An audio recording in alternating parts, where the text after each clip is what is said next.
Hi, welcome back guys. This is your friend, the Broccoli Fanfics. Back with amazing fanfiction. This is the series of What if Deku had a Namoly one-punch quirk? Now before starting, please give this video a like and subscribe to the channel if you want more videos like this. Now let's get into the fanfic. 1. The Affected. Losing isn't horrible, Tenya decides. It isn't about losing because the fight was fair and he'd given it his all. After all, Todoroki was known to be the strongest of his classmates. But even if he decides the losing isn't horrible, he can't rid himself of the urge to cry. Something lays heavily on his shoulders, and he doesn't like thinking he's a failure, but he also can't quite help it. Everything is a mess, he concludes. The buzzing of his phone snaps him out of it for a moment, though it all crushes in on him even more when he sees the caller ID. Tensei, the words burn, but he's glad that his brother thought to call it all. Aren't you at work? It's terrible for a hero to take time off like this. Tenya? I heard you nearly beat Todoroki-san. That's incredible. Tenya's brain short-circuits. How did you hear that? It was only finished a few minutes ago. I had to drag a kid out of an intersection before a car got him and he recognized me, I guess. Once I made sure he was alright, he mentioned that he was caught up in your match. Are you alright? Tenya's chest tightens till he can barely breathe. I know it was a fair match and that Todoroki is strong, but Tensei, Tenya, no matter what, you did incredible making it that far. You're only going to get better. Feeling sad isn't wrong, it's human. Are you okay? Tenya breaks down after that, and all record of Ingenium's traffic stop in Hosu is forgotten by the Idas. Katsuki hears about the beach getting cleaned up in passing from his mother. At first, he ignores it. Some beach getting cleaned up means absolutely nothing in the face of Katsuki's plan. Then his dad mentions something about how public service projects should get recognized more, and that actually catches his ear. He'd considered everything about becoming the best hero, right? People could think he had a shitty personality, but it didn't mean anything in the face of his potential and his work ethic. But this had gotten his mother's attention. That took an act from the gods. In hindsight, it's a great plan. Cleaning a beach fixes a public spot and restores the area. Everyone in the neighborhood is talking about it because now there's a beach within walking distance. Business is steadily growing from the newfound popularity, and morale is higher than Katsuki has seen it in a while. He asks around. When no one knows who cleaned it up or why, he goes to the internet. After the 5th article citing it as one of 3 different anonymous public service projects happening around their neighborhood, Katsuki can't help but wonder who's doing it. Even if the hero industry is about being heroic, most of them do things like this as a publicity stunt. A pin goes in his phone on each of the 3 locations. He takes a couple of people from class 1 down to the beach to shut up his mother and prove he's not totally devoid of personality. The beach doesn't SCK. Ijiro is just exiting the 3rd athletics shop when someone snags him by the elbow and drags him to the railing of the mall. He barely catches green eyes and dark, curly hair before the stranger points to someone in a black hoodie down on the 1st floor. Sorry to drag you away, but I know who you are, and I need you to tell me if you recognize that person. The stranger tells him in a hushed tone, glancing over their shoulders suspiciously. Ijiro frowns and gets ready to harden up his right side, keeping his eyes on the black hoodie. After a few seconds, he sees a scraggly hand reach up and scratch at something beneath the hood, revealing long, tangled blue hair. The stranger is shaking him out of a haze a few moments later, looking him with concern clear on his face. Are you okay? Do you know them? I think maybe it's a villain? I couldn't see much. Or you. What dash? Look, there's no time. He's dragging Ijiro from the railing, muttering 1,000,000 kilometers per second. Aren't you here with your class? You need to get out of here, call the police. I'll track him, here's my number just in case, okay? Ijiro gapes as the stranger hops the railing and lands in the main walkway like it's nothing, power walking after the black hoodie. Before he can stand there paralyzed, the stranger's words are replaying through his head and he's moving, whipping out his phone and clutching a scrap of paper in one hand. No one questions his emergency message to meet up outside, And within 15 minutes everyone who came to the mall is standing there with him. Uraraka takes one look at the way his hand is shaking and turns deadly serious, showing off a vibe that Ijiro really wishes he could imitate. What happened? I think Shigaraki followed us here. Everyone freezes, staring at him as he continues. A guy pulled me aside on the second floor and pointed him out. I called the cops and they're on the way, but that guy, he took off after Shigaraki before I could do anything. I froze up. Someone went after Shigaraki? Jiro is the only one whose voice actually cuts through the group's panic. Wait, did he know who it was? He could get killed. Jiro replays the scene in his mind and pales. I didn't tell him who it was, just that it was a villain. Sheet. Before they can do anything about it, the police are there. He retells the story and hands them the crumpled piece of paper, to which they're all told to leave immediately and get home safely. Ijiro spends the entire train ride imagining a rotting corpse left in an alley, or somewhere inventive. He can't help but feel guilty for it. Aizawa calls him aside the next day, and he can't help but feel like it's the end of his career at UA. When he retells the story, trying hard to remember something about the stranger besides green eyes, Aizawa remains lifeless the entire time. You did the right thing, Kirishima. The boy who went after Shigaraki is at fault for being reckless, but they've already scolded him. Everything is being taken care of. Good job keeping a level head. Aizawa pats him on the shoulder and sends him back to class. The face is already fading from his memory, though he can't forget someone throwing themselves off the second story of a mall just to go chasing a possible villain. Whatever happened, he can't help but feel like they got lucky. If what Aizawa said is true, then the kid made it out safe. Maybe they caught a break for once. Meetings with Tsukachi will probably always be under horrible circumstances. Their raid on the league's headquarters failed miserably, and Toshinori really just wants to punch something, but instead they're going out for coffee. Neither of them mentions the time, because coffee is just a really horrible excuse to take a little time away from work. I can't deny, I'm a little glad. If they'd actually been there, and we'd fought them tonight. We were really understaffed. Tsukachi groans. All we had was the word of a random high school student. I'm shocked we had as much support as we did. Toshinori sighs. What are kids thinking these days, charging into villain attacks and chasing after villains like this? Oh, I almost forgot. Tsukachi flips a folder onto the table, smirking at him over the rim of his cup. I promised you the file on the kid, right? Since this is becoming a thing for you. I'd just like to thank him for his bravery. Toshinori has barely opened the file when he feels his wound begin to twitch and a rapid headache coming on. Toshinori? Hey, are you okay? Tsukachi is already up out of his seat before Toshinori can wave him off, coughing and trying to hold off the blood. He really doesn't want to make a scene. Sorry, but I probably shouldn't be surprised. This boy, it's the same person as the slime villain incident I told you about. He slides the file back, unable to scrub the pictures and memories from his brain. Are you joking? Well, I guess it makes sense. You'd have horrible luck if you found two kids so similar to you. I'm surprised though. Didn't you say the kid was pretty scrawny? Tsukachi PPS an eyebrow at the file and sets it back down. Yeah. Barely bigger than a twig really. I mean, it's not like I got to see, but he really must have changed a lot since that little incident. He tracked Shigaraki pretty far. Everyone felt pretty bad for telling him off about it. Tsukachi sighs. Of course they did. Toshinori can't help flinching. Something the matter? It was like that during the first incident too. The heroes, they made the right call but Bakugo needed help. Midoriya rushed in, and afterward he had several heroes telling him how reckless he was. Feel a bit bad for it. He's been essential in 2 different villain incidents, and both times he's been reprimanded for it. I know he needs to be, that we need to tell him to leave things alone, but, still, Tsukachi chuckles. You two really are alike, aren't you? Toshinori isn't sure what to say to that. Midoriya can't be like him.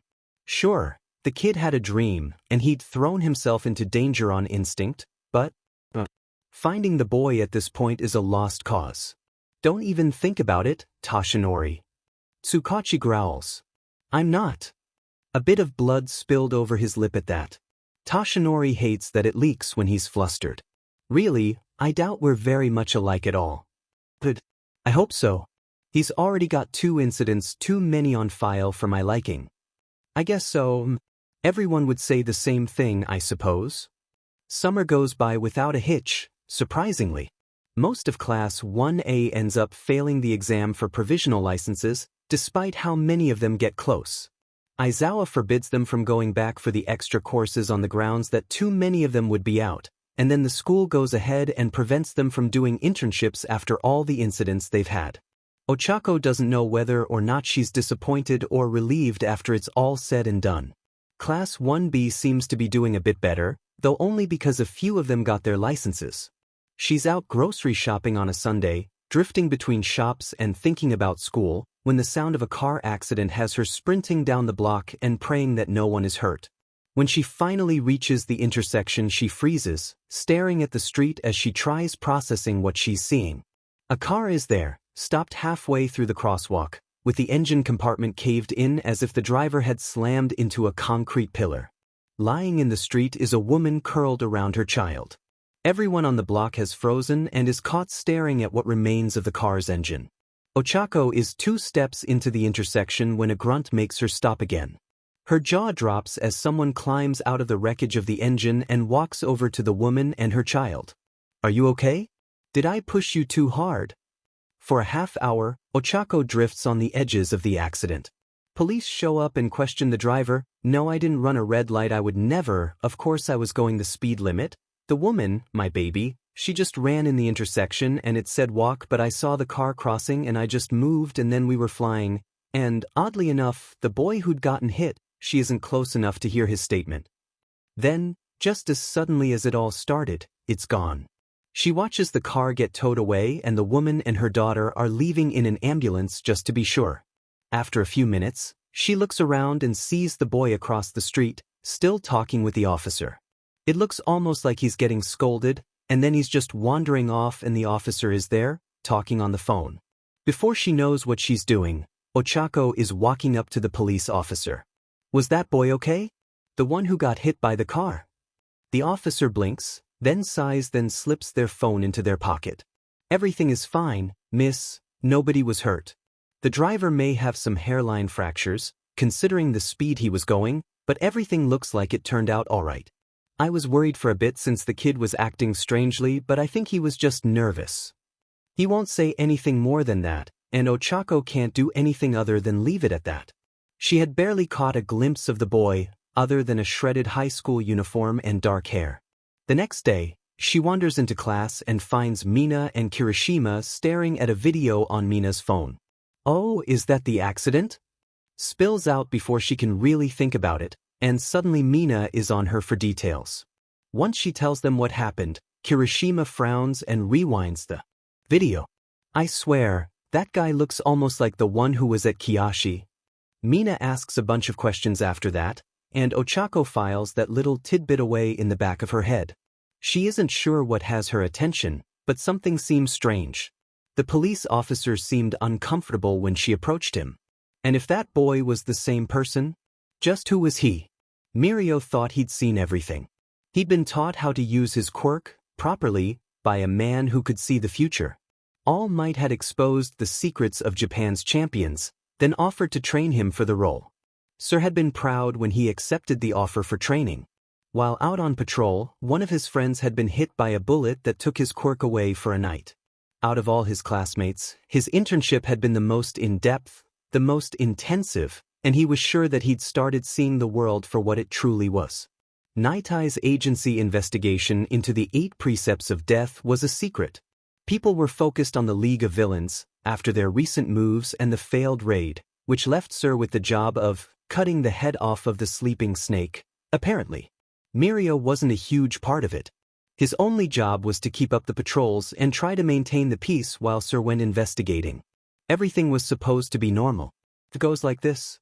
Mirio is walking down the street a few blocks from Sir's agency, doing his patrols as normal, when he sees Overhaul himself wandering down the street. A pair of his direct subordinates walk beside him, judging from the plague masks on their faces, and the killing intent rolling off of them has every civilian avoiding them by a full block. It doesn't help that they're walking in the middle of the street, and the pair are slowly wrecking any car that comes too close. Barriers protect them, and the big one's punch destroys any vehicle that gets too close to Overhaul's path. Before he can step in or call sir, there's a civilian walking into the street out of nowhere looking determined to do something. Mirio really doesn't like it, but Overhaul stops a decent way away and stares at the boy when he doesn't move out of their path. "Are you a hero?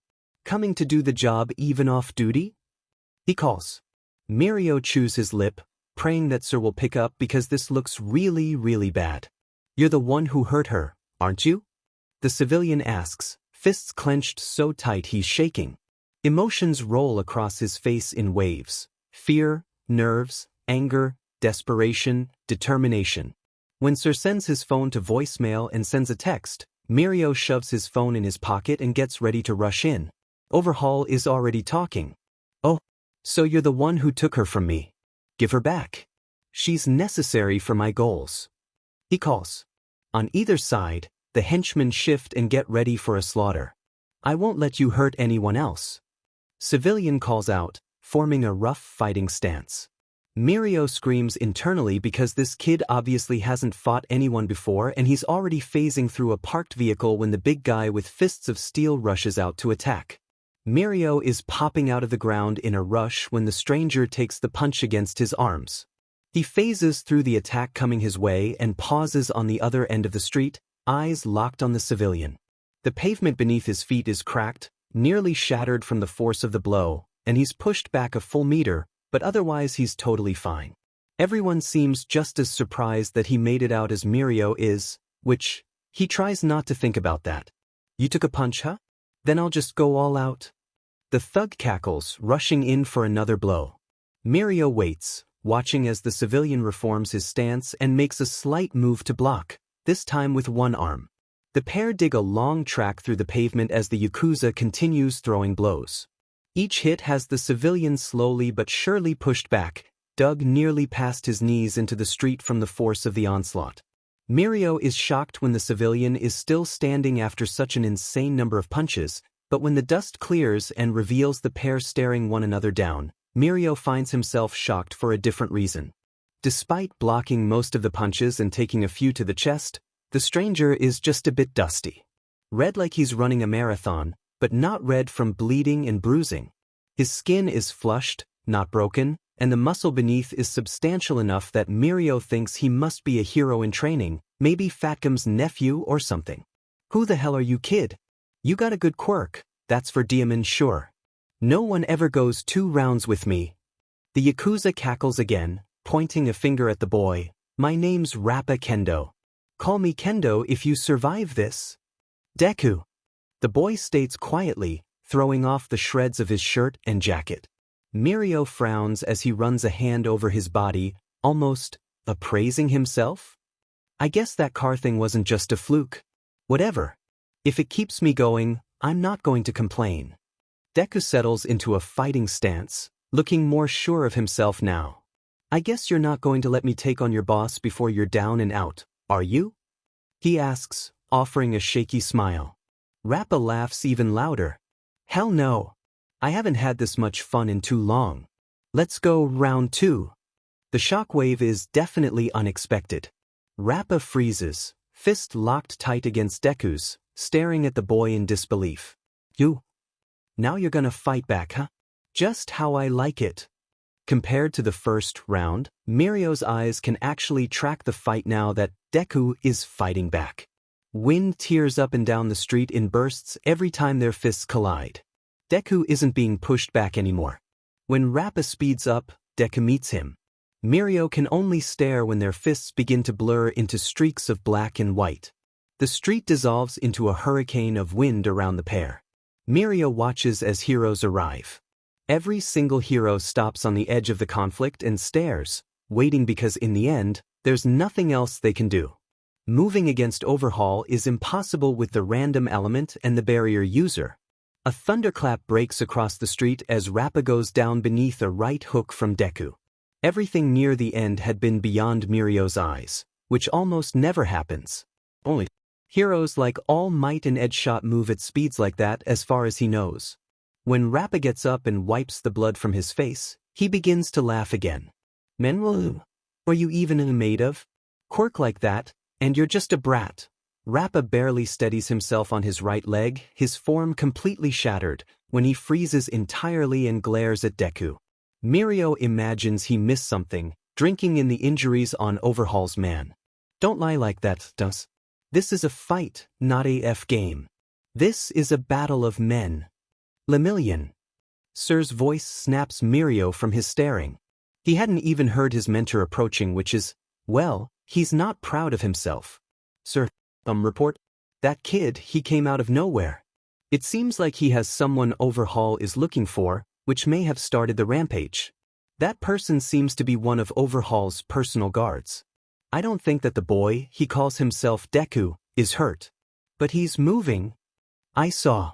Sir presses his glasses up his nose, fingering his seals with his other hand and glaring between where Overhaul is watching the fight and where Rappa is still screaming at Deku.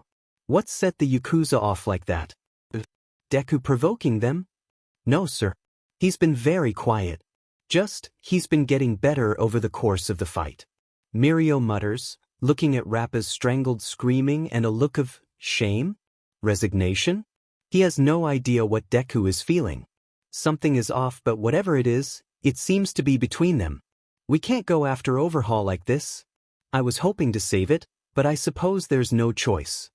Sir is already half covering his face, trying to hide the effects of using his quirk, when Rappa lunges forward.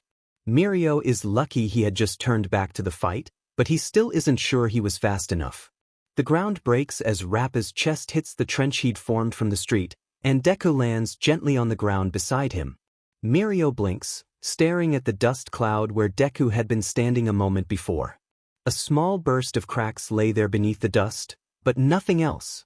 Deku's eyes scan the street after staring at the unconscious Yakuza and settle on him.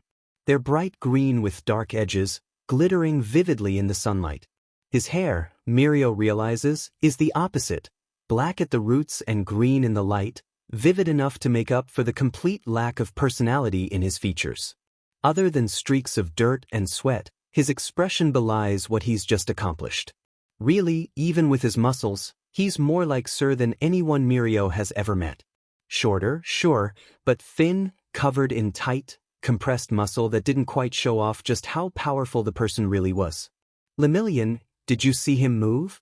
Sir whispers. Mirio frowns and shakes his head. No. I wasn't looking right at him, but it looked like 1 second he was standing, and the next he was just there. Did he hit the Yakuza, sir? If he did, it was a kick to the shoulders. Sir is straightening, staring at the boy with an obvious frown. For a moment he was too fast for me. Mirio decides that he hasn't seen everything. This, Deku, has just shattered his worldview for the. He isn't even sure how many times it's happened this year. Really, it's not fair. Deku walks out of the crater, facing Overhaul without flinching. Overhaul stares him down, but they're too far for Mirio to see if Overhaul is angry or just resigned. Resigned to the fact that his spear has just been completely shattered by this stranger. Did you really do it? Did you really use her like that? Deku's voice carries in the quiet that has taken over the street. Mirio guesses that maybe 5 or 10 minutes have passed, more than enough time for the blocks of city around them to quiet down and evacuate. Is this a Class 3 incident yet? He has no idea. Overhaul and his Yakuza would qualify for Class 4 if they had the quirk erasing bullets. Overhaul pulls out a gun, proving that the situation can still get worse. Sir, is he a hero? A sidekick, an apprentice? Do you have any idea? Mirio's voice is quiet. He knows protocol says not to interfere because that could make it worse, but Deku can't possibly know. I've never heard of him before. This is new to me, but who would make this their debut? A bubble forms around Deku, which seems to shock him. The heroes stare at his back, waiting for an opportunity. Sir, have you looked? Mirio never asks that question, but this is... No. There are too many unknowns. I can't afford. A crack stops them both short. Deku flinches back, then reaches up and rips something from his shoulder. I was really hoping to wait and show off the full clip of finished product, but maybe this will put an end to this foolishness. Return Eri to me. Without your quirk, you're powerless against us. You'll save no one else with this foolishness. Overhaul's projecting his voice, full of barely suppressed rage. The gun is holstered, and a glove pulled off slowly. According to their sources, Overhaul's quirk works by touch, and he's probably going to turn Deku into a bloody mess in less than a second if someone doesn't do something. Sir's hand on his shoulder stops Mirio. He grinds his teeth, desperate to jump in and do something but knowing that his mentor is right. Before Overhaul touches the ground with his hand, Deku disappears again. Mirio blinks when the barrier user flies into the air and a small cloud appears where he'd been standing. Deku lands on the street near Rappa's trench, holding another unconscious Yakuza in his arms and glaring at Overhaul. Your quirk should be gone. Overhaul is frozen, hands suspended a few centimeters over the ground, as his eyes narrow towards Deku. These bullets erase quirks? Deku's voice breaks, rising to a fever pitch. You? How dare you? Who are you? Overhaul shouts, touching the ground and erasing the pavement between the pair. Powder fills the air between them, then fades just when Overhaul reforms the earth into a wave of spikes reaching all the way back, stopping bare meters Rappa's unconscious body. I'm the one who saved her from you. Deku's scream breaks the silence in the square. The earth shudders and the spikes vaporize in a rush. Overhaul collapses forward, unconscious, a moment before Deku grinds to a stop a full block away from where he'd started, with a pair of trenches tracing his wake. Mirio isn't sure when he started holding his breath, but he doesn't have the words for what just happened. He couldn't have. All Might wouldn't lie to me like this. Sir is quietly steaming, eyes locked on the green-haired boy who stands at the end of the street, looking back at the wreckage. Everyone who watched the battle begin to descend from their preferred perches on the outskirts, approaching the unconscious forms of the Yakuza. A blanket of shock covers them all, and Mirio finds himself heading down the street towards Deku before anyone else. Sir has headed to where Overhaul lies unconscious. Before Mirio can reach him, Deku's eyes lock onto him and the boy seems to snap back to reality. A gust of wind blows down the street as Deku disappears, either running too fast for Mirio to see which direction he went or flying away. Mirio wouldn't be surprised if that was the case, he decides. Apparently, the world is never going to make sense. He just needs to get used to that. Tsurugami Kenji gets the full, compiled report 1 month after Deku's debut. He's not entirely surprised when it's Tsukachi delivering the report, because that particular detective has a tendency to end up with cases like these.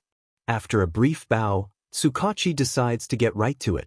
He begins 1.5 years ago, when All Might had first moved to the city. Why it begins with the discovery of All Might's secret, Kenji will never know. Maybe the universe has chosen this boy for something, or maybe he has very peculiar luck. Once the slime villain incident is covered, things quieted down. Midoriya apparently decided to do some public service as part of some kind of self-help project. The list is extensive, listing at least 10 projects that have garnered media attention and 3 that no one really noticed. Kenji isn't sure why Tsukachi is taking the long route until he slides an incident report from just before the summer out of the file. As it turns out, it's the first of many. Midoriya has chased after the League of Villains. He's got 7 counts of throwing himself in to save civilians, only to get caught in the crossfire, a car going 75 km, a gigantification quirk, a bomb blast, and an apartment complex fire are the most notable of those. 2 months ago, he'd picked up a small child who was lost, running through the streets without her guardian, and apparently was deemed fit to look after her until they discovered who she could go to. Some sort of trauma made it impossible to separate her from Midoriya. When the little girl saw Overhaul destroying downtown, Midoriya had gone after Overhaul to keep the damage to a minimum and keep the little girl safe. The little girl apparently confessed that Overhaul had done some rather horrible things to her, and Midoriya couldn't contain himself. People had whispered about Overhaul performing human experiments, but Kenji found himself wishing they could just put an end to the BSDRD. Tartarus was the worst they could do for his kind, sadly. After the incident exploded and the hero industry went on a witch hunt for the suddenly infamous Deku, Tsukachi had been hard-pressed to get the Midoriyas to see a physician. Near the front of the file, the medical reports confirmed the worst rumor of all. Midoriya has no quirk. He's just naturally strong enough to do these things, apparently. A little note near the end expresses some mild horror at Midoriya's daily routine, and Kenji makes a mental note to talk to the boy about it at some point in the near future. When Tsukachi finishes that, he sheepishly reports that there are another 3 incidents where Midoriya jumped in to save people, using Deku as an alias that people have started pursuing. The internet has a small following for Muzutafu's Deku, the Green Wind Vigilante, as the reporters have started calling him. The notes from that are staggeringly in the boy's favor. Even if he's not using a quirk, this can't stand. He's breaking the law by stepping in without a license, even if he is All Might's second coming. Kenji mutters. Tsukachi coughs, and Kenji's ears detect the barest trace of a snort beneath it. One day I'll find out, Kenji thinks. If he let a detective run around with secrets of the state, what kind of chief was he? Well, sir, we can't really charge him. At worst, we could charge him with obstruction of justice, but the system isn't geared towards punishing Midoriya's type. He doesn't use weapons, and he only ever retaliates in kind. Self-defense ends up covering it, though a good lawyer may be able to argue that he puts himself out there in the first place. I've looked it over, and each incident he gets involved in is one where heroes just don't make it in time. Excepting the overhaul fiasco, of course. Tsukachi sighs, I'm at the end of my rope. We have the medical reports, incident reports, and the proof that he was there, that he acted without guidance. But between the self-defense case and his lack of any sort of violence on his track record, I couldn't make a case. I know that. In the end, people acting out against villains wasn't something we could easily stop. Heroes exist to separate the civilians and the villains, in the end. His actions are those of a vigilante, quirkless or not. We will pursue them as such. Kenji says, shutting the file and laying it atop a stack of similar cases. A pen scrawls, Patient 0, over the front, and then the folder is left for later. Tsukachi stiffens as Kenji folds his hands and stares at him. As of right now, I'm taking you off of Midoriya's case. I'll handle this personally, and we'll make sure that Midoriya and these other cases are addressed as quickly as possible. Focus on the League of Villains. Our raid seems to have slowed them down, but I'm sure that you've got plenty of leads. Yes, sir. Dismissed. After the detective is gone, Kenji sighs, staring at the small bin of papers on the left side of his desk. His eyes don't linger long before they're drawn to the stack of folders before his computer. Midoriya's file sits on top, but the others are ones he's both more and less, in some ways, familiar with. These files have been building on his desk for 8 months, and he's read each of them enough to know the details by heart. Before he can stare at them for too long, his hand reaches out and smoothly draws the phone. From beside his monitor, dialing a number without too much thought. Each time the phone rings, it sends a shiver down his spine. Kenji-san, this is a rare occasion. To what do I owe the pleasure? A chirp bursts from the line all at once, making him jump. His fingers dig into the bags beneath his eyes as he barely suppresses a woof of shock.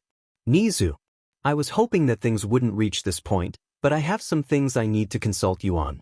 We need to call a meeting. I see. I take it you mean one of those meetings? Should I invite Yagi-san? Kenji sighs, please. I'd like his input on this. I'm going to send you a few files. Look them over, and I'll let you know when I can get everyone together. I'll be moving on the first one soon, but the rest are a bit beyond my reach at the moment. The call doesn't last long. Kenji has always appreciated Nizu's brevity, if only when the two of them are working together.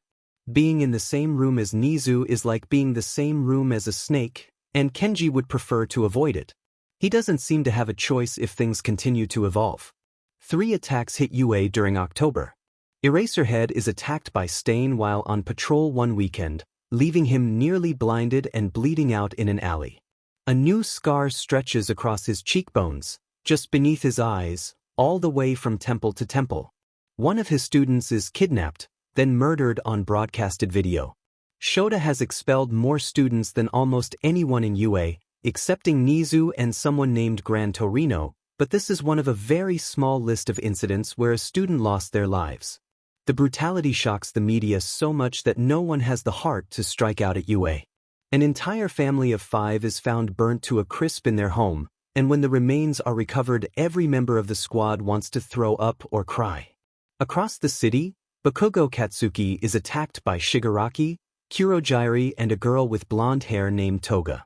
During the battle for his life, his left arm is destroyed, and the damage from Shigaraki's quirk spreads all the way to his shoulder and down that side nearly past his ribs. The bones of his shoulder barely remain, and they find a still decaying humerus at the scene. Shota is sitting in the room, staring at the mess of twisted flesh. The bandages cover it, but his eyes can't help seeing the photos, left where his student's arm is supposed to be when a knock at the door startles him. He glances up and for once in his life is shocked enough to gape. A young man with black-green hair and bright green eyes stands there, dressed in shorts and a hoodie, staring wide-eyed at the hospital bed. There's nothing about him that sticks out, but Shota knows who this is. Nizu had showed him the file a few weeks ago. He calls himself Deku in public, but a hospital isn't a public place. Which means... Kaken, Midoriya whispers. Shota closes his eyes as Deku rushes to the bedside, ignoring him entirely. Shota had tucked himself into an armchair in the corner, out of the way of the family, before he fell asleep there, as horribly intense emotions begin to spill out. For a student who Shota believed near bereft of a social life, the experience is eye-opening. Concerning true. But it reminds him of several aftermath moments. This feels NTMT. Everyone has someone willing to cry for them. It takes nearly a half hour before the boy calms down and sits on the edge of the bed, staring red-eyed at Bakugo without a word. Shota is a little glad. He doesn't feel like he's intruding anymore, so he pushes himself out of the chair. Midoriya doesn't move, but he hums a slight response when Shota calls his name. What kind of relationship do you two have, exactly? Shota asks tentatively. We knew one another as kids. Midoriya mutters, voice still hoarse from his crying, we aren't friends anymore. I haven't even spoken to him in nearly a year. I couldn't just. Shota gets that. Mike had been impossible to turn away. He can only assume they have a similar relationship, but Bakugo is, well, he's AD-. It speaks to Midoriya's character that he showed up at all. The damage is extensive. I sincerely doubt that he'll be able to become a hero after this. His entire left side. Sensei. Midoriya's voice cuts him off. Something about the tone sends a skittering trace of fear down Shota's spine.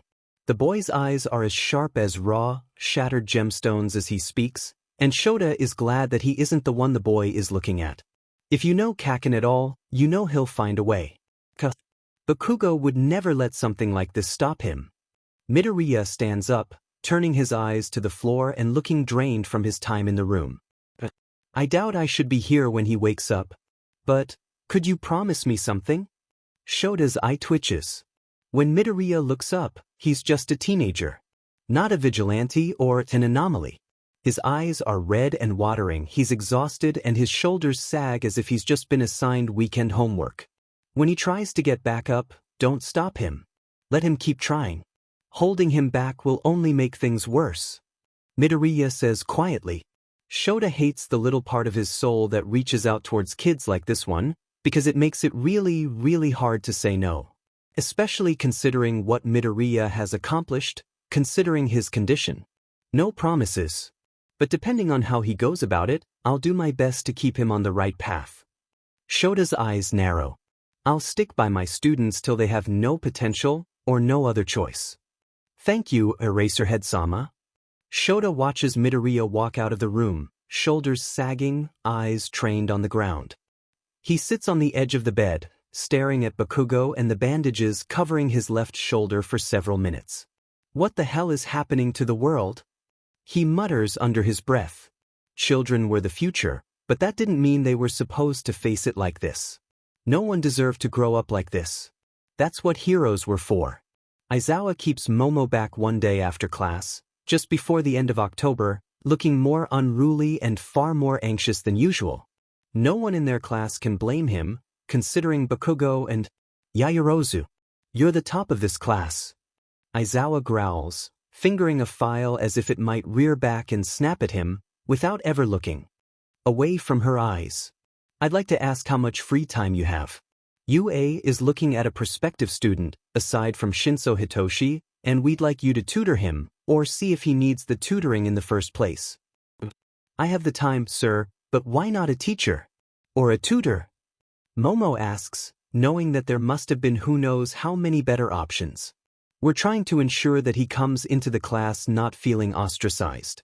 He's a bit of a special case, and the whole thing is sensitive.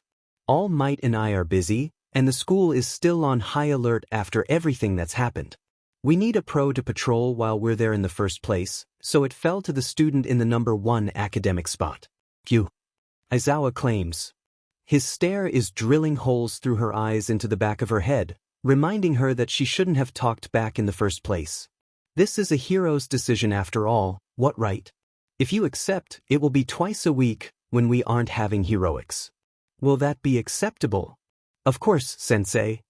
Momo looks at the floor as she bows, glad to have the opportunity at all. While Momo isn't dreading her first visit, she doesn't know what to expect. Living with her classmates has proven that she's out of her depth in the real world, to say the least. Most of them aren't from wealthy families or notable schools. Ida is the closest student to understanding her situation, considering how cold Todoroki is. The Ida family lies somewhere in between the normal and the Yaoyorozu level. Even if the girls have taken a liking to her, she doesn't quite understand their lives as well as she'd like to. So, she reminds herself as Aizawa escorts her onto the train, she must not be surprised if things do go as she expects. They get off the train in a nice neighborhood. Small, quaint even, but exactly the sort of thing Momo knows she wouldn't have been prepared for considering a student under special circumstances. UA is the top hero school in the country, for crying out loud. She wasn't trying to be so. Before they can get to their destination, a park explodes. All Might appears out of nowhere, checking on them briefly, and is then held back by Aizawa. This isn't your place, All Might. Let Deku handle it. Momo blinks in shock. She wasn't expecting heroes to leave things to vigilantes, but she guesses it's some sort of protocol she doesn't know and chews her lip as a group of 3 villains go on a rampage in the otherwise peaceful residential area. A gust of wind blows viciously down the street as something lands in the park with the force of a meteor. Momo barely blinks before the villains are piled up on top of one another and left there, unconscious, and another gale howls through the streets. No one else bats an eye, though the heroes stare for a moment before they continue the escort. She swears Aizawa mutters something about getting faster by the week as they continue walking, but she decides it's not for her ears and keeps her eyes on the sidewalk. The destination is an apartment in a small complex, the type of place Yaoyorozu Momo has imagined and visited briefly, back when she was small, but not the type of place she is familiar with. When they knock, a small woman with green hair and lines worn into her face, she has to be 40 at the oldest, what could wear someone down like that, greets them at the door. You're just in time, he's just come back from school. I had to force him to sit still and not head out on his normal routine. She chuckles, sounding tired as she lets them in. Momo pauses in the doorway, after her teachers, who seem familiar with the place, as if they've been here before and know Midoriya-san somewhat, and bows at the shoulders. Thank you for having me. My name is Yaoyorozu Momo. She's interrupted as the woman takes her hands, smiling at her with so much kindness and youth in her smile that Momo is momentarily stunned. Oh my, you're absolutely stunning, aren't you? Please, there's no need to be so formal, you're welcome here, Miss Yaoyorozu. Come in. I heard they were asking a student to tutor my boy, but Lord, I never imagined we'd be entertaining a lady. Momo isn't sure when she was placed at the kitchen table and given a cup of tea, or exactly what she's been talking with Midoriya-san about. It hits her in a rush, and she finds herself staring into her tea for a minute or two trying to cope with it. She resurfaces to the sound of All Might's laughter, and a reassuring tap on the shoulder. Midoriya-san is very good at making people feel at home, isn't she, young Yaoyorozu? His smile is completely genuine, in a way that Yaoyorozu only knows after being his student for so long. The number one hero has a lot of shadows and shades, and this one is entirely proud and kind-hearted. It took me by surprise for a moment how natural this felt. My apologies, Midoriya-san. Momo isn't allowed to bow, apparently. The woman is waving her hand dismissively, then taking her hands and smiling at Momo with so much warmth that Momo feels as if she's being hugged. Midoriya-san sighs. Yaoyorozu-chan, don't apologize for taking a moment to relax. This house is a place where people can feel safe. Our doors are always open to you and your friends.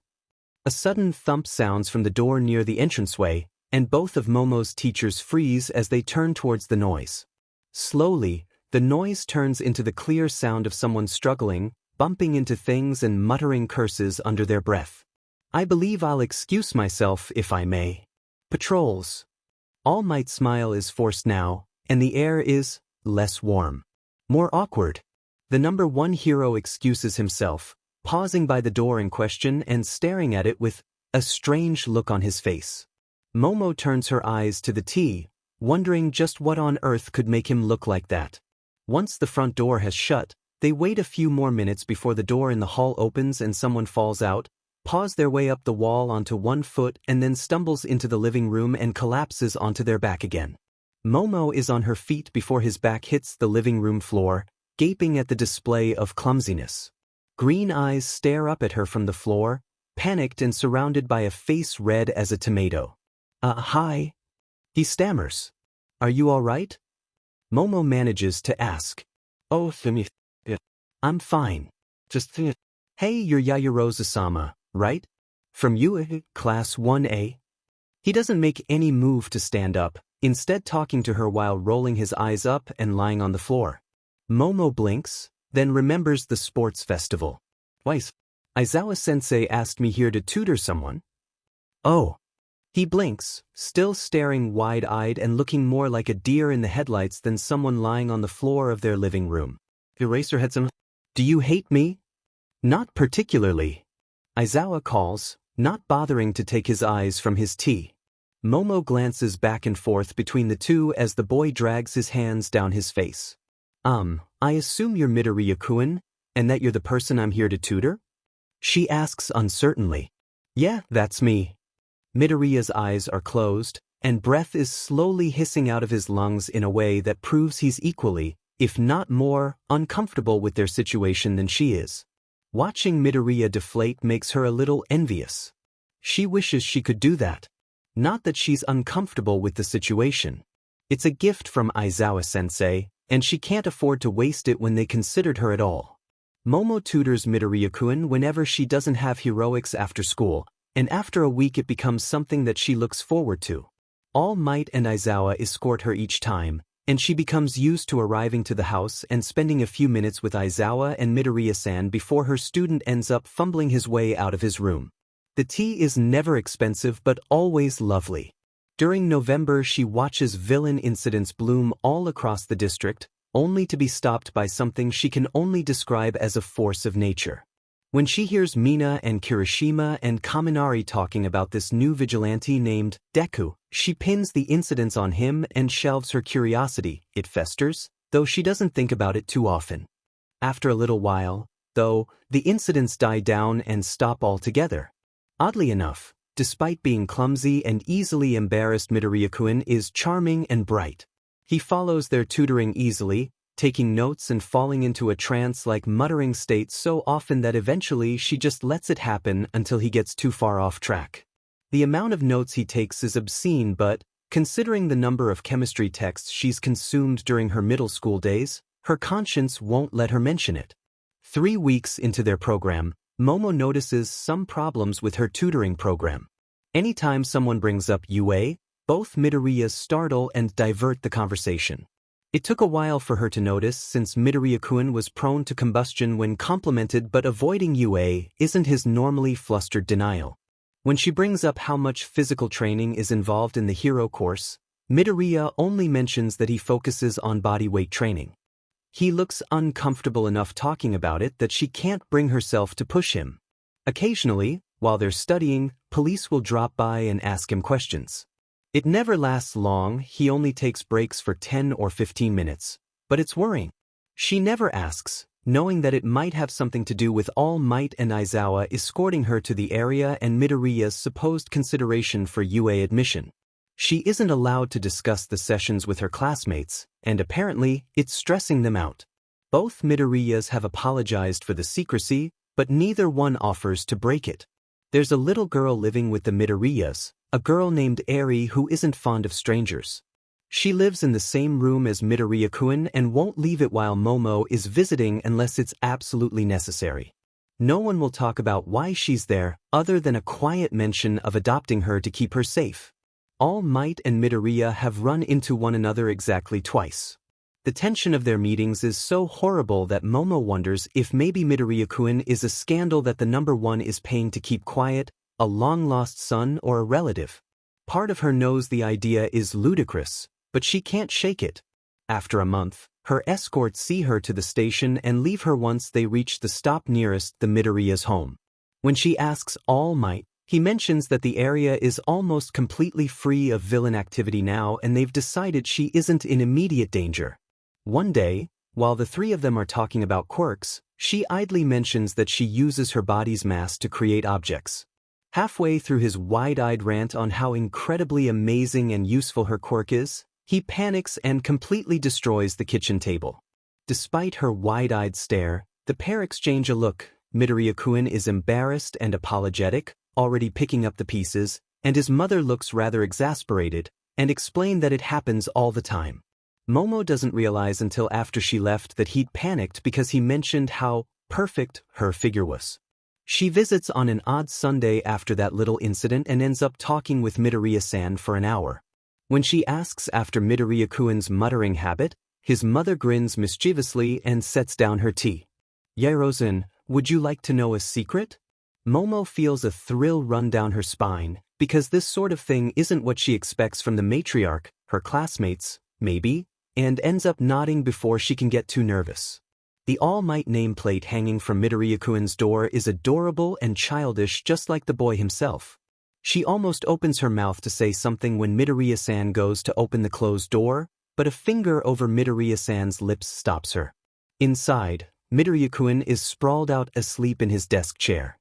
A little girl that Momo has only seen once or twice in passing sits on his lap, wrapped in a blanket and cradled in his arms. His chair is leaned back, and his snoring rocks the chair slightly every time the pair breathe. Papers, colored pens and pencils cover his desk in messy piles. It takes a moment for her to realize that most of the papers are notebooks, though a small pile of loose paper lies near the corner. Quietly as possible, the pair step into the room and Momo's eyes widen. Every page is covered in writing, some neat and some narrowly crammed into the margins. She recognized a few of them as subjects they'd gone over during her earlier visits, and more besides. 2 books for math, 1 for English and 3 for history, another 4 for sciences that she could recognize, physics, chemistry, biology and one she didn't know, and a few notebooks with mixed artwork and notes on people. Izuku started muttering when he was little. He probably got it from my rambling, and even I was a little worried at one point. But he had a friend, a boy who was always popular and smiling. That boy was naturally good at things in a way that Izuku wasn't. Midoriya-san's smile is tight, but not awkward. The other children began picking on him. I'm not sure if watching his friends do well inspired him, or if his dream drove him to do his best. But Izuku grew up working hard, harder than almost anyone, to keep up. During middle school I'd find him here like this occasionally. Momo follows Midoriya-san's gaze to the bookshelf tucked up against the wall, with shelves full of subject textbooks and notebooks and pictures, mostly selfies, some actual pictures, and Midoriya-kun looks awkward in every one of them, nervous but earnestly happy, with people that range from elderly to children of all shapes, sizes and quirks. She takes a notebook from the wall and flips through it, reading over notes from middle school that must cover every problem and example with so much commentary it makes her gut churn just remembering the subject. I never thought about it until he was older. Izuku isn't smart like other people but he works hard. When he mutters, I think he's trying to keep his thoughts on track. If you're not paying attention, you wouldn't even notice how hard it is for him to stay focused. Sometimes I listen to him talk and it sounds like gibberish, but then he says one thing and it all just slots into place. Midoriya-san sighs, looking at her son fondly. Momo glances at the boy in the chair. Her chest feels full, and she's afraid that it's all a bit much when she'd only been asking about his bad habit. But it certainly explains a lot. The tutoring comes to a stop midway through December so that they can prepare for exams. As she's typing her number into Midoriya-kun's phone, she can't help but notice that his contacts are limited to his mother and a few people with police force titles by their name. Her contact list is no better, so she doesn't say anything when he clutches at the phone after she hands it back. His smile is so blinding that it infects Momo, and she smiles the entire way back to her dorm. Midoriya's picture is a selfie of Eri sitting in his lap, red eyes looking curiously up at the camera while he grins and flashes a peace sign, apparently his trademark, if the photos on his bookshelves are any indication.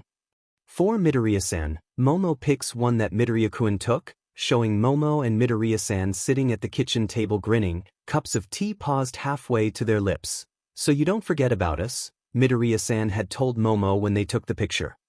Momo doesn't return to tutor Midoriya-kun, but instead for a simple visit. She shares her customary cup of tea with Midoriya-san, waiting for her friend to come out of his room. When the door opens and she glances over her shoulder, she finds a tentative little girl with white hair hiding behind Midoriya-kun's leg. "Yaoyorozu-san," Midoriya-kun's words caught her eyes and his eyes held her gaze. "Eri would like to meet you if you don't mind." "Oh, of course," Momo mutters, remaining seated as she watches him lead the little girl around the couch. Up close, Eri is even more adorable than she remembers. The horn is long, not pointed but easily as tall as her head, and it parts her hair on either side of it. A single long lock of white dangles before her right eye. For the first time, they look at one another. Red isn't the right word for the color of Eri's eyes, because red is the color of Kirishima's eyes, hair and costume. Eri's eyes glitter like small rubies. When her eyes water and drop towards the floor, it feels like watching petals fall off a rose and fills Momo's chest with something. "Hi there," she says, remembering to keep her voice gentle and light. "My name is Yaoyorozu Momo. May I call you Eri-chan?" The little girl nods, taking a step towards Midoriya-kun but not looking towards him. Emotion presses at the insides of her lungs and ribs till her throat tightens to contain the flood. She waits, fighting against the cry welling in her chest, and eventually the little girl looks up and meets her eyes again. "I missed you," she whispers, looking uncertain. Momo glances towards Midoriya-kun, who squats down and sets a gentle hand on Eri's shoulder as he answers the unspoken question.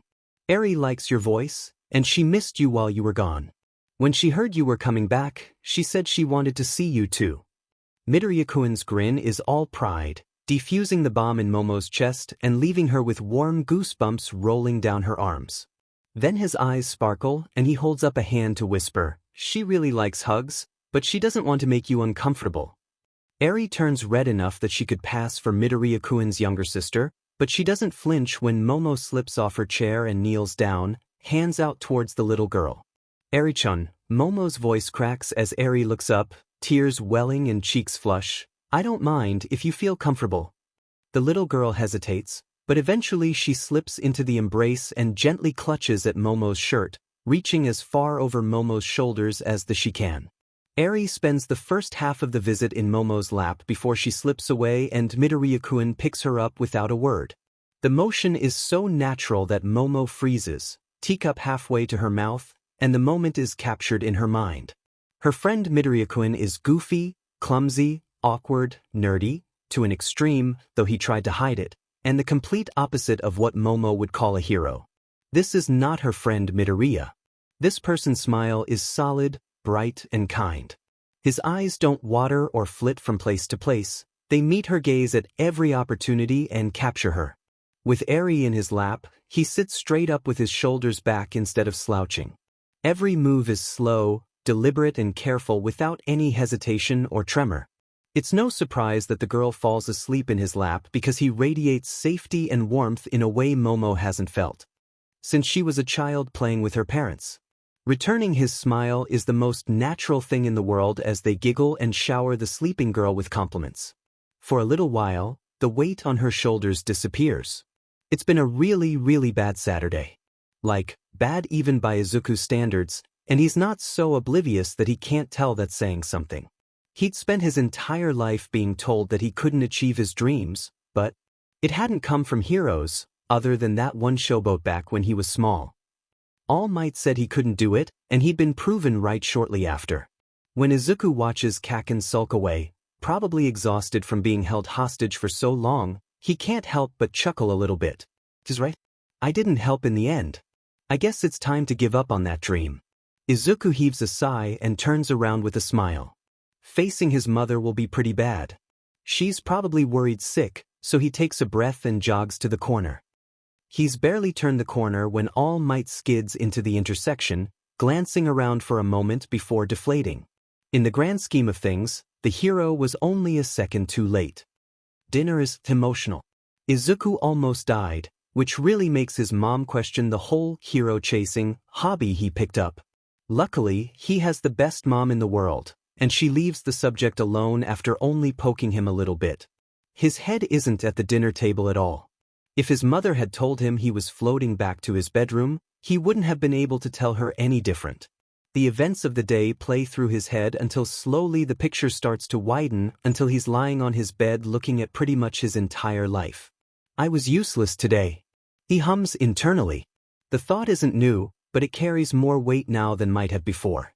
There's no chaser, no denial, no reassurance. And now, looking back through his life, he realizes something that he probably should have realized sooner.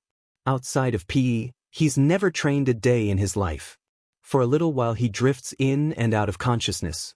When he finally realizes it's too early for bed, he drags himself to the computer and starts looking into options for becoming a police officer.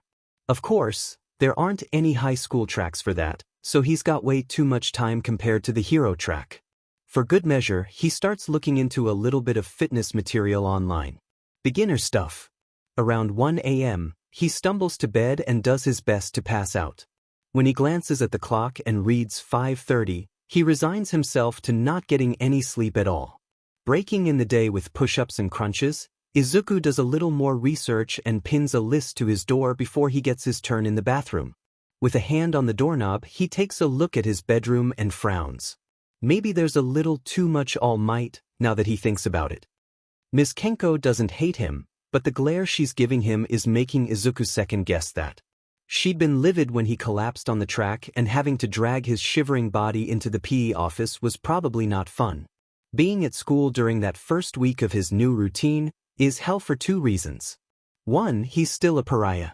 His friendly neighborhood bully has toned things down, but now Izuku is stuck being Izuku. He still has a target on his back, and now he's jumped into a villain attack. People aren't just going to let that go, for some reason.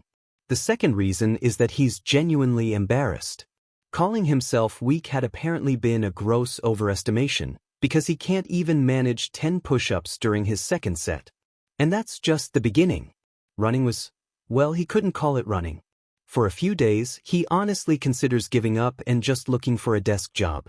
Moving is agony, sleep is non-existent, and life is trying. But sitting in his room every night with the heroes looking at him, he can't help but hear their tirades.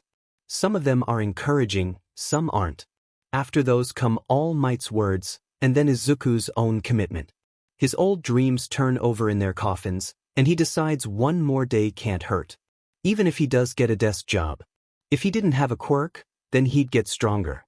Forget about being a hero, just help whoever you can, however you can. The second week is even more painful than the first.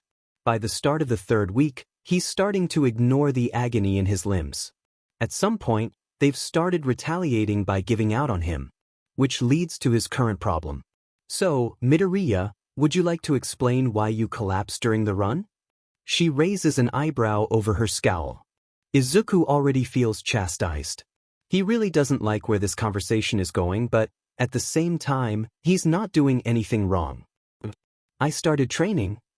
The woman's expression twists into something hard, forcing him to wave his hands frantically. And not to be a hero, That incident a while back. The attack. I just realized that I'm not in great shape, and I wanted to try getting stronger. Please don't call my mom. I'm really fine, this is just. I'll be fine in a minute. The woman sighs and rolls her eyes, taking a seat across from him. What kind of training are you doing exactly? I run a few kilometers and I do sets of push-ups, sit-ups and squats, all the standard stuff, you know? I have a list of everything that I run through daily. But I'm really weak. You're doing all of that every day, huh? You should really stagger them. Work different portions of your body on different days. She sighs as her knuckles tighten around her knees. Izuku nods, but he can tell her heart isn't really in it. He considers it for the moment before he decides that would just be giving up, so he nods and mumbles something of an agreement. So, what kind of goals are you working towards, if not being a hero? Little things? Izuku trails off under her stare, then shrugs and winces at the motion. Lifting stuff. Lifting stuff. Why, sorry for all the trouble, sensei. Izuku mutters. The woman just sighs and slaps a hand down on his shoulder, before she stalks towards the door. You're a crazy kid, Midoriya, but I can't tell you what to do. Just don't keep overdoing it. Falling behind in school won't do you any favors. She won't let him do anything in PE for a week. He's a little bit grateful, but he sticks to the routine. If he hurts this bad, then either it's working or he's not doing enough. My tolerance is building slowly, so I'll have to update my diet as well, but it's only been a few weeks. Izuku sighs, itching for one of his notebooks. He twirls his pencil through his fingers casually, though it stumbles once or twice along the way. Ever since his run-in with All Might, and what Kaken did to his last notebook, Izuku hasn't brought another one to school. The only problem is that he's ahead in most classes, and without something to do. I know most of you are going to head for the hero track. The class erupts in momentary chaos as their history brings up the profession. Kaken remains broody and quiet, instead of shutting them up. But let me ask you, what have any of you done for your community? The statement makes Izuku pause and nearly sends his pencil flying. Several other members of the class stare at Kaneko-sensei in confusion.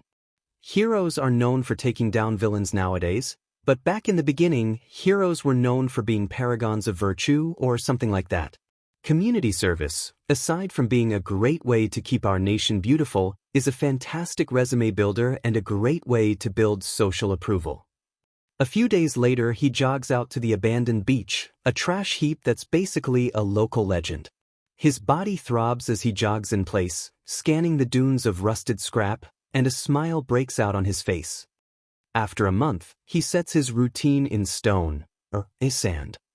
In the mornings he runs to Dagoba Beach, does 3 sets of push-ups, sit-ups, squats, leg raises, planks and side planks, then he throws some of the garbage from the beach into the dumpsters in the parking lot.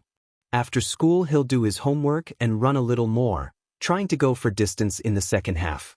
Each day he makes sure to run 10 kilometers at least, and after 2 months he's reaching 50 push-ups reliably. 100 is still a long way off, but it's progress and Izuku will take it. The pain is excruciating. Muscles he didn't even know existed without extensive research are out to kill him with extreme prejudice. According to the internet, you're supposed to take rest days, not push your muscles to work when they're already hurting. Something about second day pain means you're building muscle.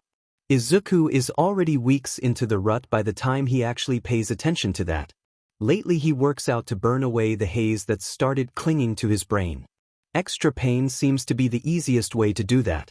No one ever said he was smart, other than his mother. At least he doesn't collapse in gym class again. When summer rolls around, the pain starts to dissipate. He's 4 months in, working up to 180 reps per session with minute-and-a-half planks, but it catches him by surprise. Suddenly he has all this free time after homework and working out, despite working out for 4 to 6 hours a day. He's working a grip trainer at his desk one night, working on the profile for a new hero that debuted earlier that day, when the lead snaps under his pencil and he throws the object down. During a lazy spin, Izuku glances up at the wall and finds the heroes looking down at him. Kamui Woods, Endeavor, Hawks. All Might? For the first time in months, he can't just pass out and ignore the way they're all staring at him. It makes him think of the Mudman incident, now long past, and he just feels conflicted. Remembering his old dream makes him both a little sick and a little jittery. Eventually, he just sighs and scratches the back of his neck, only to freeze when he realizes where he knows this feeling from. Kaken. It's exactly the same. Growing up, acknowledging that his friend was. The posters start coming down that night. Slowly. Some are rare collectibles. He's not a complete heathen. Fall slowly turns to winter, and by the time October rolls into November, the cold is seeping into just about everything. Despite the slow start that comes with the chill, Izuku figures out very quickly that he can't wear too much during his routine TM or he'll just strip it off later. He runs hot, apparently, and the snow doesn't bother him, though he could do without the steam rolling off his arms. A few people have mentioned that his quirk is so useful. After breaking his original goal of 10 kilometers in under 2 hours, Izuku started expanding his run. With a new goal of 20 km, he runs through several of the quieter districts in an effort to learn a little bit more about the city. Occasionally he'll find his way out to parks, but it's harder to run those without people trying to talk to him. This particular day, though, the cold is bad enough to leave patches of ice lying in wait for him. Despite his best efforts, he ends up falling on his butt shortly after he reaches his turning point. "Excuse me?" Izuku squeaks at the sound and spins around, nearly spinning too far on the same patch of ice. An old man stares at him through little glasses, somewhat amused by the display. He's wearing a long apron with a familiar name embossed on it, white letters on red, a bold scheme that takes Izuku a moment to read through, and he's shivering. "Sorry, can I help you?" Izuku asks, hoping that he isn't in trouble again. The man smiles at him. "I see you on this route every day. I was hoping you might be able to spare a moment to help me with some boxes." "They're awfully heavy." He sighs. Izuku doesn't really stop to think about it. The cook seems embarrassed, so he puts on his widest grin and agrees wholeheartedly. After lifting a stack of boxes onto the shelves in the back of the shop, of course the name was familiar, they were standing in front of the restaurant and he runs by it every day. He sticks around and does a few other little things. No one is in the restaurant, since it's the beginning of December and snowing outside. Eventually, though, he sets the mop back in the storeroom and shuffles towards the door. "I need to start heading back home now, but any time you need help, let me know. I don't mind taking a break from my run to help out." Izuku calls. "Wait, please." The old man grabs him by the shoulder and hands him a few bills. "I can't ask you to help me so much without paying you. Thank you very much for today." Wait, this is too much, really. It was just a few boxes. And my floors. And the light bulbs, and the squeaky seat down near the end of the bar." The old man laughs. "Thank you for your help today. Come by any time you like, I'll give you some good food." Izuku drifts out into the street, pocketing the money with a frown and checking his phone. When he sees how many times his mom called him, he pales. He makes it home in record time, Icebead Med, stumbles through the door and flinches when his mother flies in his direction. "Are you okay, Izuku? Did something happen?" "Mom, I'm fine." Izuku has to carefully push her hands away when she tries to grab him, knowing that he's probably cold from being outside. She frowns even more sternly, tears quivering at the corners of her eyes. "What were you thinking?" 3 hours late, Izuku. "I was worried sick. I thought you'd been hit by a car, or caught by a villain." "I'm so sorry, Mom. I was just helping someone out." He swallows, pulling the money from his pocket and extending it to her. One of the shops, a restaurant I think, the owner asked me for help moving some heavy stuff. He was old and no one else could help him today.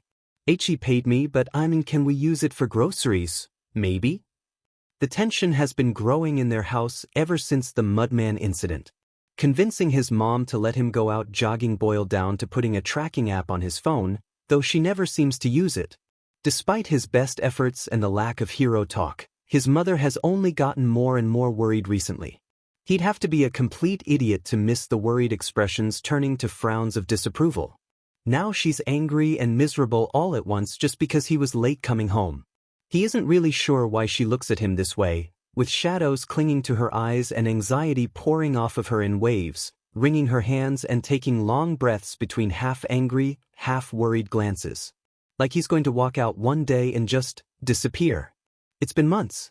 Nothing even remotely interesting has happened since, and she doesn't know anything but the bare minimum.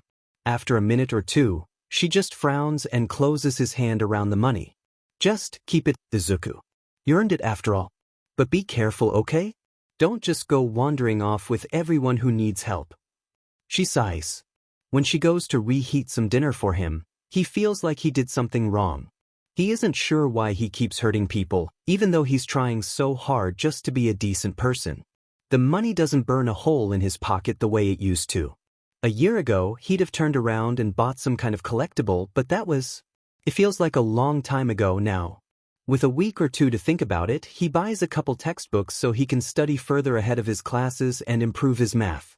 Of course, he had no idea that the bookstore's owner would ask for help during his visit, and when he returns home late, it's only the second time, but he feels like this is becoming a problem for some reason. With even more money in his pocket, his mother gives him that look again.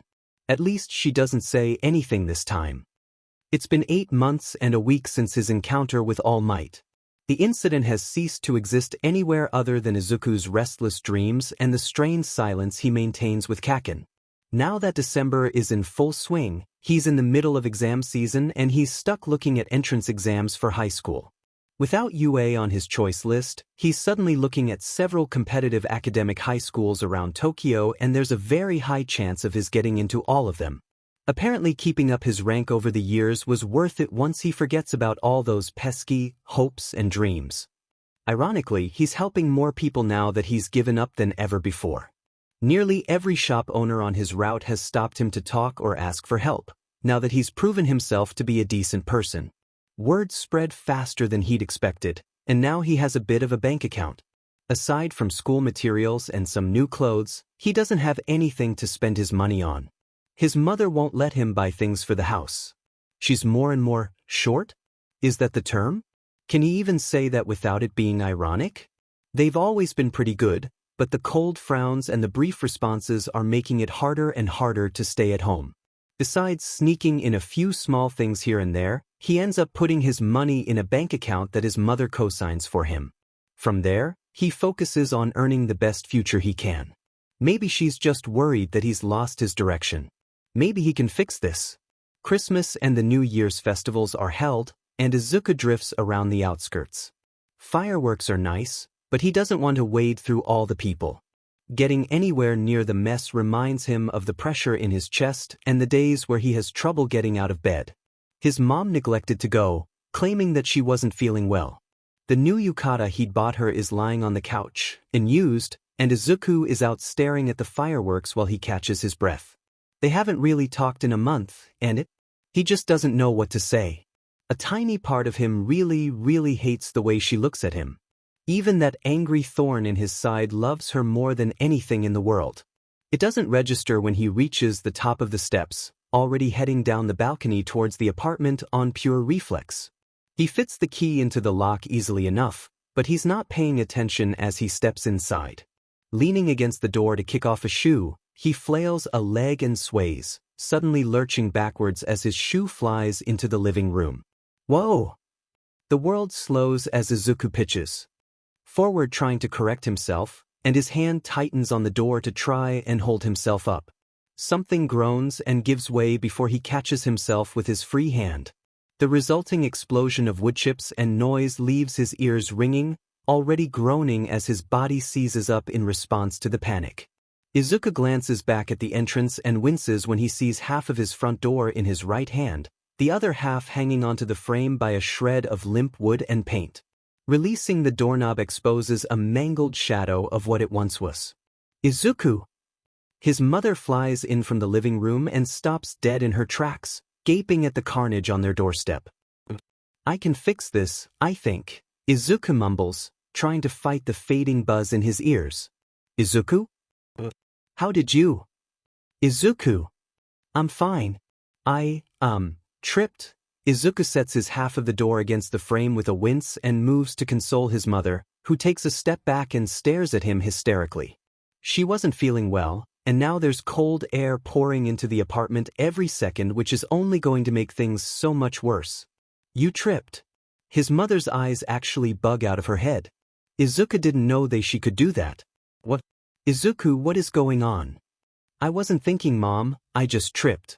I'm sorry, I'll go and get a new door and screw it in right now, okay? Just stay here, get a coat. Don't you dare leave, Midoriya Izuku. His mother's bugged-eyed shock turns to anger as he stands up to leave. The fact that she's yelling shocks him so much that he takes a step back. I don't know what's going on, but you tell me the truth right now, young man.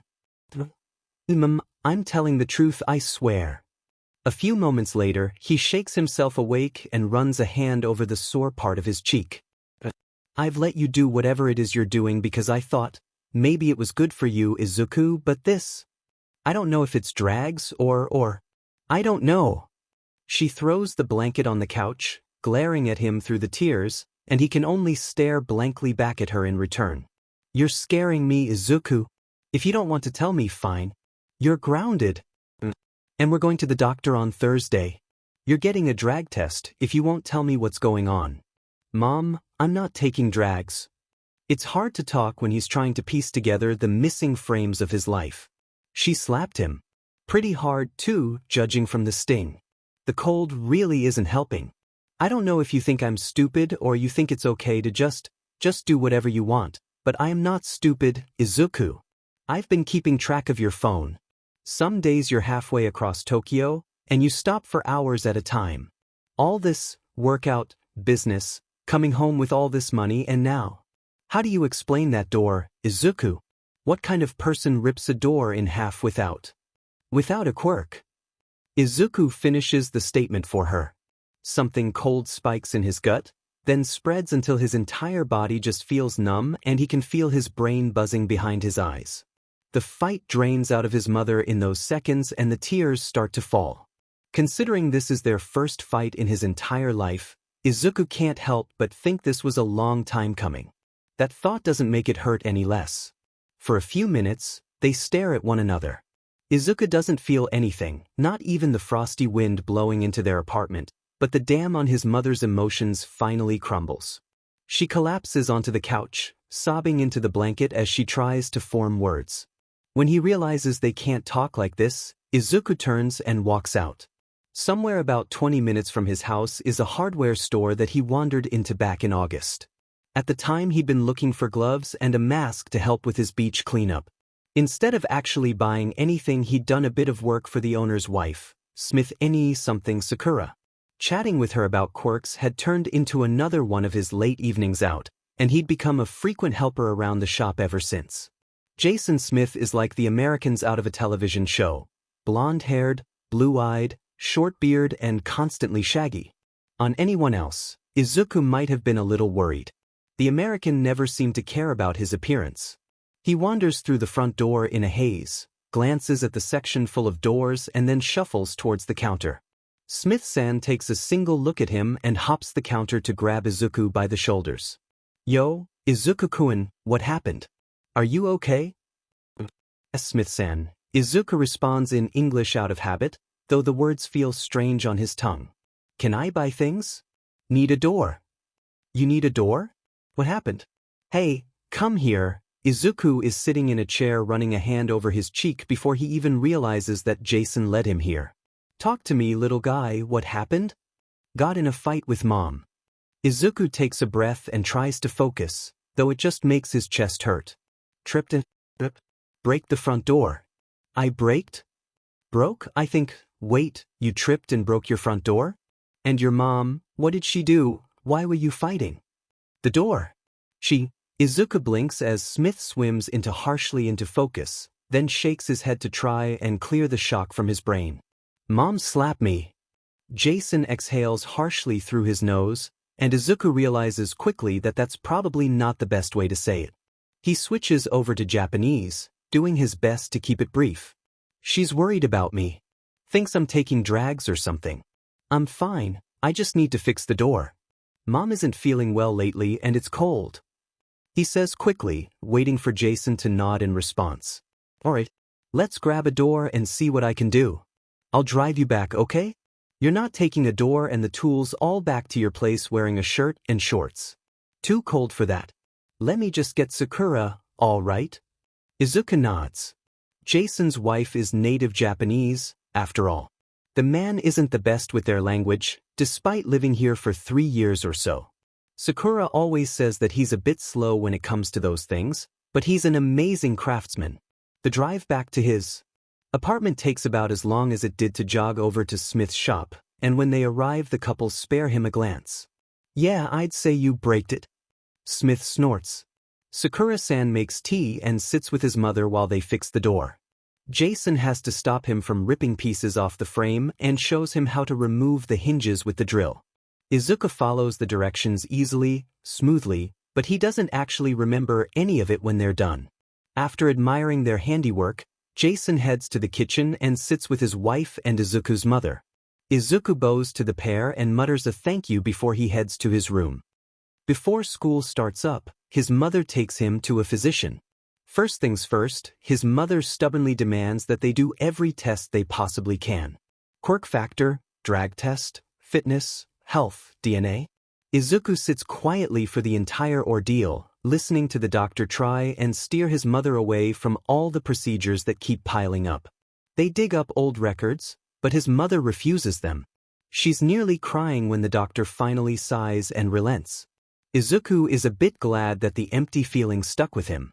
Stripping down to his underwear in front of the doctor, and his mother barely registers until she makes a little noise and the doctor's pen skitters across the clipboard. He floats through the sample taking and testing until he's told to put his pants on, and blinks when the doctor shines a light in his eyes. Midoriya-kun, would you mind telling me how you're feeling? I'm fine. I haven't been sick in months. Izuku mutters. The doctor hums and pulls out the little hammer used for testing reflexes. That's fine, but what about emotionally? Physically? Are you feeling tired or faint? Maybe you're experiencing mood swings? No. Just tired, but I've been working out a lot. Made a habit of it since April, since All Might. I've had some trouble focusing recently though. I see. The doctor taps his leg a few times with the hammer, but he barely manages a twitch. Eventually he sighs and rubs his finger on Izuku's knee, right beneath the kneecap. I'm going to have to hit a little harder, Midoriya-kun. Perfectly normal if you're feeling tired and having trouble focusing. A jolt runs through his leg, from his hip to his ankle, and the doctor yelps when Izuku's leg straightens in a blur. Some papers on the counter flutter. Well, you're healthy. The doctor chuckles nervously, moving to check the other leg. 2 weeks later, his mother drags him out of school early and Izuku is manhandled back into the doctor's office. His mother, despite being even tinier than he is these days, can only drag him by the hand, but considering how much force she puts behind it, there's really no other word for it. Well, we've got all the tests here. At your request, we ran the DNA and Quirk factor exams, though that's usually secondary to a physical exam. So here are the results. Izuku's mother takes the folder, then looks up at the doctor as he smiles kindly and looks over towards Izuku. Before I get into that, though, Midoriya-kun, would you mind removing your shirt? Now that he's a little more lucid, Izuku blushes under the attention. He's been looking at enough bodybuilding videos and health websites recently that he knows he's not scrawny anymore. Even though he never had any plans to follow in All Might's footsteps exactly, he can't help but wonder how anyone can stand wearing spandex all day. He'd be lying if he said that he doesn't catch himself running a hand over his new muscles every so often, even if it's embarrassing to show it off. Seeing All Might up close left him with a constant reminder of just how far he has to go, but it's nice not feeling useless. At the very least, he's strong enough to do some physical labor. The doctor pokes his shoulder with the cap of his pen and hums quietly. Do you lift weights, Midoriya? Or do any kind of training with a professional? No, not really. I've kind of been researching as I go, putting together a routine based off what I wanted to do. But everything online says weightlifting could be bad if you start too early. I do a little bit of community service, but that's it. Well, that's very good. You're nearly 15, though, so weightlifting isn't going to affect you badly. Honestly, there's a risk of bulking up too much before you reach your full maturity, But in your case, I'd say you can do quite a bit before you're in any danger. Izuku nods, making a mental note to ask one of the teachers if he can use the weights at school before he graduates. The doctor pokes him again before he pulls off his glasses and leans back to face Izuku's mother. So, about the tests. Midoriya is in fact quirkless. Everything comes back negative, and his drag tests are clean as well. In fact, your son is probably the single healthiest person I've checked up in the past several years. What's odd is that he's managed to reach levels of some professional athletes without doing any weight training. His resting heart rate is somewhere around 50 beats per minute, dropping as low as the high 40s, and the density of your muscle mass is a bit frightening considering your age, but not unrealistic, I suppose. You did throw several of us for a loop, considering your last checkup was barely more than a year ago. The man chuckles weakly, despite the air growing somewhat frigid. WL, my only recommendation is changing how much protein you're eating, and maybe consider taking some vitamins.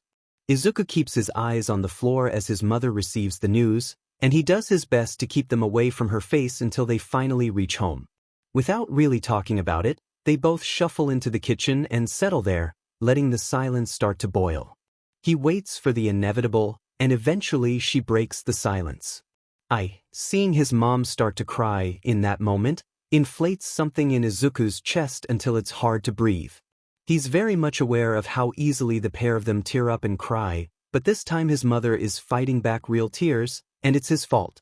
At some point, he'd started hiding things and stopped thinking of her feelings. Izuku. I'm sorry, Mom. Izuku's fists tighten till his knuckles turn white against the grain of the table. I thought everything was fine, but I guess I've been keeping things to myself too much. No, Izuku. His mother blew her nose as the tears began flowing more heavily. I was just worried about you, Izuku.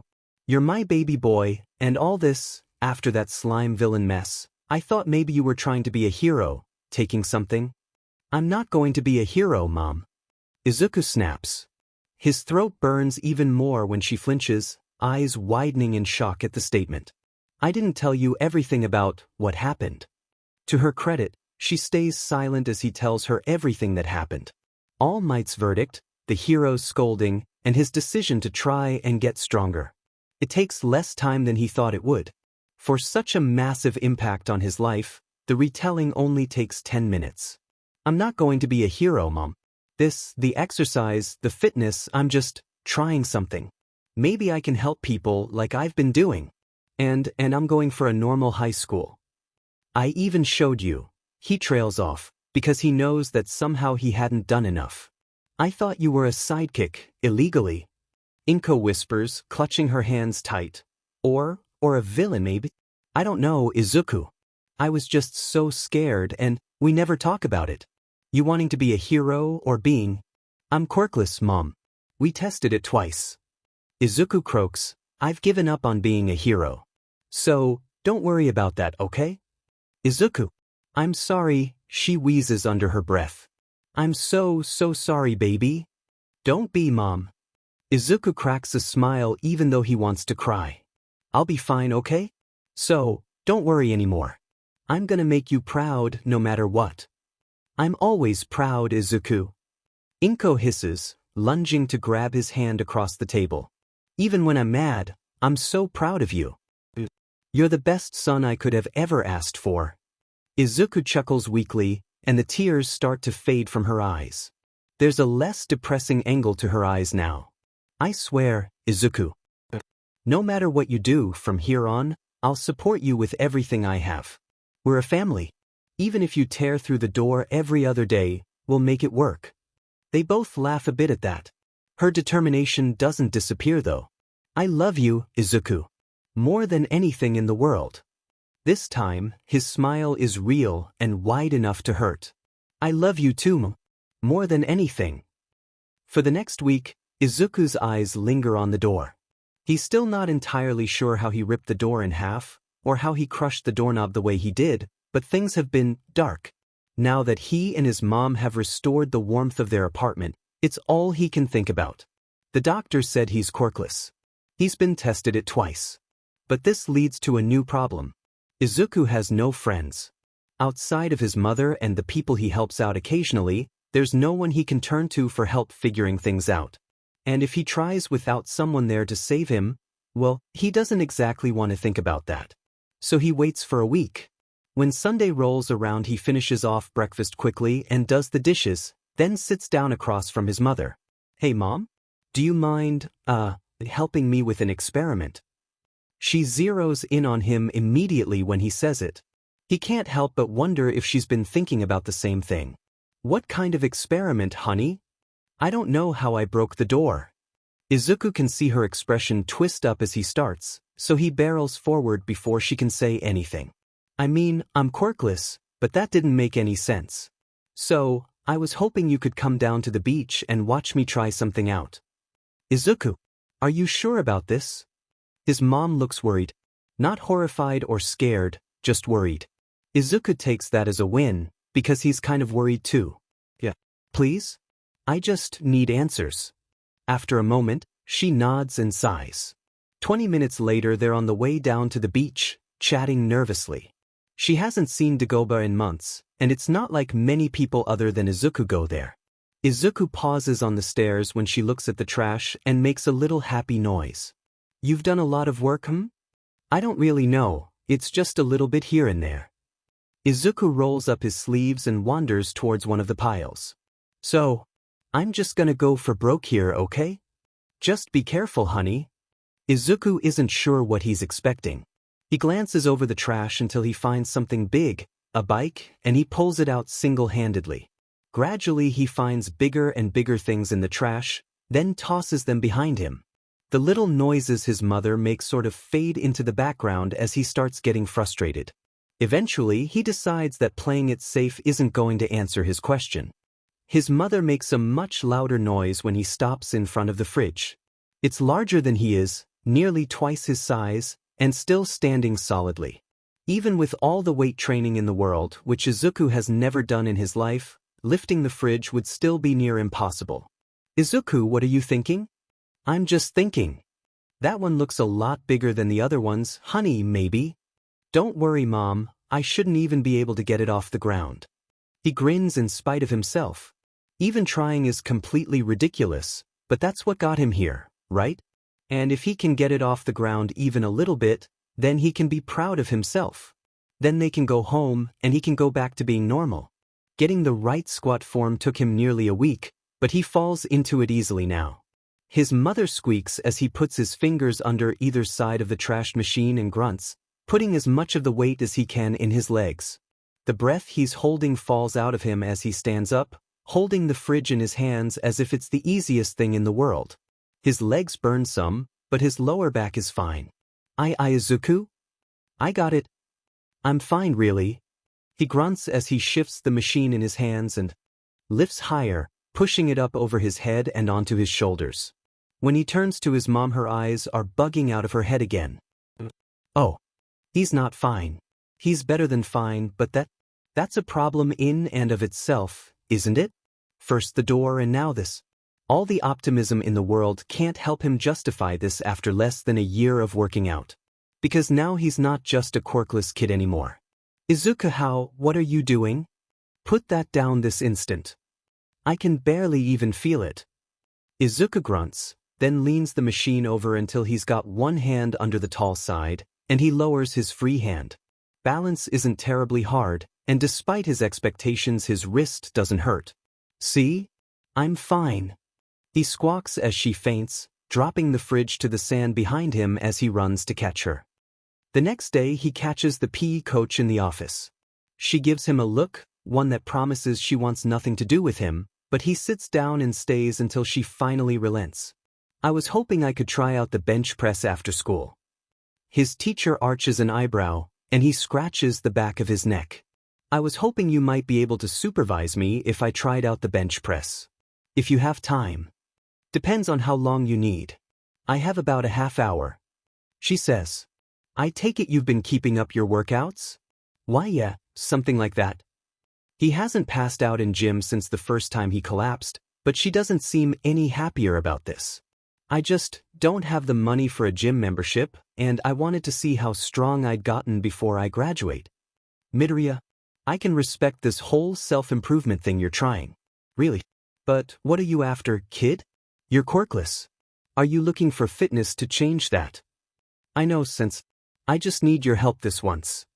Kind of wants to cry. But that would be really uncomfortable, and he's so close to never having to come back. Right now, he needs answers more than anything. Fine. I'll supervise you for a few tries on the bench press, but don't slack off, okay? The woman sighs as she grabs her keys and trudges out. Izuku follows her quickly, ignoring the looks people shoot his way. The gym is small, since their school isn't exactly the best. But it has some decent old equipment, and all Izuku needs to do is... Okay, he has no idea what he's doing. But he's doing something. How much can the press bar take, sensei? We never put on more than 200, but... She glares a little more harshly when he waits for her to continue, but grudgingly mutters, the max on the bars is 400. Thanks, sensei. Izuku decides not to waste time like he did at the beach. Starting slow won't get him anywhere closer to the answers he needs. He ignores the noise of disbelief from his sensei when he stacks 400 on either side of the bar and looks back to her expectantly. I can't spot that kid, even if you somehow did manage to grow a quirk. Is there anyone who can? Izuku gives her his best pleading look. The look she gives him could kill, but luckily her quirk is minor muscle supplementation, not laser eyes. After a minute she throws her hands into the air and storms out. I'll get Kaneko. Kaneko-sensei is actually very impressive without his suit jacket on, but Izuku shelves that thought as the man gives him a rundown on how he should be lifting the bench press. After giving the man a heartfelt thank you, Izuku takes a few breaths and puts a little force behind his hands. The bar lurches off the stand. Kaneko-sensei leaps to catch it, only for it to stabilize a moment later. Izuku mutters out some hurried assurances as he stares up at the bar, reveling in the fact that he can feel some strain beneath the weight. Maybe he's getting addicted to the pain if he's enjoying it after going without for like 2 weeks. Pumping the bar up and down 10 times puts a healthy burn in his arms before he racks the weight and stands up. His teachers don't have anything to say in response. Izuku takes a breath, then looks at the bar and frowns. He remembers the fridge balanced on one hand and wonders if maybe he can do even more. There's still time after all. He grabs the bar with one hand, planting his knee squarely on the bench, and despite Kaneko-sensei's warning he pulls. Getting the bar off the rack takes effort, enough that his wrist pops a bit and aches pleasantly, proving that he's not all might. Just an inhumanly strong quirkless kid. Before he replaces the bar, he lifts it up like a dumbbell once, twice, 3 times. The sound of the bar hitting the rack is really, really satisfying. But before he can worry about adding weightlifting to his routine, he's got some explaining to do. When his mother reads over his complete routine, the one he does on Sunday mornings, when he has no school and a full day to study and work out, she gapes at him. You were just working out, she mutters, shaking a couple aspirin from the bottle with shaking hands. You were actually just working out, but... Izuku, this is beyond human. Izuku shrugs. I didn't really think about that till I'd already started doing it. They share a look, both of them equally uncertain. But it's not like I can do anything about it now, right? The beach cleanup goes much faster now that he's not dancing around the edges. Which, surprisingly, teaches him something else. Jagged metal apparently does nothing to his hands, despite using a healthy amount of lotion and hand soap. Nothing cuts him during his little trips into the disease-ridden beach, and he doesn't even catch a cold. Just before Izuku graduates middle school, Dagoba Beach is a sparkling paradise. Izuku eventually decides on a high school that has a large and competitive academics department, as well as a popular sports program. Graduation is quiet. No one looks at him twice. Kaken doesn't acknowledge his existence. Everything goes perfectly. One thing about graduating is an abundance of free time. Before anything else, he tears down his old routine and looks into more rigorous workouts. Push-ups are joined by fingertip push-ups and handstands. He throws a few exercises in for his lower abs and lengthens the times and reps on just about everything. For pure amusement, since it's tested by phys ed at the beginning of every year, he throws in sideways jumps for a few minutes. His first day trying the new routine sets his rep count at 200 all around, some reaching close to 300, with 5 minutes for handstands, planks, and core. Then he decides to put a little more effort into his run, and accidentally leaves a small crater in the sidewalk outside his apartment complex, which earns him a scolding and another incredulous stare. Despite his hope, he decides to cap his runs at 20 kilometers and never, ever runs faster than a hearty jog. Shortly after his graduation, an apartment complex gets decimated by a villain attack. After a brief internal debate, he ducks under the line of construction tape and mentions offhandedly that he'll help with the larger chunks of concrete as long as they don't mind. There's a bit of a ruckus, since he's a middle schooler and he's just running around, but when he mentions community service, the manager of the site gives Izuku his card and clears him, as long as they have parents' permission. After the first day, no one bats an eye seeing him running around with a hard hat, though some of them don't really get over seeing him haul rubble twice his size off the piles. Izuku likes to think that he's come a long way since he met All Might. Looking back, it's painfully obvious how much an otaku he was, and maybe that's not something to be ashamed of, but at the same time he really should have gone about it differently. Between his working out and his he's half convinced that All Might infected him with some sort of superhuman virus because Izuku still has no idea what kind of quirk lets you be the greatest superhero of all time without a freaking stomach. He's learned how to actually get out of his personal space and talk to people. Sure, helping people out and making small talk isn't the same as making friends, that art still eludes him, but it's progress. Nowadays his old hero merch is stashed away in the closet, where it can't bring up old memories or collect enough dust to wear down the paint. He still keeps up with heroes on the net and makes profiles after school, but it's tempered with a need to do more than just figure out what people are doing with their quirks. Some of the textbooks he's picked up are books on psychology and history, as well as some war strategy books. Even if no one at his new school knows him, he doesn't take his old hobby to school or talk about heroes more than necessary. His fingers still itch to be writing something down, but after losing 2 or 3 pencils to the ceiling as a result of his twirling habit and his unchecked strength, he makes sure to fill his class time with studying and his free PRDS with more studying. He's still invisible. No new bullies have followed him to this new school, and no one really has time to care about his quirklessness, since he's number 3 in his class. Despite all his progress, everyone else is still, everyone else. Villains are still a thing, but people usually dissolve into traffic and blog posts when it comes to chaos and anarchy. Instead of becoming victims, victims have the title of poor BSTRDS. Even if Izuku spends a decent chunk of his spare time cleaning up after villain attacks, he's up to 2 construction sites now, and they're asking if he wants to sign on with a company. He hasn't actually stumbled onto an attack since the Mudman incident. He's walking home from school 3 days into the first term when the storefront on his left explodes. It's surreal, standing in the smoke with musical sheet metal blocking everything else from his ears. All around him people panic and run away screaming. He blinks and glances towards the building, wondering if anyone. 2 villains are there now, wide-eyed and screaming at him. One has a schoolgirl clutched in his arms, gun pointed either at her head or at Izuku's chest, while the partner has a plastic bag full of cash dangling from his gun hand and a case of beer tucked up under his left arm. Sadly, whatever they're trying to say is lost on him since, they just blew up the DMN building. He points a finger at his chest, still a bit dizzy since his hearing is just now swimming back into existence, and the villains are now waving their arms at him while screaming. At least he thinks they're screaming at him. A flash of light catches his eye and suddenly the world stutters into slow motion. He's on the back foot when he glances down, reaching out lazily and snatching something out of the air. When he holds it up, it takes a second to register that the little piece of metal in his hand is most likely a bullet, that the thugs just tried to shoot him. When he looks back at the villains, they're gone, sprinting down the street as their hostage stumbles forward and collapses into Izuku's arms. Police swarm the scene instantly, taking the girl from his arms and asking him questions even though he still can't really hear. After a few of them have all tried getting through, he shrugs and holds up the bullet. "I think they shot me?" The rest of the incident is a whirl. Paramedics and police are motioning him over to ambulance so they can check him over while his hearing comes back.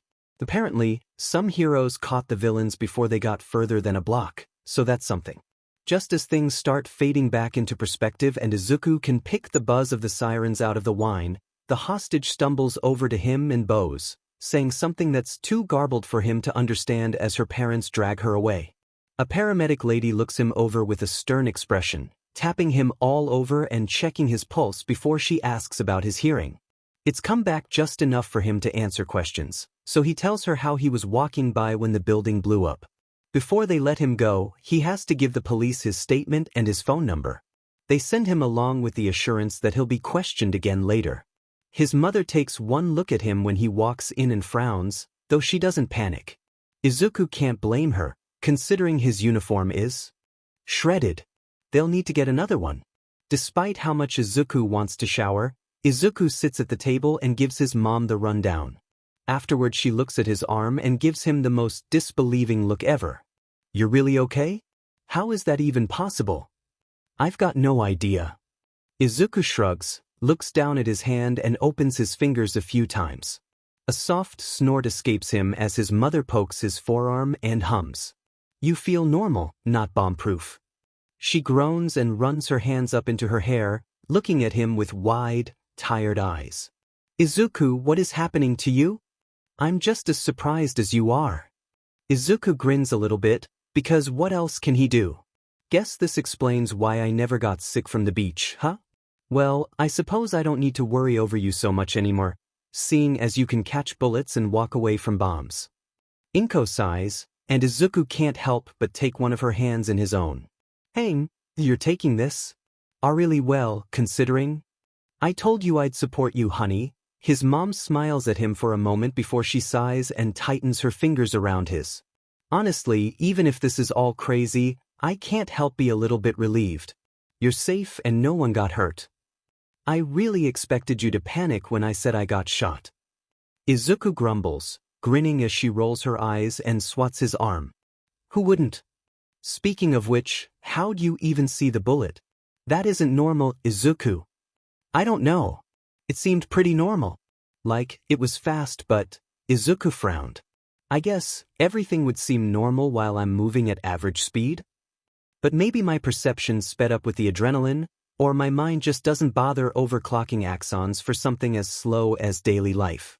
If I could see and catch the bullet, then I was moving relatively the same speed and my brain was perceiving the bullet somehow, though that's theoretically impossible. Bullets move faster than..." "Izuku!" Izuku blinks as his mother pinches his ear. "Was I doing it again?" "Look, honey, let's not worry about it. Whatever this is, just be careful." She frowns, but Izuku grins. At least this time, they're talking. He knows she's not mad, because he really couldn't have done anything about this one. At least he's not alone. The police call him in the next day. Actually, they're waiting for him after school and he's not really sure what people think when he gets in the back of the cruiser. Some of them heard he was caught up in the attack, hence his brand new uniform, but most will talk later. He's retold his story for the third time when a man in a trench coat arrives. Izuku isn't sure what to make of him, other than this is probably way beneath his job code. "Midoriya? Midoriya Izuku?" the man asks, sitting down in a chair pulled from somewhere. Izuku nods and sighs. "I'm Detective Tsukachi. Sorry, but I just need you to repeat the story one more time, okay? Start with your details, name, the date, your date of birth, Quirk." When Izuku says quirkless, everyone stares at him for a moment before the officer waves at him to continue. Once he's finished, the detective stares at him, then looks at the file. "Could you, Tsukachi frowns, then sighs and rubs a hand down his face. "Could you say your details again? You have a lie detection quirk?" Izuku blinks. The detective opens his mouth a few times, then finally coughs and nods. "Something like that. But I need you to repeat. Would my doctor's office help more?" Izuku frowns. "They just did another test a few months ago." "That will work." Tsukachi nods. "I guess you can't tell me about your quirk." Izuku tries, smiling a bit. The detective snorts and shakes his head. "Sorry, Midoriya-kun, but no. Police secrets." He stands up. Izuku laughs weakly, Both because the man is smiling and that's great, but he really wants to know about that quirk. Instead, he's driven home and left on the curb in front of the complex, with a friendly wave from the officer who'd caught him during the attack. His mother laughs when he tells the story. At least I'm not the only one who didn't know what to do. It's Sakura season again. Which is just crazy. Where did the time go? He spent the past year running around the country. When did he lose track of the time? Just a few months ago he was sure that time had crawled into a river and gotten itself stuck beneath the ice. Maybe that was just winter. Sure, Izuku likes Sakura season better than winter, but now that it's here he almost wishes it was winter again. Maybe staring death arms in the face doesn't help. Seems like every time Izuku sees that guy he's stressed out of his mind. Izuku doesn't know the guy personally, and doesn't want to, mind you, but death arms yells a lot. For a moment, Izuku considers telling the guy about that massage parlor 2 streets down. Apparently, despite being cheap enough for a high schooler to buy a makeover package, they do good work. His mother had been glowing when she came back. He glances from death arms over to the police officers and catches a pair of them lounging on their cruisers. Most of them seem to consider this a problem, but he can see several who haven't drawn their weapons. The ones he recognizes who aren't taking it easy are holding a meeting, seemingly content with the situation. Considering he's got 3 guns pointed at him and a knife pressed against his throat, he really wishes they would care a little more. Or at least pretend. The villains are close enough that, if his mom followed through with that joke from last week, a RP whistle would probably shatter their eardrums. The street is in a deadlock thanks to the hero's response time and the police acting quickly, but it's a bit of a double-edged sword at the moment. Instead of some kind of chase or anything more exciting, Izuku just stands in the middle of the street while the villains glare at the cops and try shuffling around. Man, how'd this go so wrong? One of them curses quietly. Izuku rolls his eyes. Well, if you were from around here, you'd know that Death Arms patrols the next street over every Tuesday. Leonardo is pretty new, but with the Sakura blossoms going strong they're on city cleanup duty, and that storm last weekend left a whole bunch of people complaining. Izuku twists his nose at the desire to sneeze. You some kinda hero nerd, brat?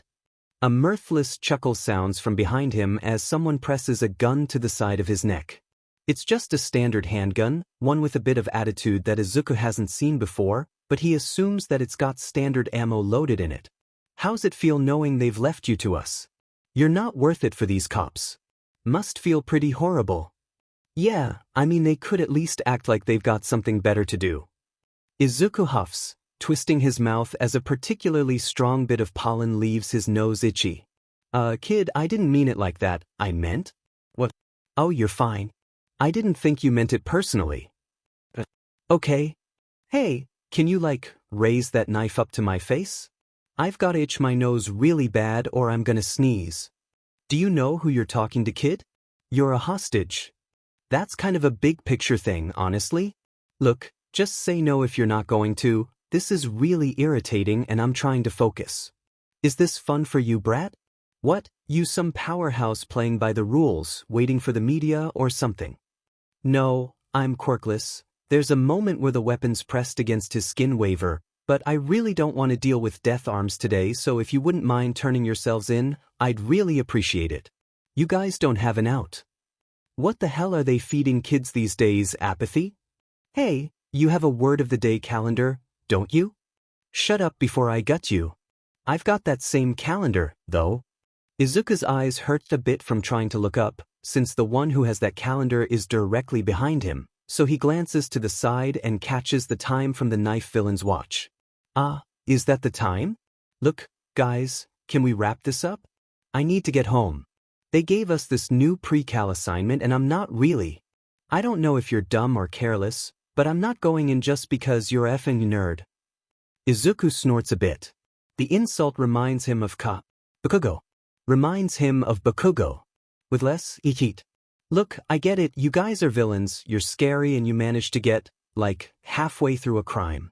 Which is more than a lot of people can do these days, honestly. Izuku sighs, pressing a hand against the knife to gently guide it away from his neck. The heroes and the police are starting to panic, now, and the thugs are stepping back trying to focus on him, now that he's moving. As much fun as this has been, I've got homework and I really don't have time to stick around. He's half turned around when the three villains with pistols fire. Two of the bullets get snatched up, but the one on his left punches through his jacket with enough force to make him grunt. One look tells him that there's a noticeable hole punched through his shirt and coat, which means he'll need to buy another uniform tomorrow. Do you know how much these things cost? Wide eyes stare back at him as the villains turn their handguns on the heroes and the police, which does absolutely nothing against the tasers and fists coming their way. It's kind of anticlimactic, actually. Next thing he knows, a familiar officer is leading him out of the chaos as if he hadn't just left Izuku to his own devices a few minutes ago. One look at the ambulance on standby and Izuku decides that he's entirely done with this for today. Halfway there he turns and looks up at the officer without bothering to hide his mood. I'm going home. If you need a statement, just come get it later. The officer makes a bit of a fuss over it, but they both know it's a farce. After they picked him up at school, they've made a habit of driving him home from incidents or leaving him on the side of the scene for an hour as they put things in order. Eventually he'd just given up and gone home, which somehow invited a pair of officers into his house to take his statement. When he gets to his complex, roughed up and sporting a blazer with a gunshot, the neighbors take one look at him and start muttering something about how he used to be a good kid. Not the ones he knows, who he helps out occasionally, but the ones who can go a week without getting wrapped up in a villain attack. Izuku has been wrapped up in nearly 10 over the past 2 weeks, and he doesn't even know how. There are 3 more heroes on his way home than there were last month.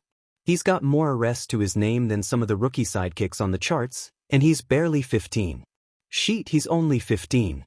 He feels so much older than that. At least the people talking behind his back treat him like a teenager. No one else seems to anymore. I'm home. Hey sweetie. Oh, another attack. He sighs and kicks off his boots in the entranceway as his mother gives him a sad smile. Everything okay? Gotta buy a new uniform again. Izuku mutters, stripping his backpack off his bag and tossing his blazer over a chair. Luckily, after losing his old, All Might-themed backpack last week, the foreman from one of his community service projects had gotten him this one as a gift.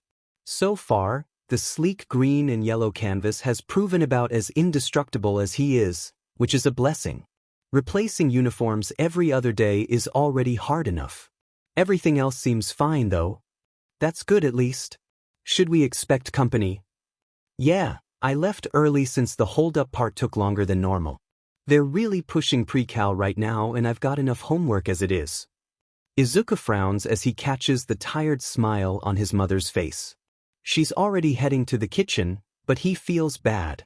At this rate, they'll be back to quiet dinners before much longer. Every day he has to get a new uniform, his discussion with whoever is in charge of that becomes longer. Apparently, he's bought more in 2 weeks than some students have in an entire year, so he's talking directly to the principal now, not that the questions change.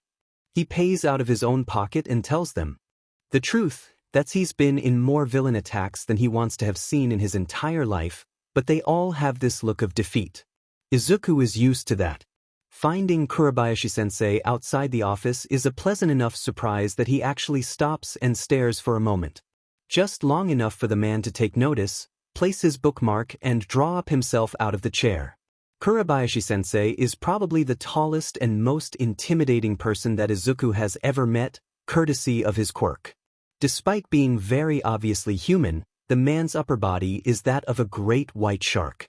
According to Izuku's research, his arms are right around where the shark's ribcage would swell out and the man's back has a long arch to it that leaves his open maw hanging out the front of his button-up. His nose extends out beyond the mouth such that it hangs over his fangs, allowing him to peer down at everyone through the square glasses mounted atop his snout. The blue and white skin, modeled in all the places where a normal human would pale, is more like reptile skin than shark scales, from what Izuku can see.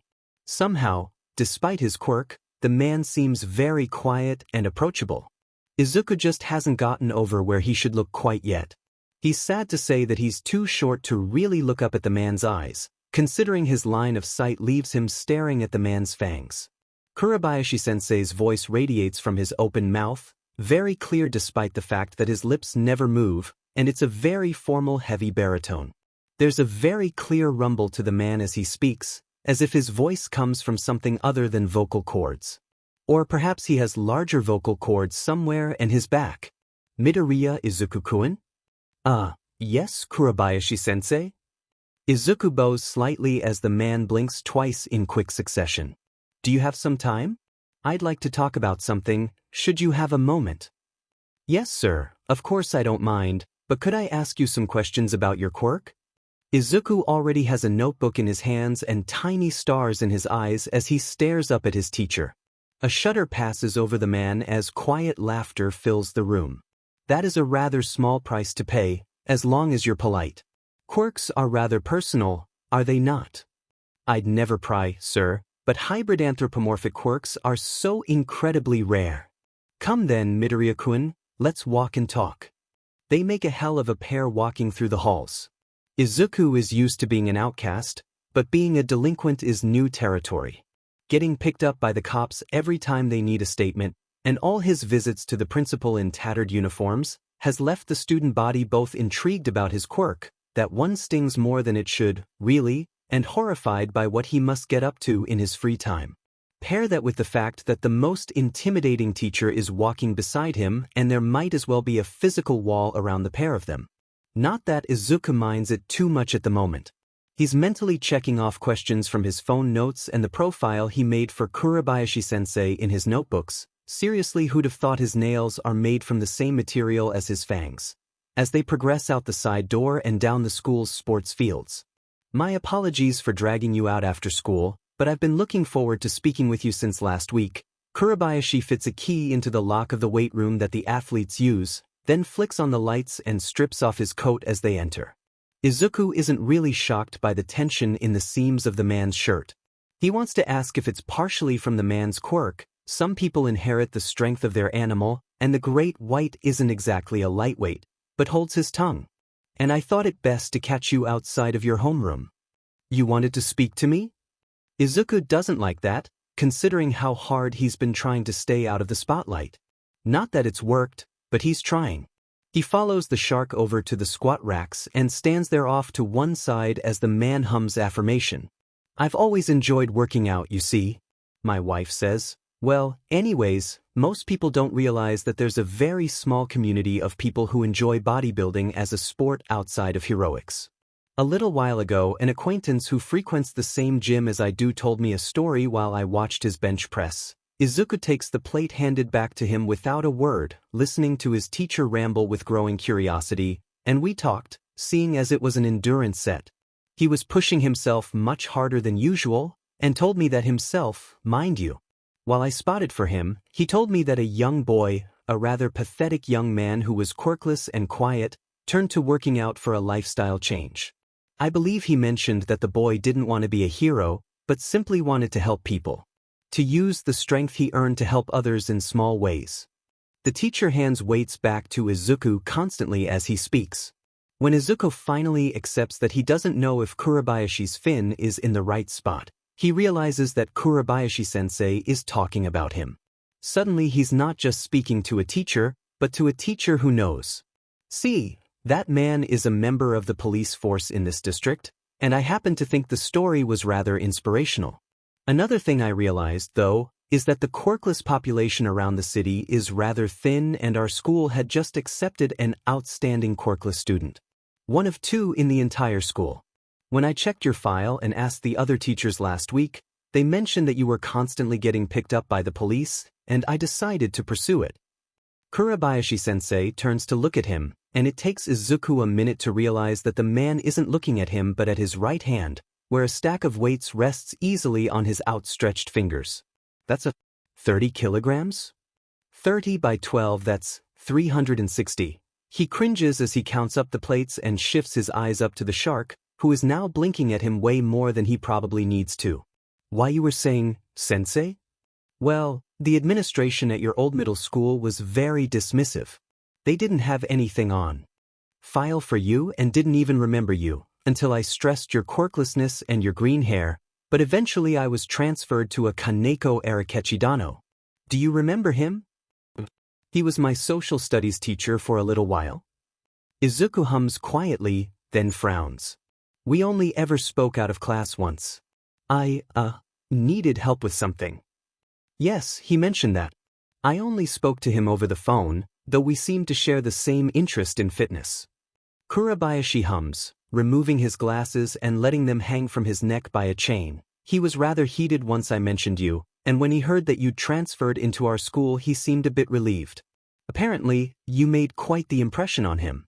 Would you like to put those away, perhaps sit down? Izuku sighs and replaces the weights as his teacher gets settled, then sits on a bench press across from the man. Kaneko Dano was a big long-winded, I'll admit.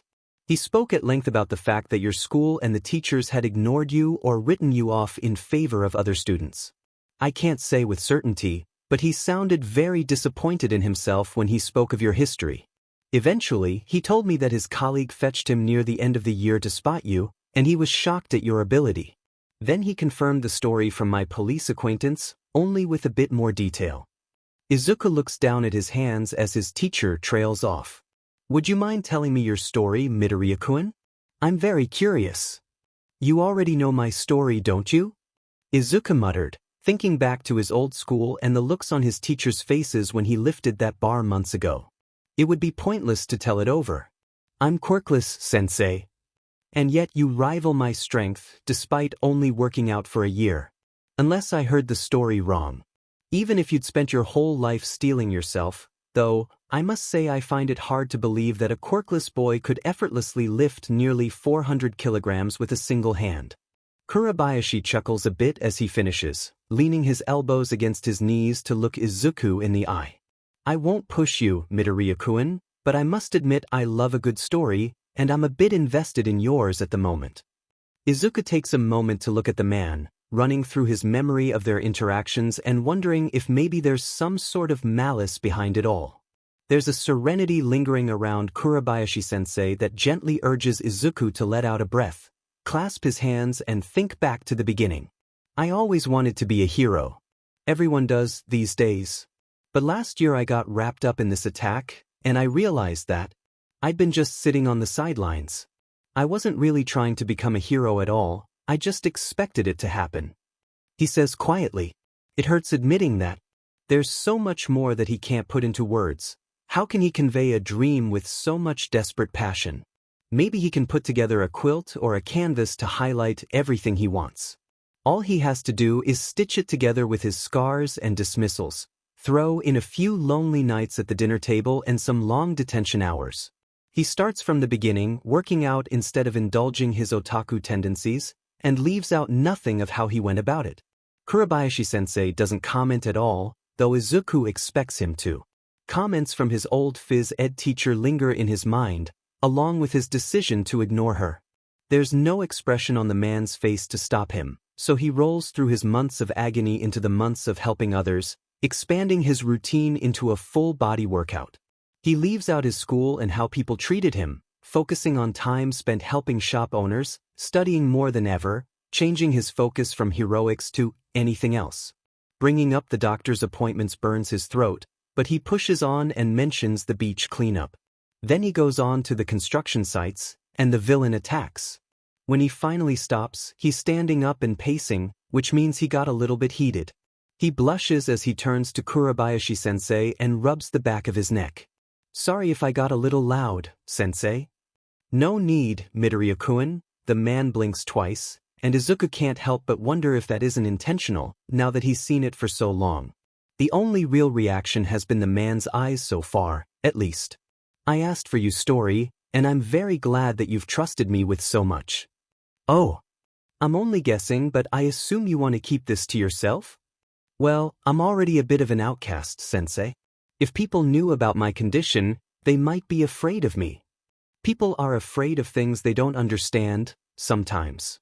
However, I can't say that I'd be content to leave things as they are either. Are you truly all right with how things are, Midoriya-kun? I mean, Izuku frowns. I wish that I'd been able to just have a normal school life, maybe go on to join the police force or get a job somewhere quiet. But I'm used to being like this, so I guess everything is fine. Not to be rude, Midoriya-kun, but I disagree somewhat. You've gone through much more than most kids your age. Being caught up in attacks so often, having to deal with adults who don't take your safety or your wishes into account, having to worry after your parents. I wonder if that might be a bit too much. Kurabayashi-sensei says quietly. Sometimes, even though it's hard, seeking help is the bravest thing a person can do. People need help on occasion. Izuku frowns as he listens to the man talk. He's heard that before, of course. Talking to people in private, without the subject of quirks, it was something he heard often. His friendly shopkeepers told him to try making friends nearly every week. A glance up at his teacher reveals absolutely nothing about the man's position, though, so Izuku isn't entirely sure what his teacher is looking for. I don't know what I'd ask for, honestly. He mutters, fully expecting yet another lecture. The shark-faced man stands up, extending a single mottled blue-white hand. Midoriya-kun, you've been looking for some way to add weightlifting to your routine, yes? He nods, earning a few blinks and a low growl from the shark. Allow me to assist you on that front. What? 3 days a week, I'll teach you to use the equipment here in this gym. The hand sweeps across the racks and sleds and benches, leading Izuku's eyes to the mirrored wall on the right side of the door. And we will go over some of the things I have managed to pick up during my years of training. I really couldn't, the school wouldn't. Leave that to me. I'll speak to the principal personally, and we'll get everything settled. Sponsoring you would make me feel much more accomplished than if I simply left you to your own devices. The man hums with an air of happiness in his voice. Teaching the next generation how to properly strengthen themselves is what good athletes love the most. Sharing a gym and a dream make people a family, Midoriya-kun. Izuku stares up at the man with wide eyes. No one, hardly anyone he's ever met has simply thrown such a generous offer at him. Occasionally strokes of good luck would strike him, but this was insane. He's been looking for a way to start lifting weights, sure. This is a huge blessing, but can he really ask his teacher to do that? After a moment of spiraling, he looks up at his sensei and speaks, despite the growing pressure in his chest. What would you do, sensei? If you have the time to spare, Midoriya-kun, this is an agreement that would benefit us both. Try doing what you want instead of worrying about me. Kurabayashi says, blinking once. Izuku blinks in return, earning another blink for his trouble. Would you like for me to teach you how to properly train yourself, Midoriya-kun?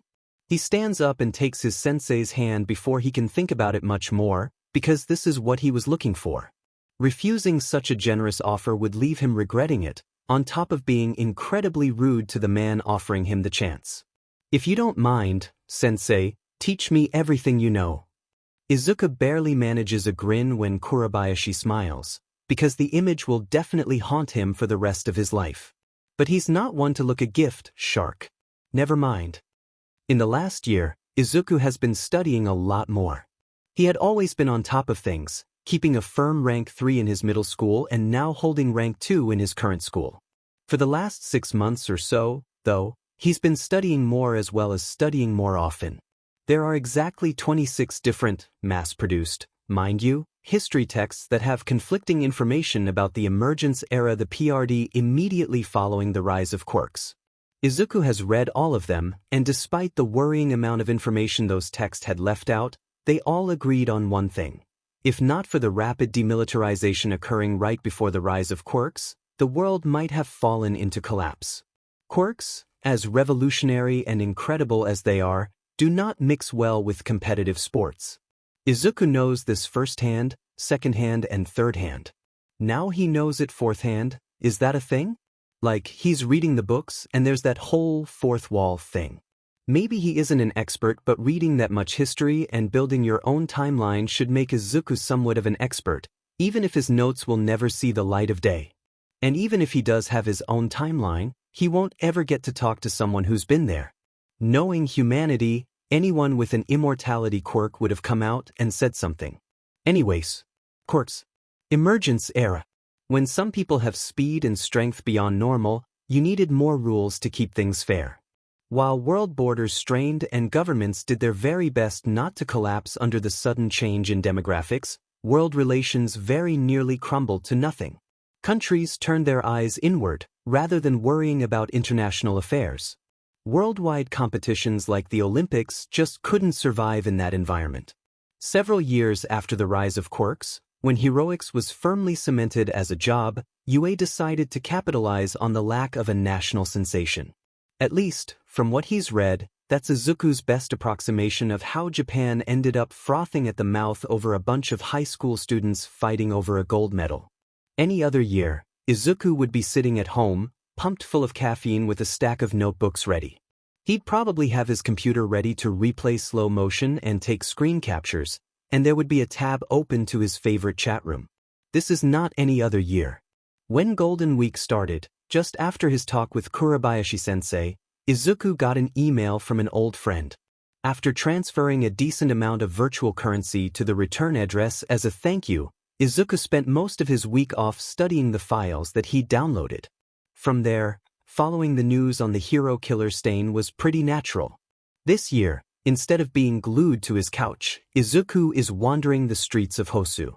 His attention is split between putting pins in a map and watching the live broadcast on his phone. UA really ramped up their surveillance of the festival this year, so he's nose deep in his phone screen when he hears a car honk at him. After a rush of wind and a blur, Izuku is left standing safely on the other side of the intersection with a girlish shriek in his throat. Ingenium. The display of phone fumbling is impressive, in his opinion. 6 bounces is a new personal best considering the lack of damage. Meanwhile, the armored hero wags a finger at him, eyes openly displaying his mirth at the show. Hey, you should really watch where you're going, young civilian. You really know your stuff if you're recognizing me on the street. Ingenium's armor looks pretty cool up close.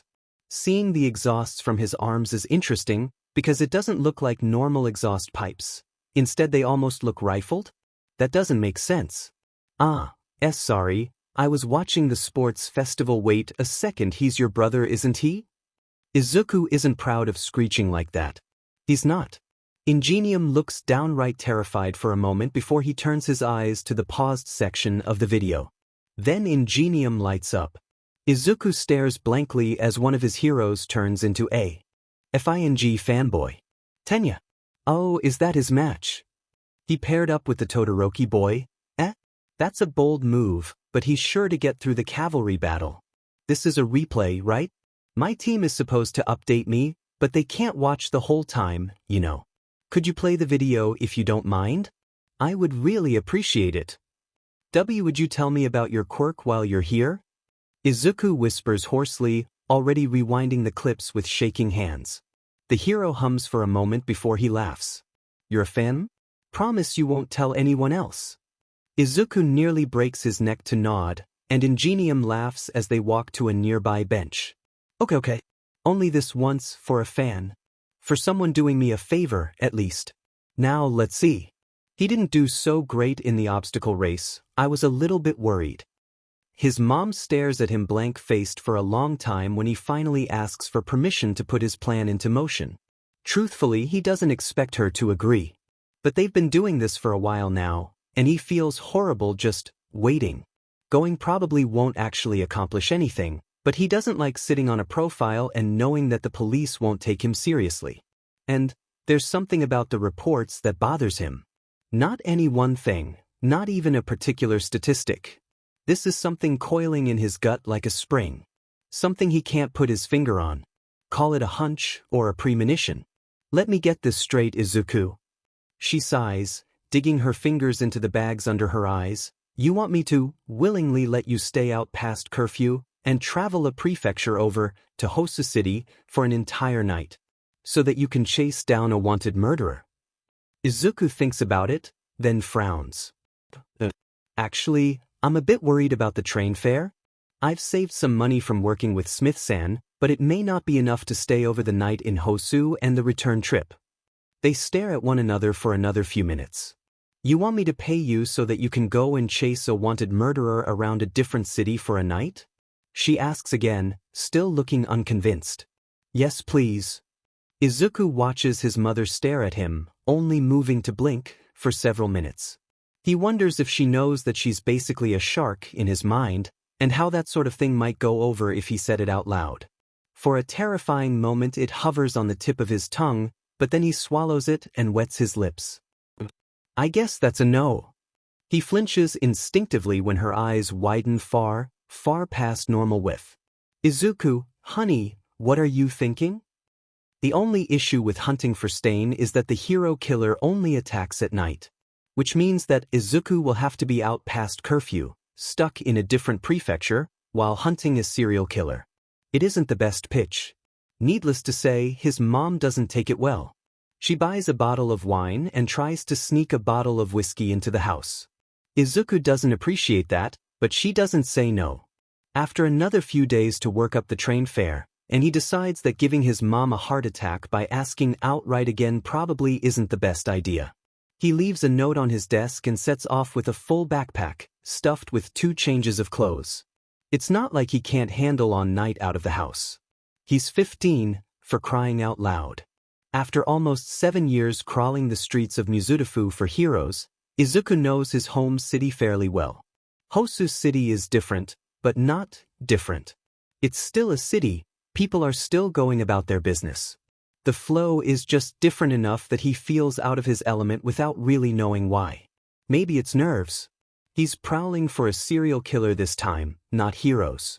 Taking a day out of school isn't really that hard, but he doesn't have more than one, so he wanders the edges of the commercial districts, tracing the lines between residential and business sections. Pins go into his map for him to return to later, but he never lingers more than a few minutes in each part of the city. His profile puts Stain somewhere just outside the central districts of the city. Certain portions of the city have connecting alleys, and when Izuku cross-references the layout with new hero patrol routes, he's got a handful of likely sites. The problem is that he has a handful of possibilities and he's on foot. The day passes without an attack. Izuku takes it as a blessing, despite the tightening sickness in his gut. His night gear is simple. One of his older workout sets has reflectors taped on and his hair gets stuffed into a ball cap. Everything else gets stuffed into a backpack for his inevitable return home after the late patrols. No one in Hosu dares patrol more than necessary early in the mornings, and their numbers are so heavily reinforced that Stain wouldn't dare take anyone then. His phone rings after his 3rd busted location, and Izuku answers it with shaking hands. Hello. Midoriya-kun? This is Midoriya Izuku-kun, right? Izuku stops in his tracks when he hears the voice coming through the line. He hasn't forgotten exactly, but he'd been a lot more focused on the detective's quirk at the time. Why yes, this is Midoriya Izuku, Detective-san.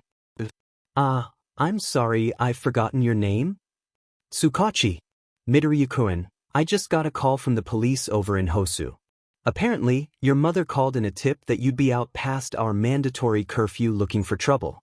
Normally the uniforms would go looking, but your name is a bit of a flag in our system right now, so they called me. Wait, you flagged me? Doesn't that mean I'm a person of interest? Izuku blinks. Tsukachi-san, I'm going out on a limb to say your quirk works over the phone? Most quirks don't, but you're a detective and they seem pretty reliant. No, unfortunately. I'm just a regular detective making a call as a favor to a worried mother. Midoriya-kun, are you in Hosu? Would I be in trouble if I was? He mutters. Your mother claims that you haven't run off, but minors are supposed to be indoors by now. Technically this is truancy or disobedience. I forget the exact clause. According to the Selective Administration of Regional Activity Restrictions, a minor can be fined, placed in juvenile detention facilities or be subject to disciplinary action courtesy of the school authorities, depending on the circumstances of the arrest and the authority of the minor's guardians. Izuku recites offhand. Yes, that's almost exactly right. Word for word, action. Midoriya-kun, how did you? Detective-san, Izuku winces as he cuts the man off, stepping off the main sidewalk so that he's leaning against an alcove with his phone tucked between shoulder and cheek. His backpack is already in one hand while the other fishes for the Stain profile and his law enforcement notes. Can I ask you something? Something off the record. I'll admit you've got me curious, Midoriya-kun. What's on your mind? Let's say, have you ever had a possible lead on something? A lead that wasn't anything special, just a bit of a hunch. Something that you noticed, but couldn't phrase correctly enough that people would listen. Izuku frowns as he stares down at his profile notebook. Well, I've seen it happen a few times. A good friend of mine has this intuition that's nearly inhuman. Frankly, I'd kill for half of his ability. But most of the time, police force members aren't allowed to move on a hunch like that. Is that the sort of thing you mean? Yes. I have a friend like that too. His eyes close as the memories burn just a touch and he slips into old habits. An old acquaintance, I mean. Not a friend. Someone I knew. Right. So, would you like to tell me what's going on, Midoriya-kun? Are you going to arrest me for pursuing a police investigation? That's a bold claim. Firstly, could you tell me something? Do you get involved in everything on purpose? Your file is, honestly, this is a bit extreme for just bad luck. Especially considering your situation. Situation? Izuku frowns. You mean the quirklessness? The silence draws out. Izuku drops the profile notebook and grabs his flashlight instead, stalking back onto the sidewalk with new purpose. You're probably right, Detective-san, Izuku says bitterly. But I can't do much about it unless you want me on house arrest. Even then, I'd just be stuck inside with a bunch of free time on my hands instead of pursuing a lead. You've said that a few times, Midoriya-kun. What kind of lead? I know where the hero killer is going to strike next, Detective-san, Izuku mutters, shining his flashlight down another alley and mentally checking off the pin in his maps. Stain? Midoriya-kun. Izuku speaks over the man despite how much he wants to apologize, letting the words flood out as if he were talking to himself, not the detective. Somehow that makes it a bit easier, though he still feels shame for the way he's treating the man. At the very least, I have an idea of where and how and when. But something tells me that you aren't taking this seriously, so you won't believe me in the first place, and honestly being on the phone while I'm out looking for a serial killer is probably a bad idea, so I'm going to hang up now. Don't worry, I'll be home before anyone realizes that I'm out here. It's probably nothing, but I can't just sit on this, and none of you will take me seriously. Good night, Detective-san. He hits the button and sighs heavily. Sickening heat churns through his gut, a mix of shame for his actions and restlessness in the face of doing nothing with his information, but mostly he's hurt. Sure, he's quirkless. He also may or may not be immortal. Getting grounded is definitely something to avoid, but he doesn't have time to play word tag with the lie detector detective and definitely doesn't need this eerie sensation of being parented. Coming from a guy he barely knows, it's just weird. He turns down the 15th alley when he sees a flash of metal and a hero lying in a puddle of blood. As three minds each try to figure out what Izuku has just walked into, an image is burned into Izuku's mind. Stain is a little taller than average, made of thin limbs wrapped in bandages, leather and bloodstained scarlet fabric. The hero killer is reeling back from his kill as Izuku panics and throws the first thing on hand. The flashlight. Stain picks heroes off for one-on-one confrontations a majority of the time. Victims are found just outside of the public eye, in between public areas and city maintenance areas. Native has a tracking quirk, which means that he's probably faster than average, and Stain managed to lure Native into the alleys instead of taking him on with backup. Blades fit the profile, but carrying that many has drawbacks unless there's a quirk application.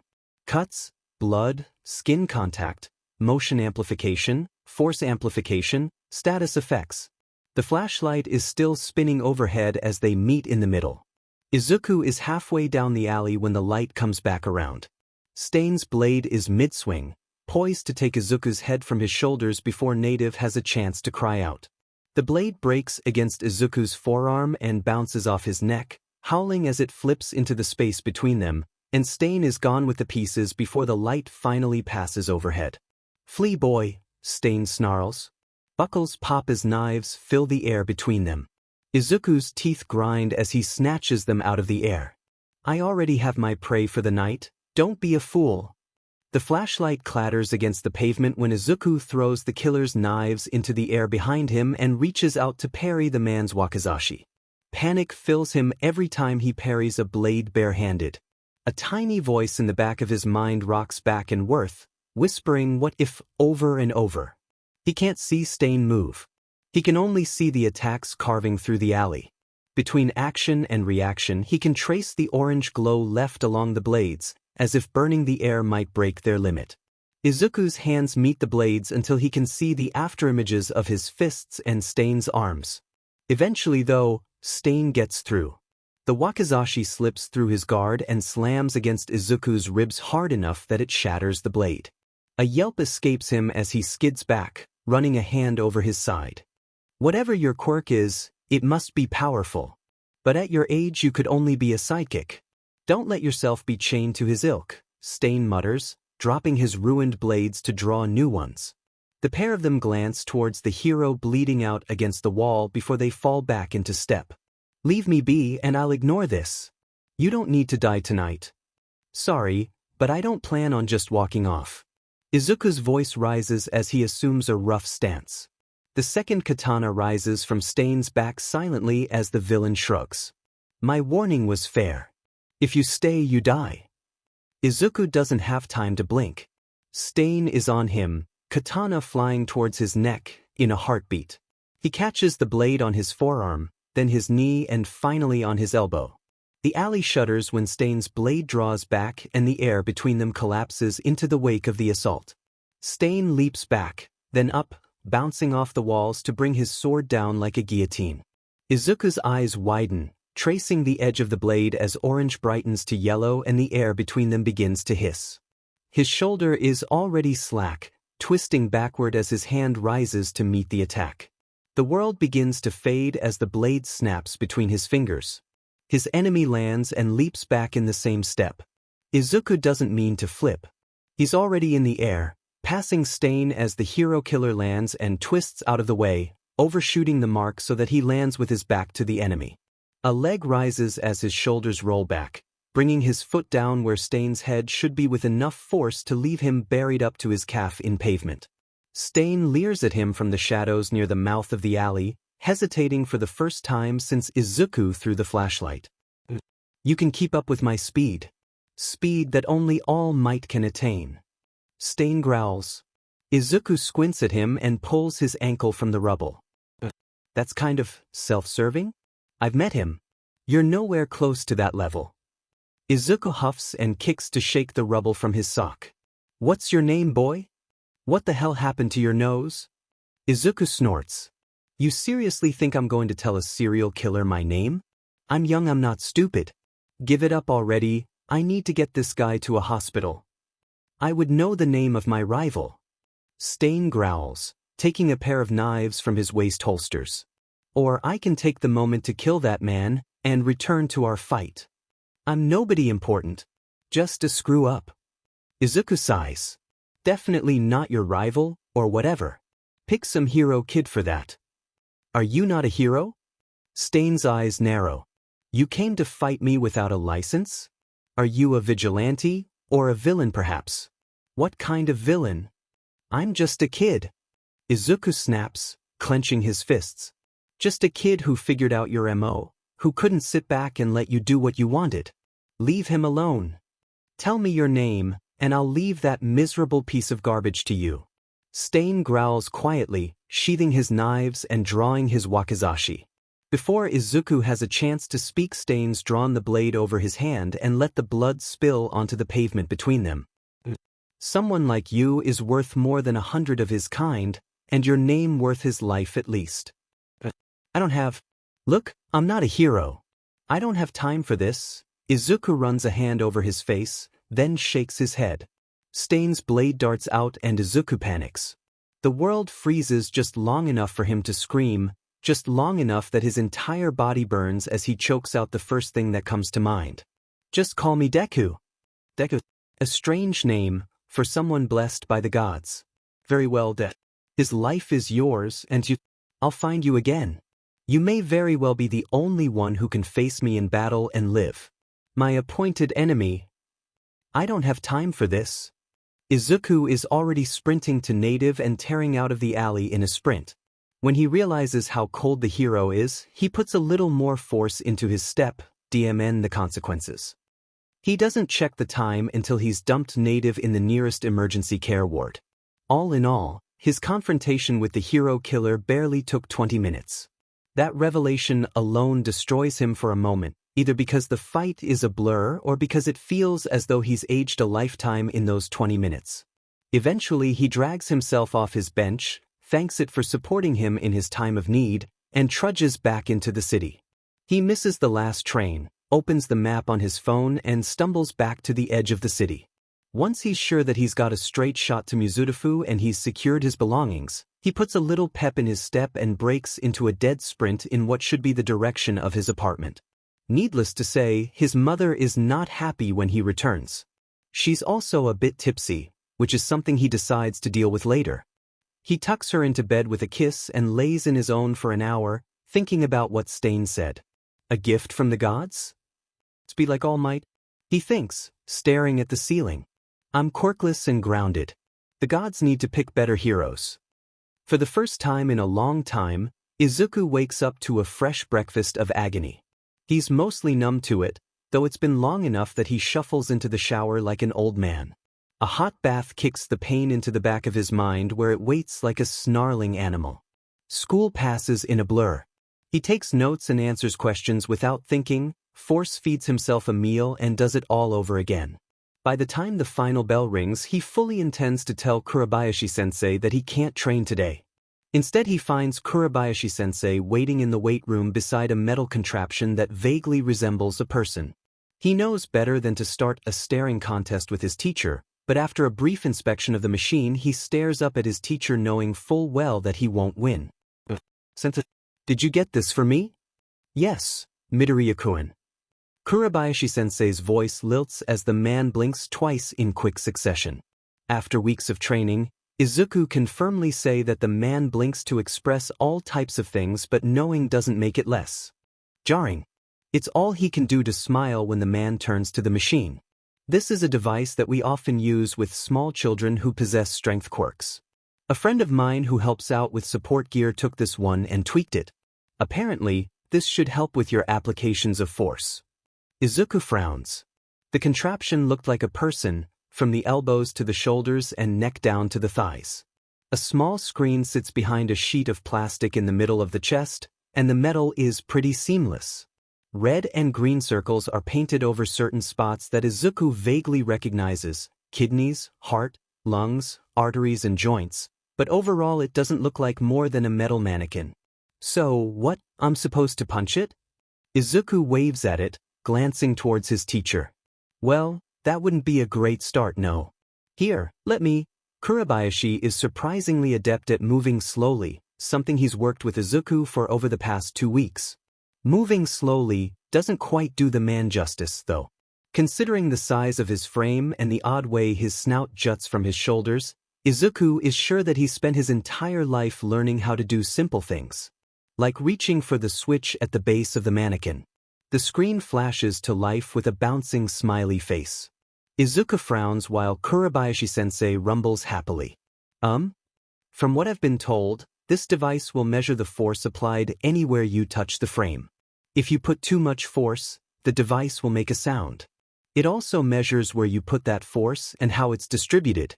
The green face will change to a yellow or a red if you knock the person unconscious or kill them, respectively.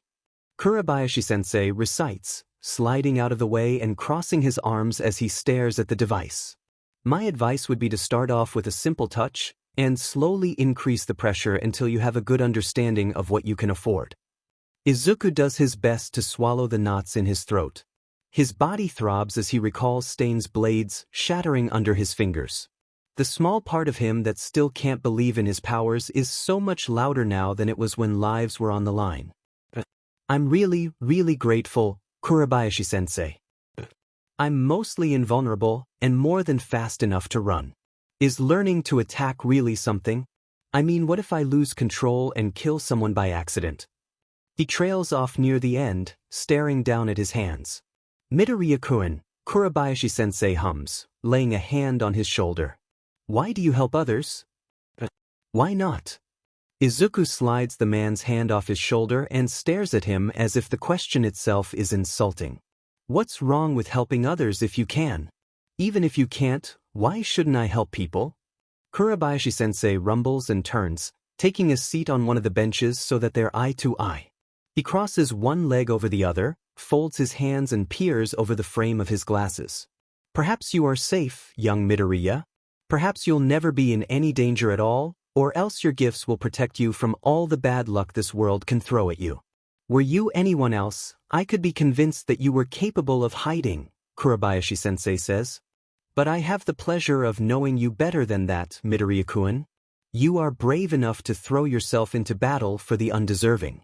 You help others without question, without stopping to consider if you can or the task is beyond you.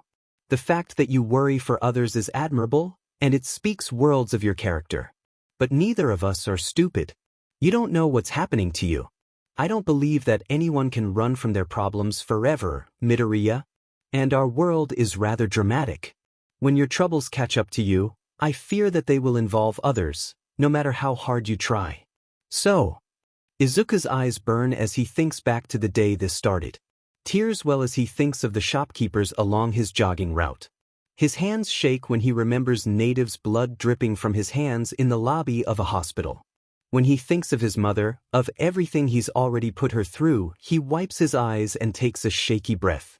Let's not think of this as learning to fight, Midoriya-kun. Kurabayashi-sensei doesn't speak until he's sure Izuku is ready. He stands and takes a deep breath, clenching his fists hard enough that his entire body shudders. Learn the limits of your gifts so that you may use them for the sake of others. That has always been your strong suit, has it not?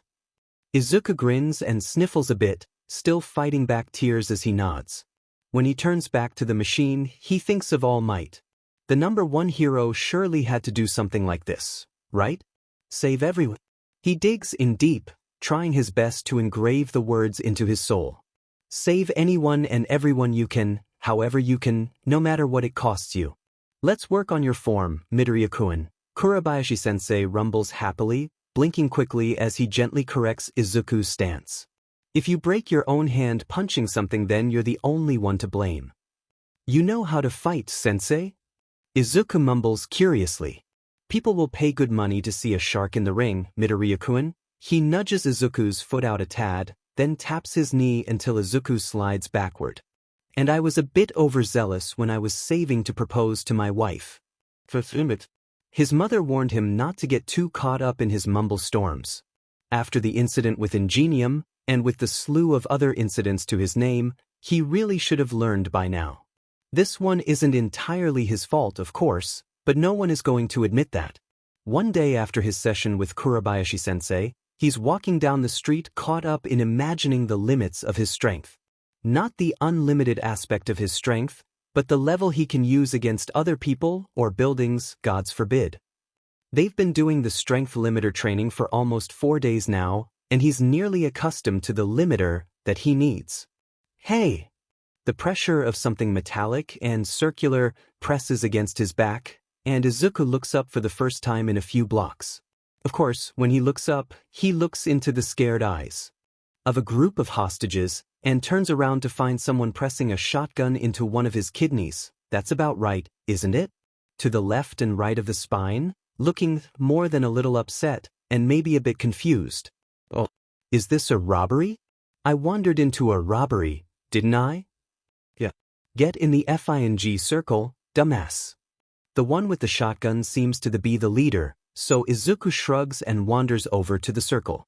Before he can sit down, though, he notices an old woman near the edge, shifting around uncomfortably. Izuku sighs, turns and wanders towards the edge of the store with his hands up. Gimme a sec? Kid, did you not even hear me? Sit the F. I did. I'm going, she needs a chair. Izuku frowns at the lizard Quirk person, lifting a padded chair in one hand and ping an eyebrow. Do you want your hostages complaining? I like them docile and not bats hit insane, thanks. The leader growls, pressing the shotgun into his gut again. Izuku snorts, then pushes the muzzle away and walks back to the circle. Once he's got the old woman situated, he notices the mother comforting her child and pinches his lip. It isn't until the mom stuffs some of her blouse into the child's mouth that he decides he can't really ignore it. The leader gapes at him when he stands up again and points at one of the villains. Hey, he really doesn't want me to move, so could you do us all a favor? See that stroller? The villain blinks in shock, then points to a stroller, only Izuku to point at a different one. No, that one. Yeah. Can you just? Thanks. Hefting the stroller by a cross-section, Izuku waddles it through the crowd to the mother, who looks at him gratefully, with a little bit of caution that Izuku chooses to ignore. The baby quiets down when she receives her pacifier and blanket. Once he's told the mother how cute the little girl is, he wanders back towards the edge of the circle and sits down, trying his best to ignore the people staring at him. I'm curious. How the F do you wander into a hostage situation? The leader finally growls, looking too confused at Izuku's situation to keep his mouth shut and just let things play out. Izuku sighs. I just had a lot on my mind. I think the officers let me wander in here on purpose, honestly. The looks he gets from the villains are mixed. He tries not to dwell on the pair who look at him with pity in their eyes.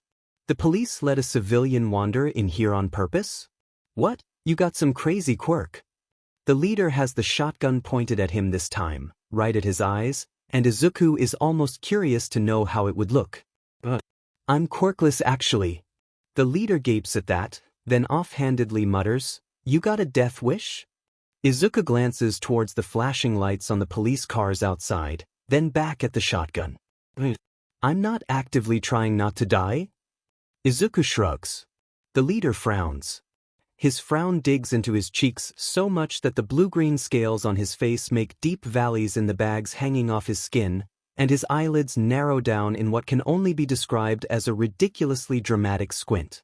You're an informant, aren't you? No, I really did just wander in here by accident. This is the closest shop to school that has discount tracksuits. What kind of excuse is that? A quirkless kid wanders into a hold-up, helps out the hostages, doesn't bat an eye at having a shotgun in his face? Yeah, right. Izuku shoots to his feet as the thug's stance changes, ready to actually fire the gun. I'm not going in without a fight, especially not on some stupid. A blast tears through the shop, and Izuku actually skids backward a bit as the shrapnel from the shot tears into his gut. Thankfully, because of the distance, the burst is concentrated in his stomach and shreds his uniform, leaving Izuku gaping at the villain. Do you know how much these things cost? The panicked expression on the villain's face is enough warning. Before the second shot goes off, Izuku moves. He can't control how fast he is very well, or how much force is behind his steps, but the green, black and blue blur racing through the store manages to catch each of the 6 villains and knock them out of sorts before it tumbles over a discarded weapon and slams into a display with enough force to knock over the shelves. When the police storm the place, seeing the disturbance, they find the 6 disoriented villains and the crowd all staring at Izuku, lying on his shoulders with his feet in the air and a frustrated look on his face. 2 of them he recognizes from other scenes. One of them is in his phone as a police contact. You guys should be ashamed of yourselves. Izuku sighs. Izuku hates it when the adults in his life are right. Not out of spite, or because he wishes he were older. He hates their tendency to be right about things that he doesn't want to deal with. His hesitation left the villains awake enough to struggle, though they were definitely sore from the blows, and it gave him just enough responsibility for the situation that Deku, who arrived too late to do anything in the first place, ends up pulling him aside for a lecture on measuring one's strength. Getting a lecture both from the hero and from the disembodied shark voice in his own head does nothing for his mood. I've seen you too many times in the past few months, you know that? The hero growls, looking down at him with a firm frown. And now you go pulling something like this. What would you have done if you'd killed someone, or if you hadn't been fast enough? In a hostage situation, your job is to sit there and not cause trouble. Izuku sighs. Deathguro's frown is even more stern now, and he jabs a meaty finger into Izuku's chest. Quiet. No matter what, using your quirk without a license is illegal, and you endangered everyone in the building by doing what you did. Okay, look, you weren't even there.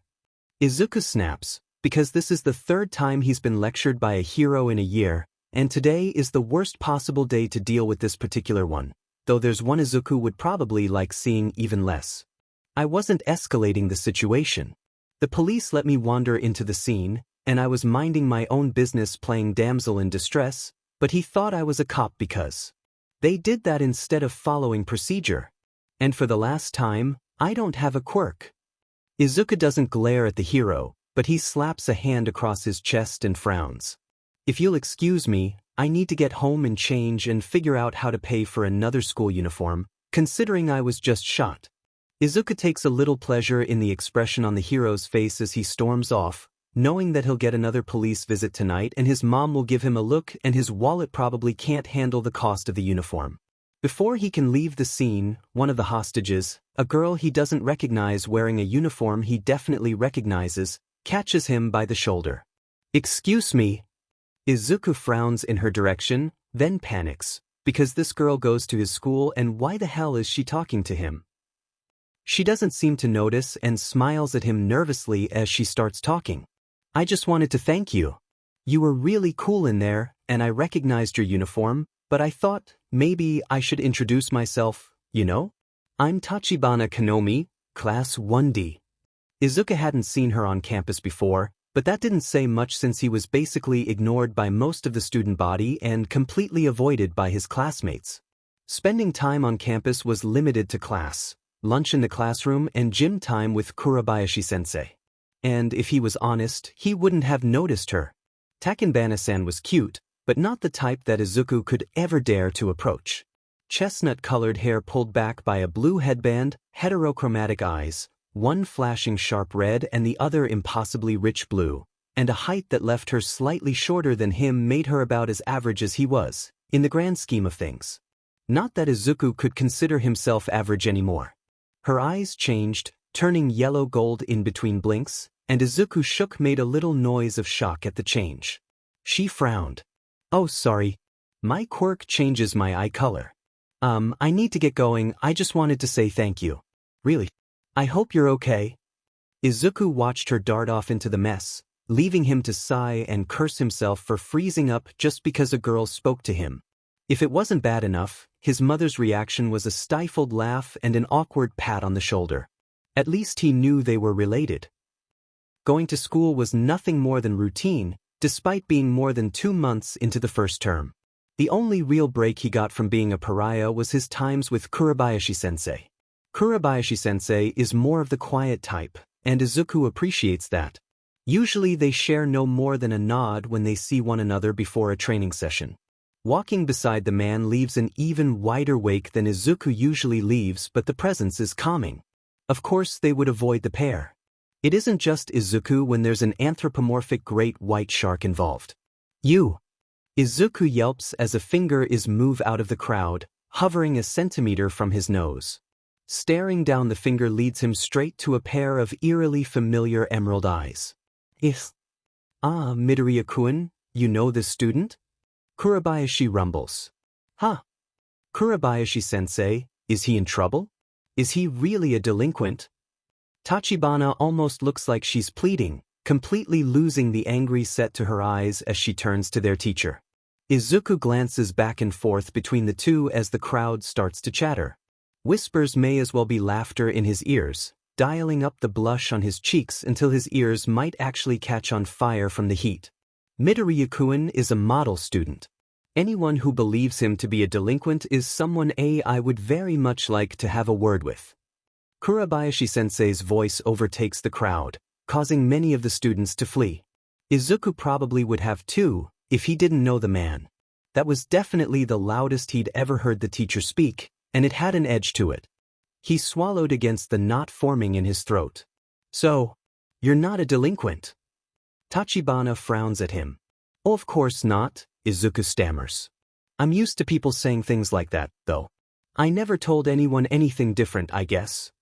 "Midoriya-kun, sometimes you're a bit too quiet for your own good." Kurabayashi blinks twice, the way he does when he's happy or cheeky, and Izuku shrinks a bit at the way he says it. "Well, I'm glad my hero isn't a delinquent, but your character could stand a bit more," Tachibana sighs. "I don't know. You're awfully plain for a hero." "I'm not a hero." Izuku yelps. Tachibana raises an eyebrow, eyes flashing a vivid purple hue. "Arlie, I'm quirkless, first of all, and second of all I just wandered into that situation by accident." "What kind of hero?" Perhaps we should talk more in private, students? Kurabayashi-sensei's tone lowers, and the man's snout leans down a bit more, leaving Izuku staring straight into his teacher's inky black eyes. I'd very much like to hear about this incident, Midoriya-kun. Well, I have the time, I guess. I'll message my friends that I'm staying a bit later. Tachibana sighs, whipping out her phone with grace that Izuku envies. Her smile is sly as she follows their teacher down the hall. Besides, I don't believe that whole quirkless thing for a second. I was just there with a friend to buy a new charm for her school bag. We had barely been in the shop for a few minutes when the villains came storming in and rounding everyone up. We were panicking, everyone was really scared because the leader kept talking about shooting someone, but then after like a half an hour Midoriya-kun came wandering into the shop out of nowhere. Tachibana chuckles at the memory, because apparently Izuku's blush and groan are amusing. He came in kinda out of it, talking to himself and staring at his hands. For like a few minutes, we just stared as he wandered around the store. Then the leader of it all walks over and points a shotgun at him, asks what he's doing, and Midoriya-kun goes, "Oh, I wandered into a robbery again, didn't I?" "I did not. That was the first time, sensei, I swear." Izuku isn't sure why his voice is so whiny. The shark blinks at him, then turns back the girl. "He said that." "He did." The way Tachibana grins at him has to be betrayal. It's whisper. Then he remembers the last time he felt it, but definitely, probably, betrayal. So he's going to sit down, and everyone is staring at him wondering what the hell this weird kid is doing, or at least I was, and he just stops. After a little bit he starts walking out of the circle. The leader stops him right as he grabs this chair and Midoriya-kun goes, "You don't want your hostages complaining, do you?" And the leader looks at him dead in the eye and says, "I like them docile and not crazy." I nearly lost it laughing, my friends had to cover my mouth.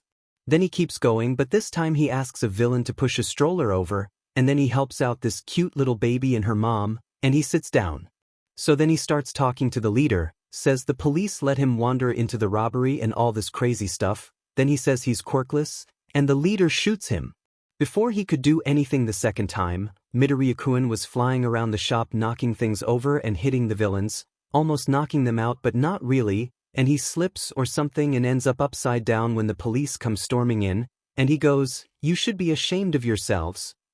Tachibana actually does start laughing then, slapping the bench as she cackles at Izuku's misfortune. Kurabayashi-sensei, of course, rumbles and blinks more times than Izuku can count, leaving Izuku feeling even more betrayed than before. "They did let me wander into that robbery," Izuku says aloud, trying his hardest not to pout as he stacks weights on the squat rack. "I asked them later, and those traitors let me go in because whenever I'm involved things wrap themselves up quickly or something like that." What kind of strength quirk user claims to be quirkless though? Tachibana breathes, finally recovered from her cackling. Izuku freezes before he can step up to the bar. For a moment he thinks about how ridiculous it is. Most of his life, he'd have given anything for a quirk. Now, though, over a year after he gave up on his dream of being a hero, he's got something that isn't a quirk but may as well be. People assume he's blessed, even though he's spent his entire life an outsider. Quirkless, and now cursed to be called a liar for telling the truth. "I am quirkless.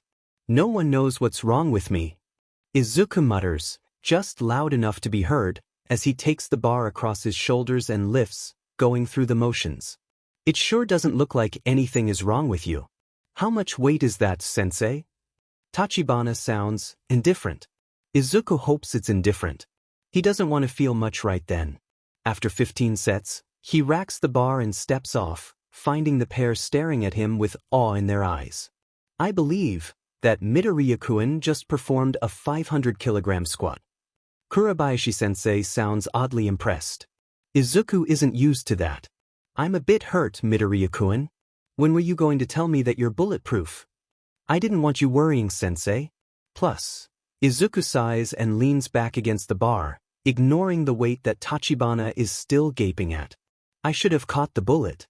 Getting shot ruined my school uniform again." "Again? How often does this happen?" Tachibana flies to her feet, staring at them both with a split pair of red and blue eyes. I think I get caught up in at least 2 attacks a week, if not more. My current low is 5. Izuku sighs. I had to change my jogging route after that week, since 2 of those happened in the next town over and I caught 2 in one day. So, you're super fast, super strong, bulletproof, and you're a villain magnet? Sword-proof. Izuku mumbles mindlessly. He slaps his hands over his mouth immediately, noting the trio of blinks from his teacher and the surprise on Tachibana's face. That's pretty specific. Got anything to say about it? No, not really. I don't think that anyone should hear that story. Izuku squeaks. That's a shame. You're a real trip, you know that? Is there some tragic backstory as to why you want to be quirkless? Did you hurt someone or miss saving someone? If you're going for that whole classic protagonist theme, you really need a tragic backstory. Tachibana wags a finger at him, as if lecturing him, and her grin is very self-satisfied. Izuku sighs. Honestly, I think having this, whatever this is worse than being quirkless. Now I can't even tell the truth. Izuku digs the heels of his palms into his eyes, suddenly feeling very tired. I don't think my backstory is very tragic, so maybe I'm not cut out for this whole protagonist thing. You're serious, aren't you? About being quirkless. Tachibana whispers. Should I show you my doctor's reports? I keep it in my backpack. Izuku groans. You keep it in your backpack? A signed document telling people you're quirkless? Tachibana gapes at him for that one. Izuku chuckles wryly. The police kept getting confused. It's the only thing that saves me from getting arrested for illegal quirk usage. Izuku stares at the floor, feeling a mix of misery and humor welling up in his gut. Man, that's hardcore. Tachibana sighs, smoothing her skirt and sitting down with her back against the rack. I'm sorry if I pushed it too much. Usually my friends remind me to be more careful about asking questions. If it helps, I'll believe you. You saved us, after all. Being rude is counterproductive. Counterproductive? Izuku murmurs, glancing over to find a green and a gold eye staring back at him. Well, if we're gonna be friends, I can't make you uncomfortable. Friends? Izuku blinks. Yeah. You don't have many friends here at school, right? What kind of person would just let the boy who single-handedly saved her friends' lives go on being a lonely, tragic shounen protagonist? Tachibana grins at him, though it looked a bit odd since she was leaning back and grinning upside down.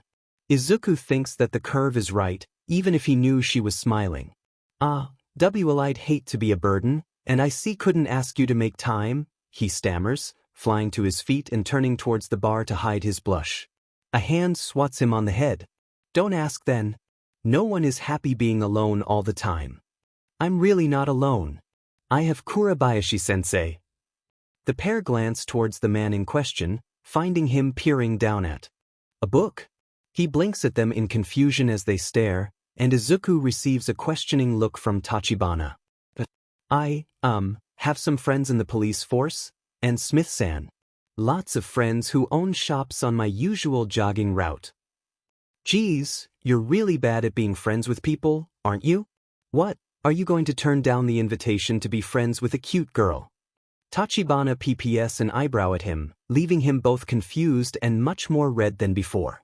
That has to be cheating, Izuku sighs. Nothing is that easy. Not even friendship, apparently. Tachibana's friends are, understandably, not excited to meet the infamous delinquent of Class C. After a week, Tachibana is fuming mad about Izuku's reputation and has half a dozen ridiculous plans to redeem him in the eyes of the student body. Izuku lets her rant, because it's nice just to have someone to talk to during lunch once a week. Even it's only been a week and one lunch, it's nice. Eventually, though, Tachibana wears her friends down. She finds him in one of his quiet lunch spots the next week with eyes flashing all sorts of colors. We're going to the mall. Izuku chews, swallows, then calmly sets his bento aside and frowns. Is this about my fashion sense again? I didn't even think about that, but that's always a good point. Tachibana grins. Izuku shrinks a bit. But I finally convinced everyone to come hang out with you. Tachibana-san, you really don't have to? Midoriya, shut it. Tachibana points her chopsticks at him in a vaguely threatening way, and Izuku winces. Last time he kept talking they ended up digging her chopsticks out of his hair. When is this supposed to be? He mutters. Next week. We're going to that new mall. Kiyoshi? I think it was Kiyoshi Ward. Basically, after finals are over on the first day of summer. Tachibana's eyes flash yellow and red, and she frowns at him. Try not to get involved in anything crazy, okay? Tachibana-san, you know I'm not actively doing this to myself, right? Izuku sighs, resuming lunch and praying to every god he can remember that maybe he can take a little break. At least a day. On his run the next day, Izuku sees a plume of smoke. Somehow, one of the apartment complexes he passes on his way to work has caught on fire. The police aren't there yet, but the blaze has fully engulfed the upper floor of the building and Izuku knows this route all too well. Not a single hero on his route has any firefighting experience, and none of them are equipped for this. Before anyone can realize what he's doing, Izuku runs through the half-butted line that the two heroes who have arrived have made, and ignores their shouts of panic as he charges in. He does his best not to worry about breathing. Once he pulls his shirt up over his face, there's no real issue other than seeing what's in front of him. When he's barely halfway through checking the rooms, he hears someone scream.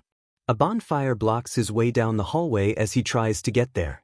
The hesitation lasts all of 2 seconds before Izuku PPS a fist backward, shifts his stance and swings.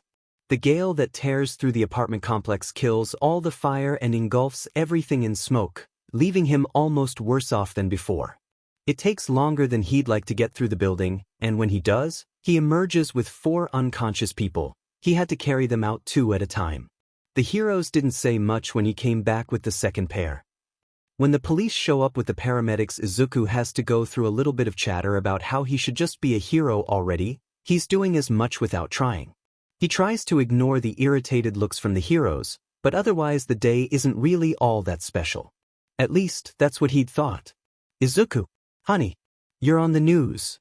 Izuku trips over his desk chair when his mother calls him out of his room after dinner, and he nearly trips again when he rushes into the living room. They stare as the news reports detail a green-haired youth charging into an apartment fire and saving 4 lives.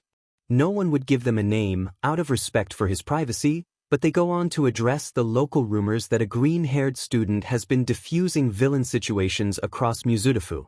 For almost 10 minutes after he watches it, he sits there frozen while his mom stares at him and worries. You know, I'm actually surprised it didn't happen sooner. He mutters. A choked laugh erupts from his mother, who covers her mouth when she realizes what he means, and they both end up giggling like crazy. He avoids the news the next day. Seeing himself on the news isn't something he likes, after always getting lectured or used as a secret police force weapon, but his fingers itch to check through his phone as he usually does. When he arrives and sits down, someone drops heavily into the chair in front of him. Izuku pauses and glances up at the boy in front of him. You're that vigilante delinquent, right? He asks, grinning innocently. Izuku frowns. Izuku is very much aware of his lack of social skills.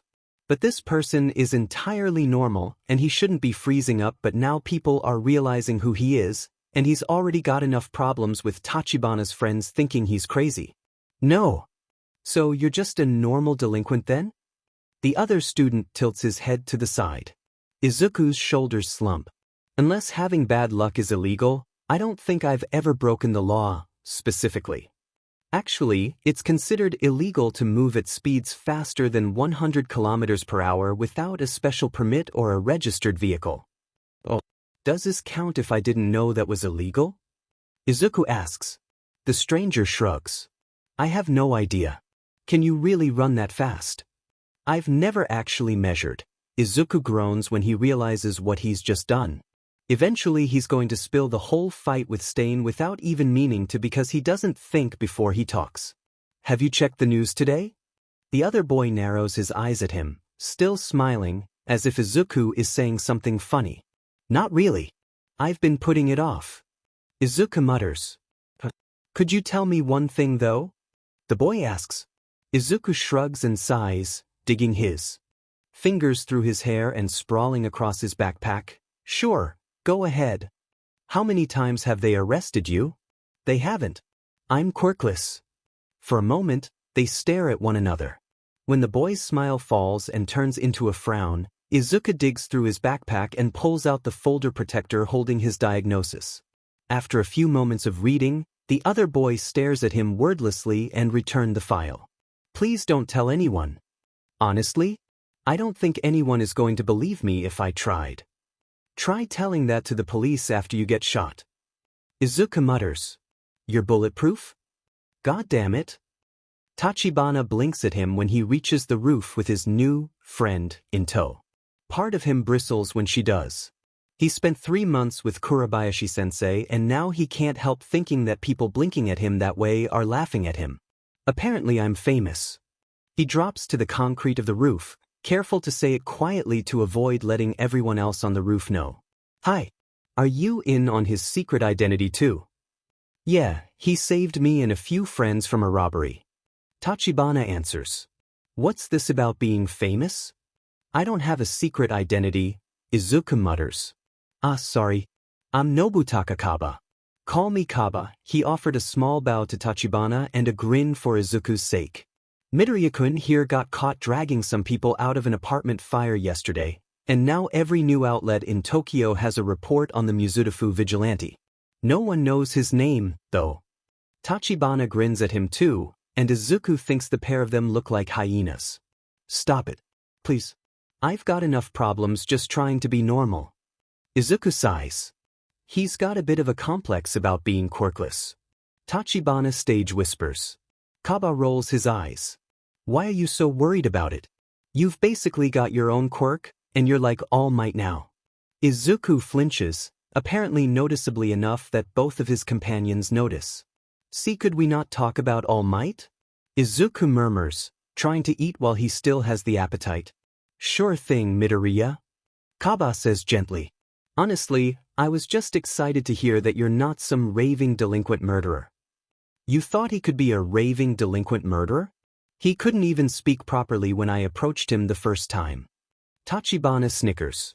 Izuku rolls his eyes. There was a lot going on. Izuku mutters weakly. So, is talking just something you're terrible at? Kaba asks, finally unwrapping what looks like a lunch. He's not that bad once he gets over the initial part. Tachibana offers. Izuku snorts. Thanks for the vote of confidence. If we gave you confidence, you'd be the overpowered rival character, not the tragic protagonist. Pick one already. Tachibana mutters around a mouthful of fruit.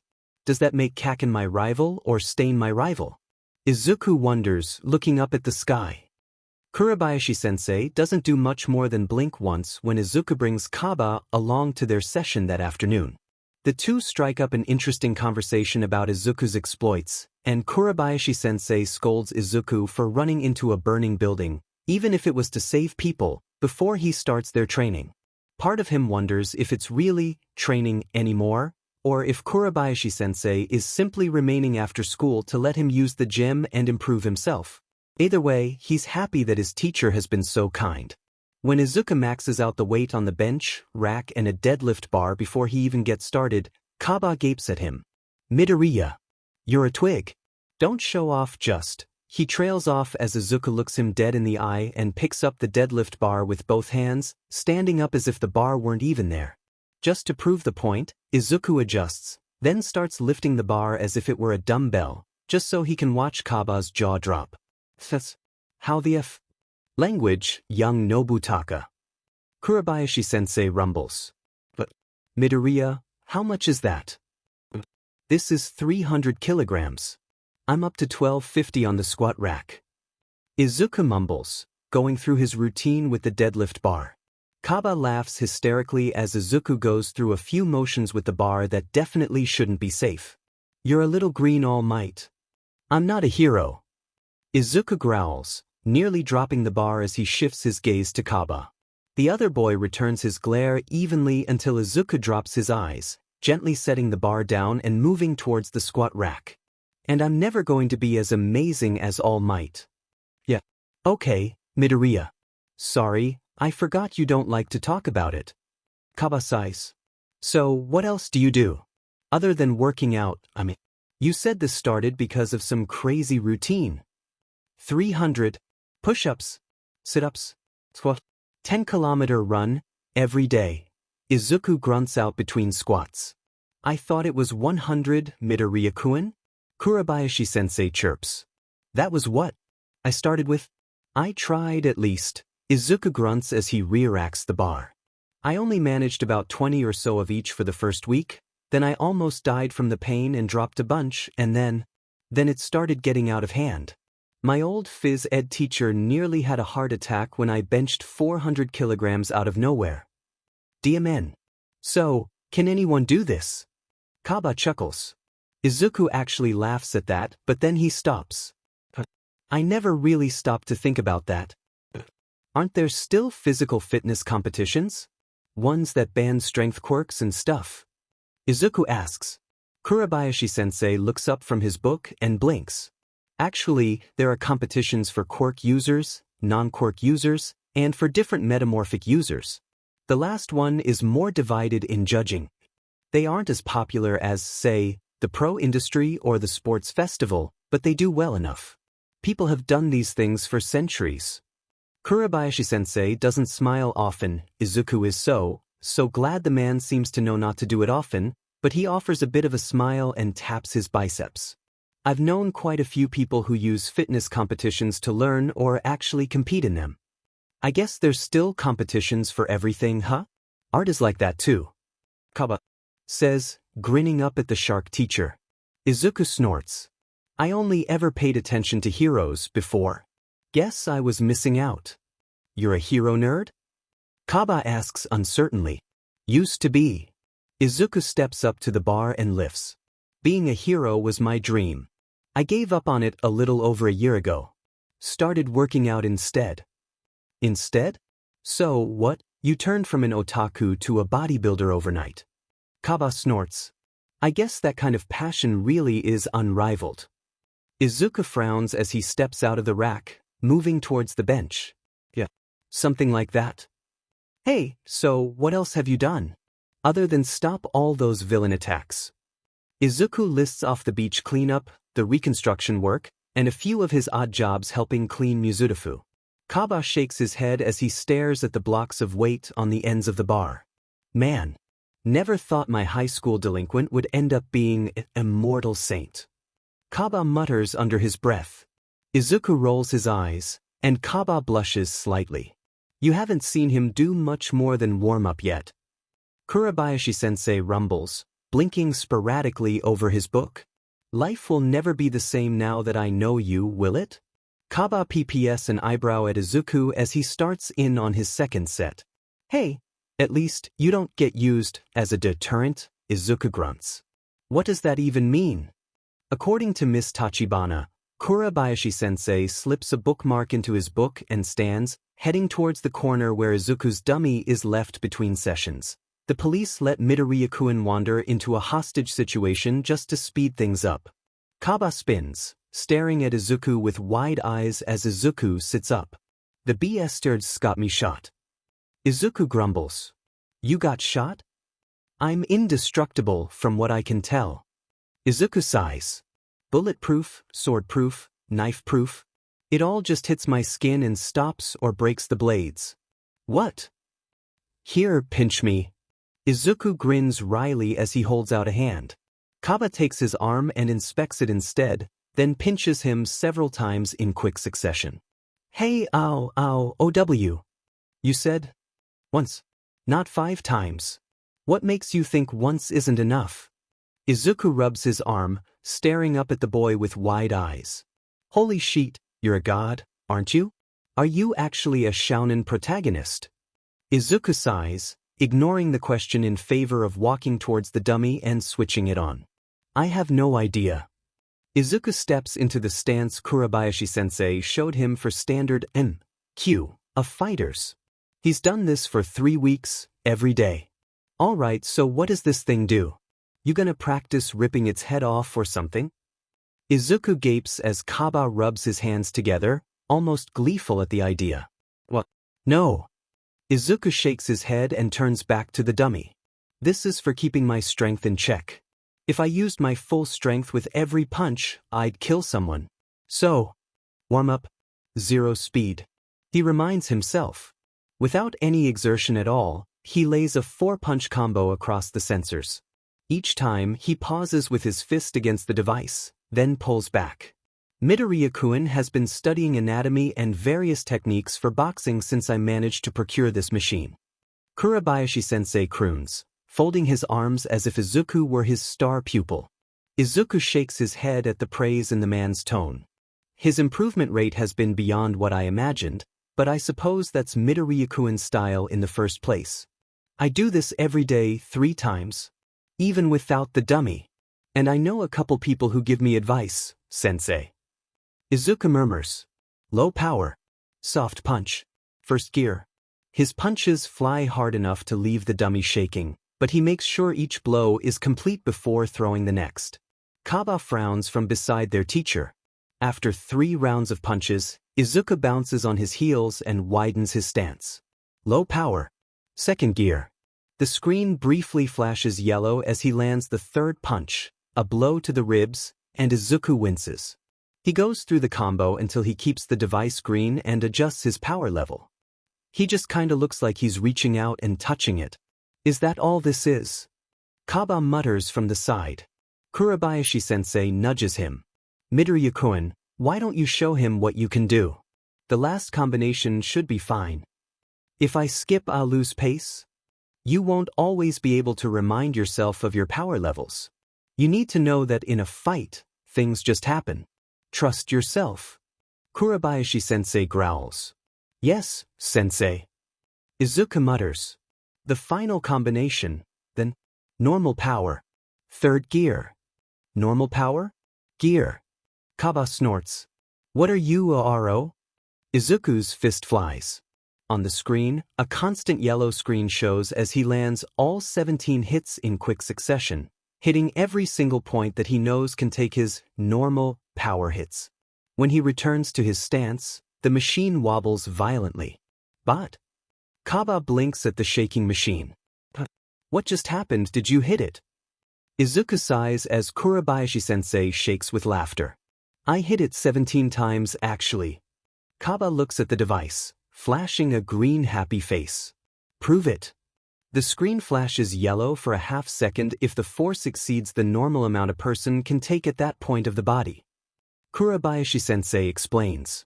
Izuku offers up a flick at normal power straight to the stomach. The screen flashes red and remains there for a second before returning to green. It will flash red if Midoriya uses lethal force. Originally, the timer on the screen was much slower, but Midoriya raised it to keep up with him. Half of a second in the fastest it can manage. Here. Izuku drops to one knee, flips a pair of switches so that the screen is changed. One half remains green, while the other half holds a timer and a pair of zeros. This is a time trial mode. Sensei, can you start me? All right. Kaba swallows, looking a lot paler than when Izuku first started using the weights. Izuku frowns, then steps into his form. Moving fast, Izuku has slowly learned it, isn't different from moving at a normal speed. Unlike he'd originally imagined back when he was a hero nerd, moving fast is just putting effort into the motions. But thinking fast took him a while to figure. The word start draws out for almost 10 blinks before Izuku notes the tiny zeros on the timer begin to change. His punches ripple across the device again, keeping the top half of the screen a bright, toxic yellow. Despite his body moving easily at fractions of a second, it's easy to see his fists striking the device while he's still pulling back from that same punch. Faint blurs drag out as he runs through the routine, and when he pulls back from the 17th blow, a short rush of off-white pink fills his vision. When Izuku breaks form, the timer reads 4 seconds, and the screen flashes back to green with the number of hits still climbing from 10. Kaba blinks, then stares at Izuku with an unreadable expression. What the F? Language, young man. Izuku sighs, smiling despite the expression on Kaba's face. What the hell does your actual punch look like? Kaba asks quietly. Izuku shrugs. The wake reaches pretty far out at this point. You're gonna have to do better than that, Midoriya. Wanna come to the mall after finals? Tachibana-san is introducing me to her friends. I think they're going to hate me. Sure. Which mall? Kiyoshi Ward. I think she said it's new. Oh yeah. That place looks awesome. I hear they have a really awesome arcade. That sounds fun. I'll have to take some spending money then. Finals week is not easy. Between studying and doing a bit of unofficial part-time work around the places he knows, Izuku is too exhausted to keep much of his routine. He manages an hour to work out in the morning in his bedroom, but cutting his jog out of his routine ends up leaving him jittery during the day and almost unable to sleep at night. All in all, his class rank goes to 3 from 5, and Kaba reveals himself as number 6 due to his focus on his art. Izuku is absolutely positive that his new friend is more exceptional than he realizes. Whatever it is, it feels like it's on the tip of his tongue. Kaba is somehow more elusive and shy about his skills than Izuku, and that's saying something. Then again, Izuku only has 2 friends and they both know just about everything about his secrets. So far, he's told them everything but his meetings with All Might and Stain, which, he's sure that those 2 events should never, ever reach the public ear. Or the official ear. Tachibana's friends relax when Kaba shows up, all easy smiles and glasses and good vibes. He's around Izuku's height, but a bit broader in the shoulders, which must make him seem like the one keeping Izuku in line. Out of all of them, Tachibana is the most colorful. She shows up dressed in jeans and a bright orange blouse, which is put to absolute shame by the molten orange color of her eyes. Her friends, of course, take one look at him and stiffen up.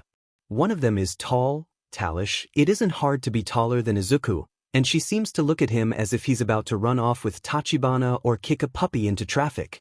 She seems somewhat stylish, though her clothes aren't anything bright or flashy, red blouse and a pair of navy pants reaching her knees, but she wears rings with iridescent stones across each finger, almost like a fortune teller type.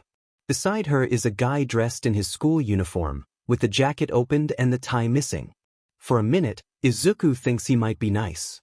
When the boy looks at him, the smile he'd had disappears entirely and the guy looks at Izuku just the same as the rest.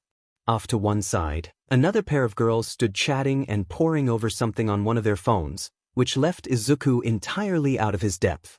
Both of them seemed the type to keep up with trends and such, decked out in a nice sundress with styled hair or a cute skirt with a striped blouse that fluttered in the breeze. Midoriya. Kaba. Finally. Tachibana grins as she waves them over. Izuku flinches when the 2 on their phones glance up and roll their eyes at him. We ended up coming early, so don't start apologizing, Midoriya. He takes a second, because he really thought he had chosen his outfit carefully enough. An olive green t-shirt beneath a cargo jacket, one that's dual-sided and made of some crazy tough material just in case his luck goes south, and a pair of cargo shorts over his red sneakers. Maybe he's just a bit too scuffed up in general to look fashionable, would his mom tell him? She said he'd looked cool? Oh, all right. Izuku sighs. He turns to the others and offers a bow that's probably deeper than it should be for classmates, but he's not exactly off to a great start anyways. It's nice to meet you all. I'm Midoriya Izuku. I hope we can be friends. Ignore him, he's terrified of you all for some reason. Kaba laughs at the stunned expressions from each of Tachibana's friends. Call me Kaba, I'm Midoriya's classmate from Class C. Nice to meet ya. Isn't he supposed to be, I don't know, a serial killer or something? Izuku slumps a bit when he hears that. Tachibana, for all her good intentions, immediately turns to her friends and snaps. Hey, you guys promised to give him a chance. She cries. Tachi-chan, you know I trust you. The tall one says. Her voice whines a little more than Izuku would have imagined, but not all tall people have deep voices. Assuming is rude. But no one is just going to jump in and decide he's not a delinquent in 5 minutes. He saved our lives. The heroes would have done as much. One of the girls, the dress girl, down the walk says. She purses her lips as she looks at him, then smirks and laughs behind one hand. Not trying to be ungrateful. But he also provoked the villain.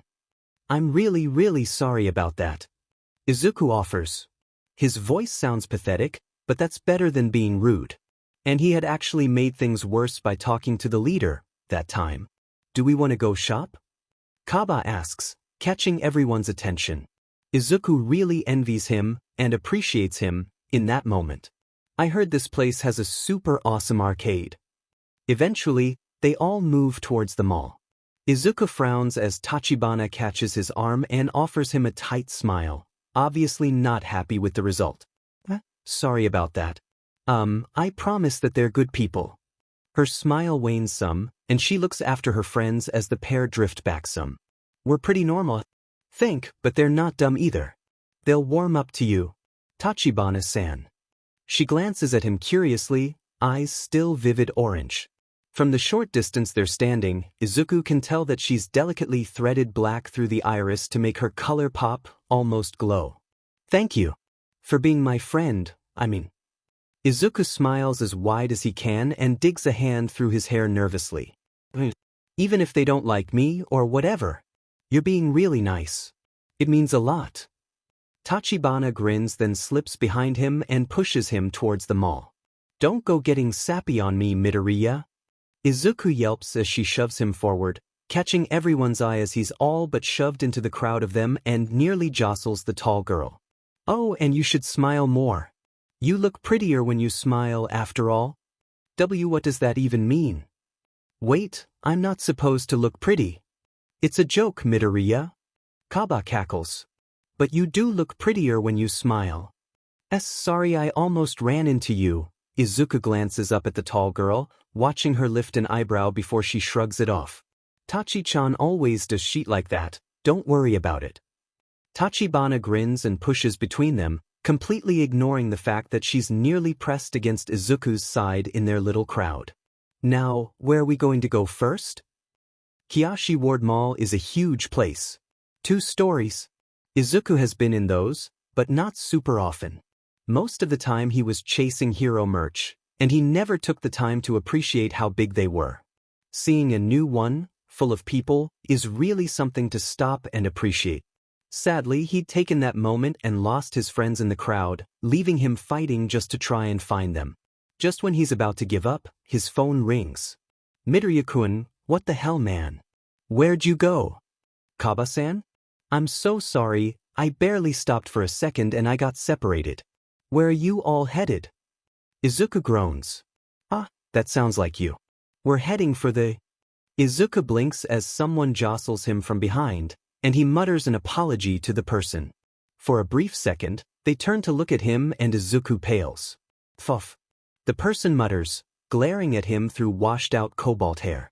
A black hoodie is pulled up over his head, almost like some cliché way of hiding, but it's the look in his eye and the flaky, dry skin of his cheeks that stops Izuku cold. Something akin to an aura of rage wafts off this guy, something Izuku can't help but notice. He looks like a villain. Like someone just waiting to be given even the smallest reason to go off the rails. The thing hero brats, the man mutters, wandering off into the crowd. Yeah. Izuku blinks, snapping out of his daze. Kaba-san? Hey, did you trip or something, man? What's going on with you? Kaba-san, you guys go on without me. Wait, Midoriya-kun, what dash? He cuts the call without a glance and shoves his phone in his pocket, finger held over the emergency dial button. Izuku swallows the knot in his throat, then wanders off after the black hoodie. It doesn't take long to realize that the man is just wandering. He sees a few people that Izuku vaguely recognizes, but it isn't until Izuku catches the man glaring at a boy with 6 arms on the first floor that Izuku places it. A close call leaves his heart pounding, and Izuku runs for the second story using the stairwell he tried to hide in. He finds the boy with red, spiky hair coming out of a store right as he sees the black hoodie again. Before he can think about it, he grabs the boy and drags him over the rail. Sorry to drag you away, but I know who you are, and I need you to tell me if you recognize that person. Izuku mutters, pointing to the black hoodie drifting slowly through the crowd. He feels the redhead's skin harden under his fingers, and he can't really blame the boy. A lucky moment strikes, and the man pushes back his hood just enough to reveal his hair and scratch at his neck. The boy beside Izuku inhales sharply enough that Izuku glances over in a panic and jostles his shoulder some. He looks like he's just seen a ghost. Hey, Izuku mutters. Are you okay? Do you know them? I think maybe it's a villain? I couldn't see much. Or you. What dash? There's panic in the boy's eyes. Izuku frowns the minute he sees it, and he releases the boy. Despite the lecture coming his way later, he can't exactly leave things be. Look, there's no time. He's dragging Ijiro from the railing. He matches the report of the villains almost to the letter, red eyes, blue hair, really angry. If he's here then he must be waiting for a chance to strike, but if it stays like this, he's fine, but I can't let him get away either. He trails off and turns to the boy, looking him dead in the eye. Aren't you here with your class? You need to get out of here, call the police. I'll track him, here's my number just in case, okay? Izuku doesn't wait for anything else. The man in the hoodie is almost gone, and Izuku can't risk losing him after a stunt like this. He hops the rail without thinking twice, landing on the ground floor without even a strain in his legs, and takes off through the crowd. People are shouting after him, but it's easy to take off his jacket and flip it inside out to change the color before everything calms down. Following the man in the hoodie is hard. At one point, he needs to race to keep up, and several people look shocked as he blurs down the street into an alley. Moving like that in public is still iffy, but at least he doesn't break the pavement anymore. It's a bit of a shock that the man actually goes the whole way on foot. They've been walking a full hour, since the reports of USJ reported a warp quirk, not officially, but Izuku knew how to get past that, when someone like Kaken and something like All Might's secret are on the line. But Izuku is grateful. They get on the train, and eventually get off somewhere in Kamino.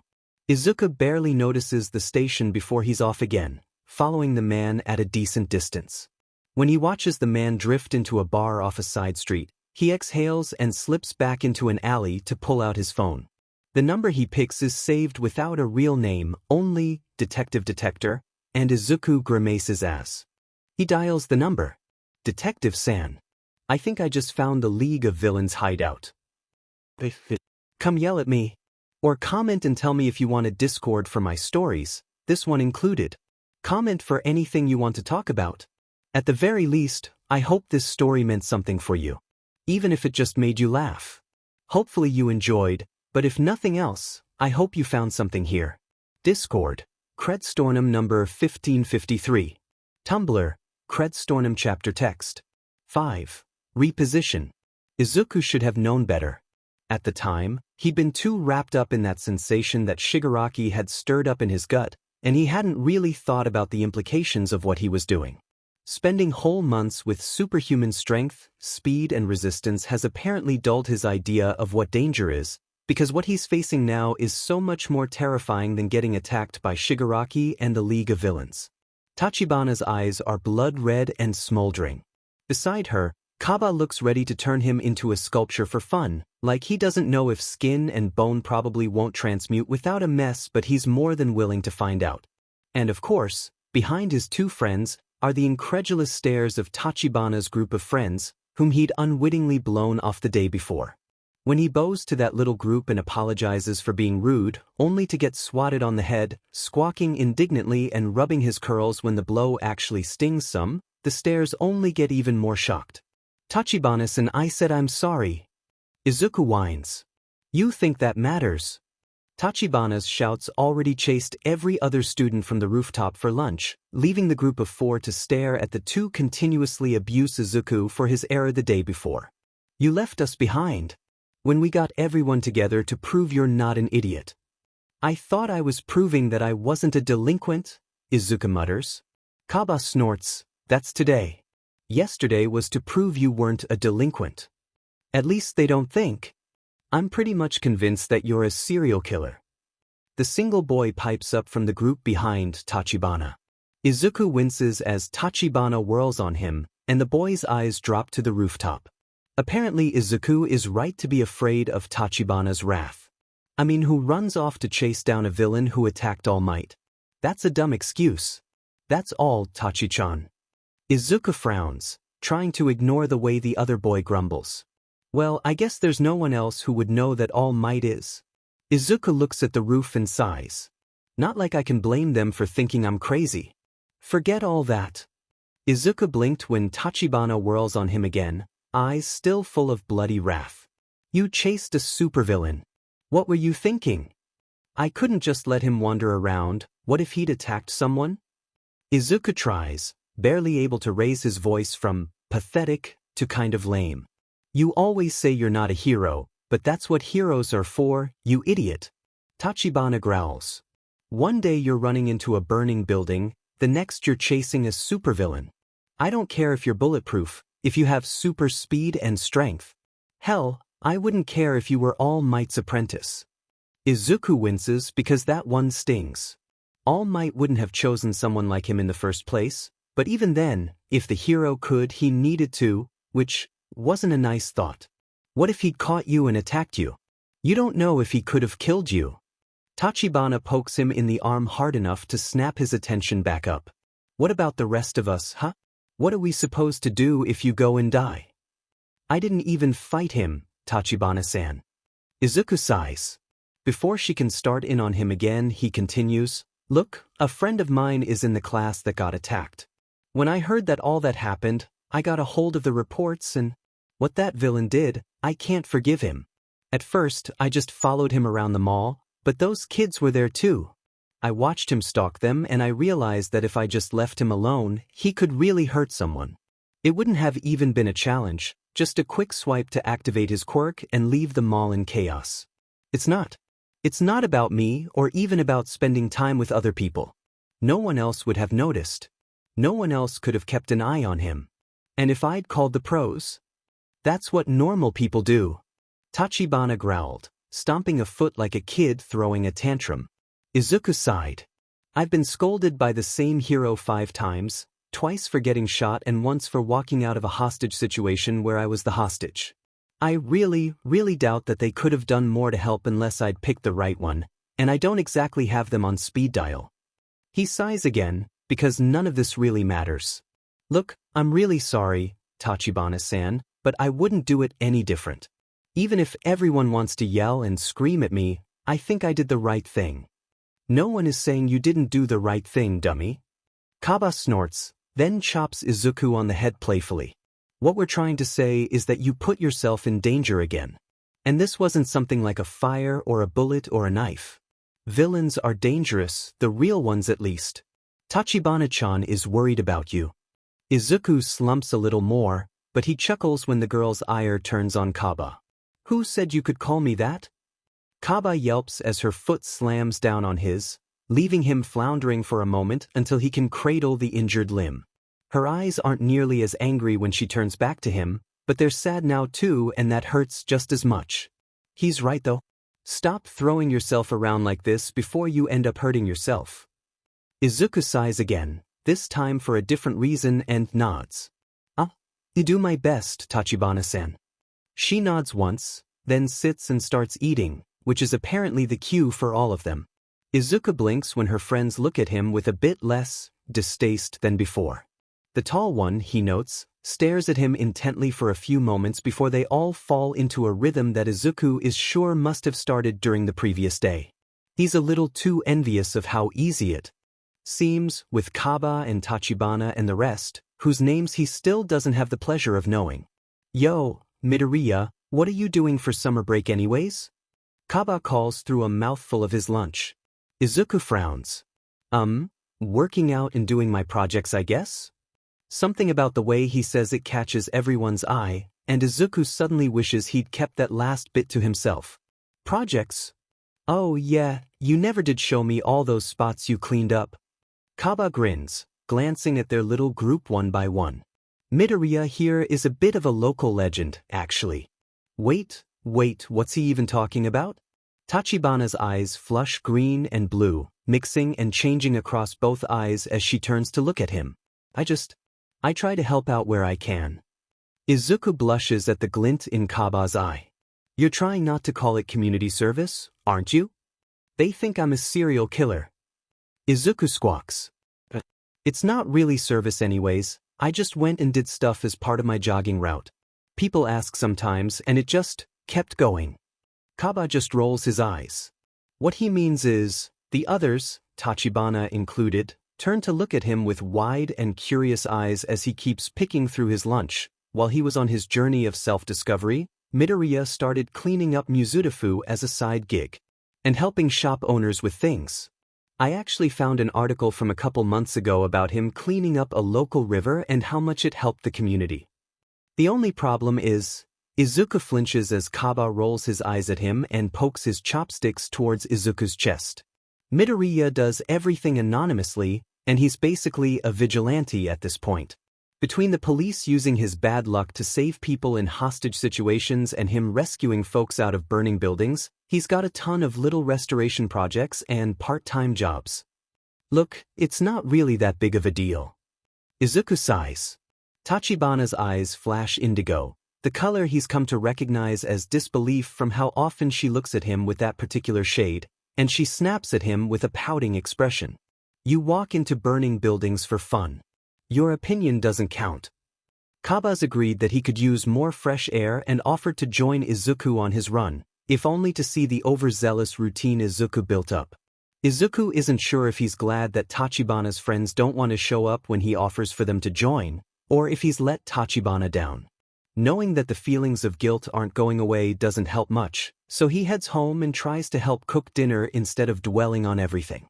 Dinner is nice that night, if only because his mother smiles more widely when she hears about his new friends. All 2 of them, and the 4 who still aren't entirely sure he's not a murderer. Summer, though, brings Izuku to a new problem. Without classes, his study time is cut almost in half unless he looks ahead, which he does, despite how odd it all looks, and he's lost his after-class time with Kurabayashi-sensei. Part of him puts of it off, if only because Tachibana and Kaba will definitely think he's crazy. But later that night, when he can't sleep, he ends up looking for a new project to help on. You know, Kaba stares at him with a bit of fear in his eyes as Izuku gets up after his usual routine the next morning. I thought you were joking about that whole 300 a day thing. Izuku snorts and brushes the sand from his clothes. Dagoba is a hot spot, but early enough in the mornings there isn't a soul in sight. Whatever this is, I'm not going to risk losing it now that people expect me to stay bulletproof. He mutters. Actually, I have a question. I asked you about your punches before and you said something about awake. Kaba glances out towards the surf. You didn't mean. I only tried once or twice. Izuku says, opening and closing his fingers experimentally. And that was months ago. Before high school. Kaba grins like crazy and hops to his feet. Izuku rolls his eyes. Come on, let's see it. You're not going to be so excited when someone comes down here asking about quirk usage. Izuku sighs, tossing off his jacket and heading down towards the waterline. He frowns at his fist for a second, imagining what All Might had looked like during the Mudman incident. Then he shakes himself and settles into his stance, the one that he's spent months learning to fall back on, and pulls his arm back. Full power. For the first time in a long time, he punches through the mental dummy he's created, throwing his entire body behind the punch. A roar fills the air as the water parts down the line of his punch. The trough easily reaches out to the horizon, as if a truck had taken off along the surface at supersonic speeds. When he pulls back and sighs, a manic laugh starts up behind him. Kaba! Midoriya, holy, you just parted the freaking ocean. With a punch. Kaba! This is... Can we just... Izuku motions weakly for them to leave. Kaba snorts. One day, Midoriya, you're not going to be able to avoid people's reactions. But yeah, sure. They start jogging again, and Kaba gives him a bit of time before he says anything else.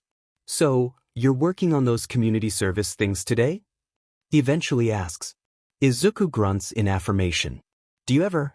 I don't know, Midoriya, do things just for fun. Izuku stops and stares at the street as he thinks back on the past year and a half. Honestly, I haven't done much other than work on stuff and work out since my 3rd year of junior high school. I figured as much. You said you were a big hero nerd before, right? Kaba slaps him on the shoulder. Aren't there any old hobbies or something that you can pick up again? I don't really want much to do with heroes anymore. It's one thing to know about quirks. I like quirks, but I'm not super big on heroes. No more than the news and rankings. Izuku sighs. Well, that's fine. But we should try and find some time to enjoy summer, you know? It's because we don't have a school trip, but we can always hang out. Kaba pushes Izuku along somewhat until Izuku shakes himself and starts walking on his own. Why, that would be fun? Why does everything you say sound like a question? I'm offering. I dunno. I've got a bad feeling, I guess. Midoriya, I seriously doubt we've got anything to worry about while you're around. Maybe you're happy taunting the universe, but could you leave me out of it? I've got enough on my plate just trying to be normal. Normal is overrated. Kaba snickers, resuming their jog. Izuku huffs, but he's smiling when he starts jogging to catch up. Izuku stares at the television screen in shock. Is that a mole person? His mother asks quietly. Izuku nods. Is that a quirk? I don't know. I assume so. Izuku sighs. What else could it be? The look she gives him makes him want to cry, but he giggles instead. Honey, you know I'll support you in whatever I can, but you know firsthand that quirks aren't everything. Inko shakes her head.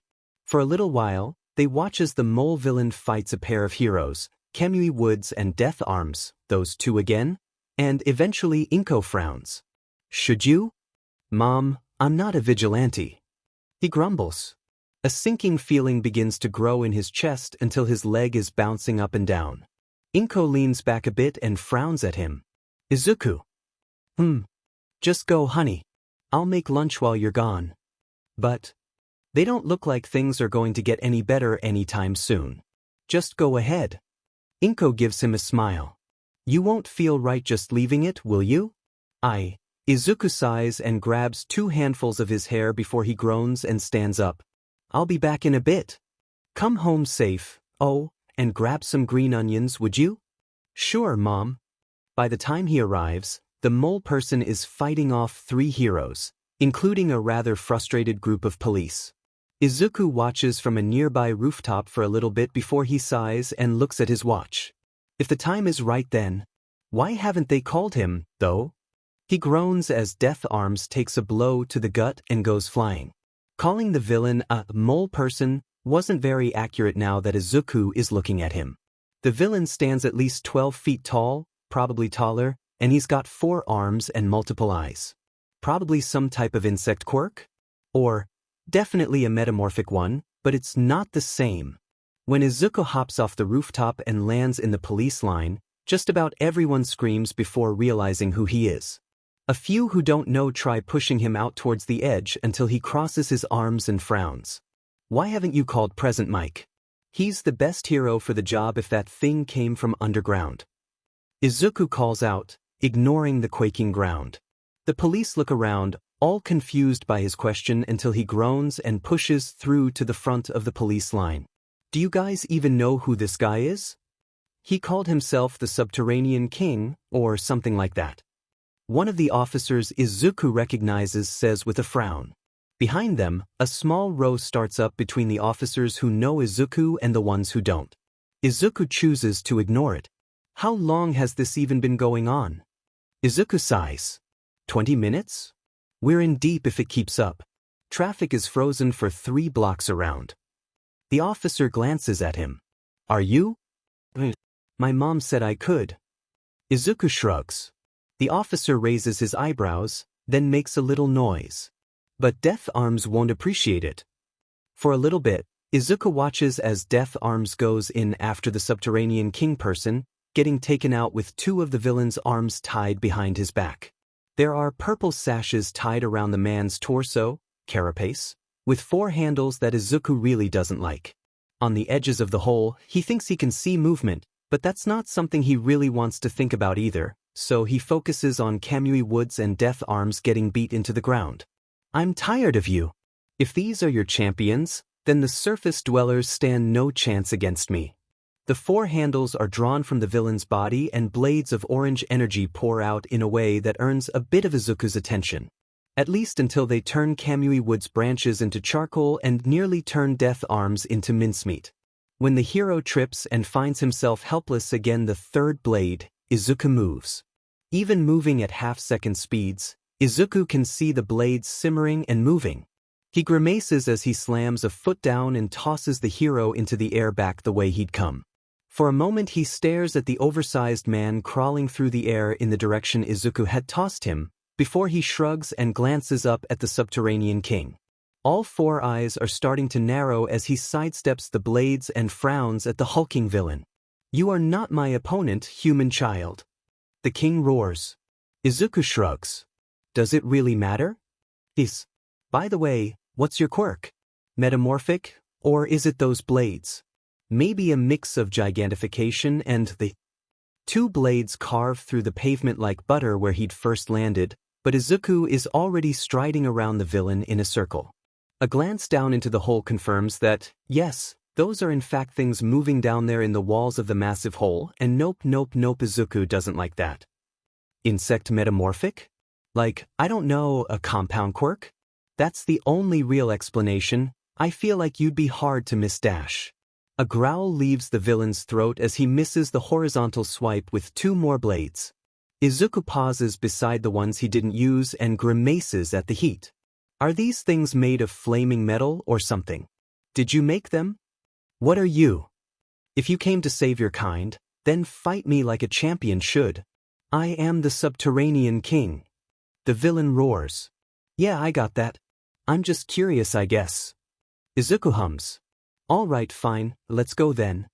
A sound, almost like pleased gurgling, comes out of the villain's mouthparts and Izuku shivers as he slips a foot back into his stance. I won't hold back against a child. So, Izuku's first blow hits hard enough that the villain bends over and earns a very different gurgling noise.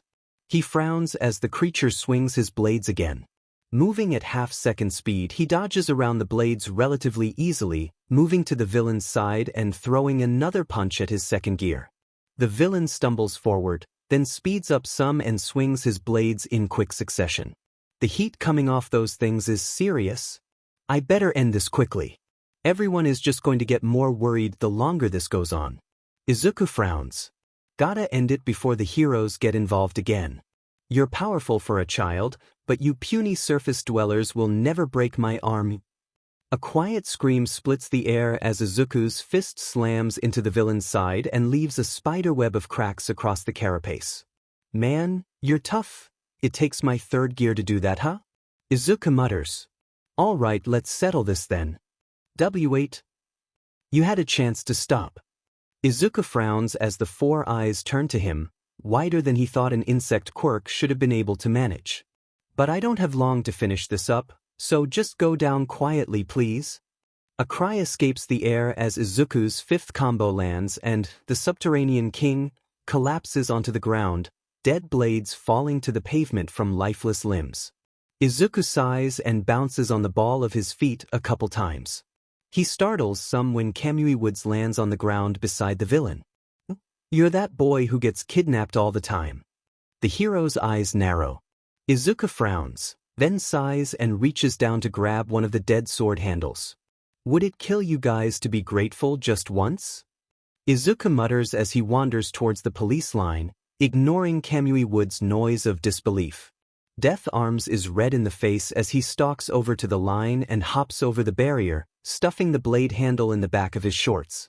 Before the hero can comment, the police force are swarming him. Eventually, the hero gets angry enough to push through the group and push a finger against Izuku's chest. Kid, you don't have a license. You can't just get involved without consequences. Death Arms crosses his arms and glares down at him. This time you broke the law, and I'm not. Would you rather I sat back and watch you die? Izuku sighs, staring the hero dead in the eye. Are you going to arrest me, sir? You know, the officer beside Izuku is grinning when he taps his chin, thoughtfully. I'm pretty sure I saw him jump in to help you, then get attacked. Wouldn't that count as self-defense, Death Arms? Not if he leapt the police line. Death Arms gapes at the man, watching a wave of muttering run through the police. Izuku swallows a grin, then bites his lip till it truly passes. He got himself involved, you can't just ignore that. At worst, he crossed a police line. The police officer hums. But considering he leapt in to save a hero from a powerful villain, and only reacted in self-defense, I'd be hard-pressed to find a judge who would give him more than a fine, sir. And, honestly, I didn't even see him actually cross the line, nor did I order him to stay put. Midoriya just appeared out there and saved you. You're willing to break your oath to keep him safe? Death Arms scoffed. He really didn't, I just asked him a few questions and then I lost control. But, Death Arms, if you want to take me to the station that's fine. Izuku blinked. Oh wait, I need to pick up green onions. Can we stop by a market on the way there? You, Death Arms' jaw drops as Izuku stares up at him with a neutral expression. What? My mom asked me to get them when I left the house. The next day, he gets a text from Kaba, inviting Tachibana and Izuku to come meet at his place. When Tachibana finds out that Izuku made the news again, she agrees a little too readily for Izuku to feel comfortable with it, but he can't say no. It's the first time he's been invited out since grade school, isn't it? When he's halfway to Kaba's apartment from the station, his phone rings. Hey Midoriya, we've got a bit of a problem. Izuku frowns. Is everything okay? Should I head home, or do I need to pick something up? He pushes out of the foot traffic and pauses under an awning, glancing at the high-rise apartment building down on the next block. Well, there's a hold-up in the lobby. It seems like everything's handled, but could you just not use the front doors? That way you can surprise the villains. Kaba are the police. Someone called them, apparently, but it's not like you need to be worried about it. Look, my place is on the 10th floor, and I opened up the patio. West side, the opposite side of the front doors. Just hop up here and then we'll work something out, all right? 10th floor? Isn't that kind of extreme? Do you think you can make it? Izuku pauses, then sighs. Probably. Great. I know you're gonna blame yourself, but it's really not a big deal, okay? Let's just hang out, don't go rushing in and getting involved or anything. Fine. I'll be there in a bit. Izuku sighs and continues down the street, shoving his phone in his bag. As it happens, there's a limo parked out front and a couple guys Izuku really doesn't think are on the payroll. Looking around finds him standing in a back alley between Kaba's building and another, shorter one. Alright, Izuku, no big deal, just 10 stories. Izuku sighs, then crouches and grunts as he jumps. He counts 5 stories before he lands, trying to keep his feet light as he hits the ground. The next one gets him all the way up to the 8th floor, but his landing cracks the ground some. With a groan, he shakes his head and counts 5 different balconies spanning the floor. Pulling out his phone, he dials his friend again. Hey, are you almost here? Yeah, but which balcony is it? Oh, sheet, of course. 4th one from the street. I'm coming up now. Izuku pockets the phone again and moves down, crouching and focusing on the power that had taken him up to the 8th floor. After a couple experimental bounces, he leaps. Up with a little more force, glad he doesn't hear the sound of shattered pavement as he flies up and just makes it over the rail of Kaba's balcony. When he touches down, Tachibana, Kaba, and the tall girl from Tachibana's friends all stare at him with wide eyes. So, villains? Izuku tries a shaky smile, and Kaba breaks out in a storm of cackling. You actually did it.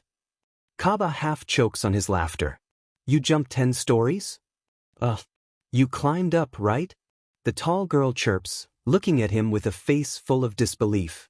Tachibana's eyes are wide, light blue and too stunned to even speak, apparently.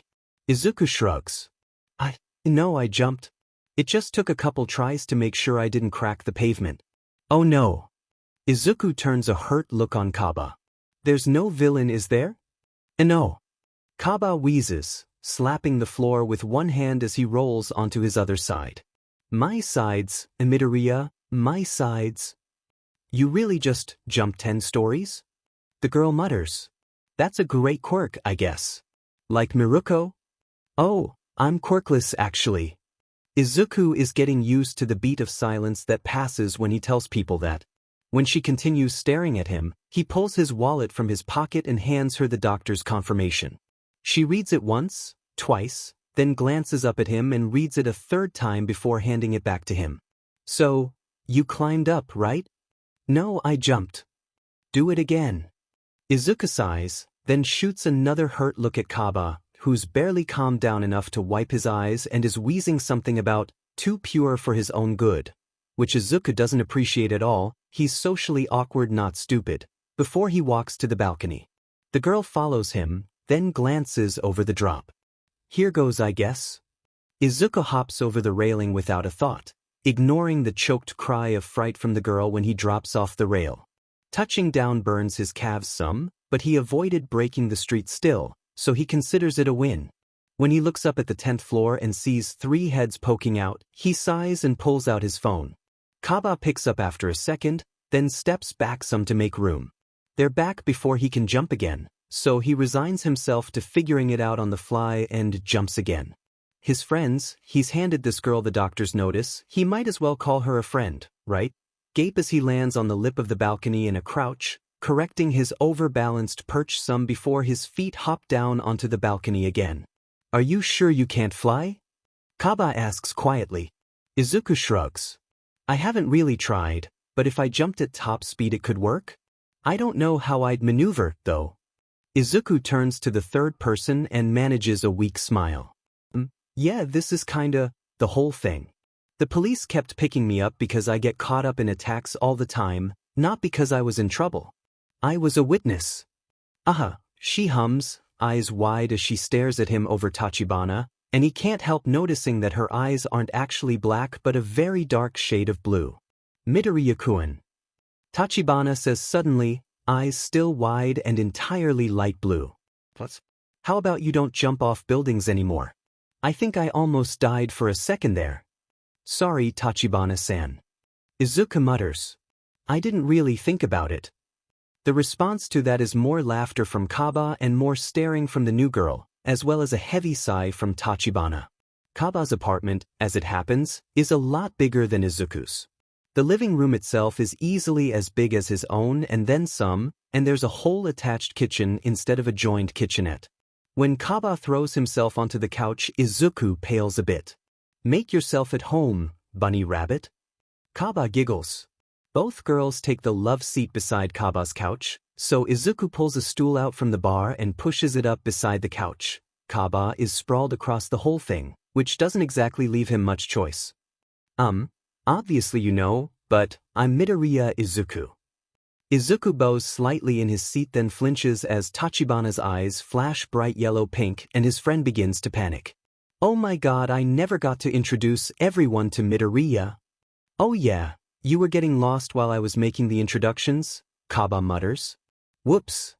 Sakuchi Ruby. The woman mutters. Oh. Izuku chokes back a shout as his internal fanboy rises up and gets, metaphorically, shoved back off the balcony. And nice to meet you. You okay there, Midoriya? Kaba pps an eyebrow at him. Izuku grimaces and slams a fist down on his bouncing leg. Fine. Good. So, remember how I said you were famous before? Kaba sits up and whips out his phone before tossing it to Tachibana. You're, like, easily one of the biggest things in Mizurufu Ward now. And you're in the top 10 news stories across the country. The only things more popular than you are the failed takeover on I-Island and the failed raid on the League. Izuku almost asks for the phone when Tachibana frowns at the screen and starts reading it out loud.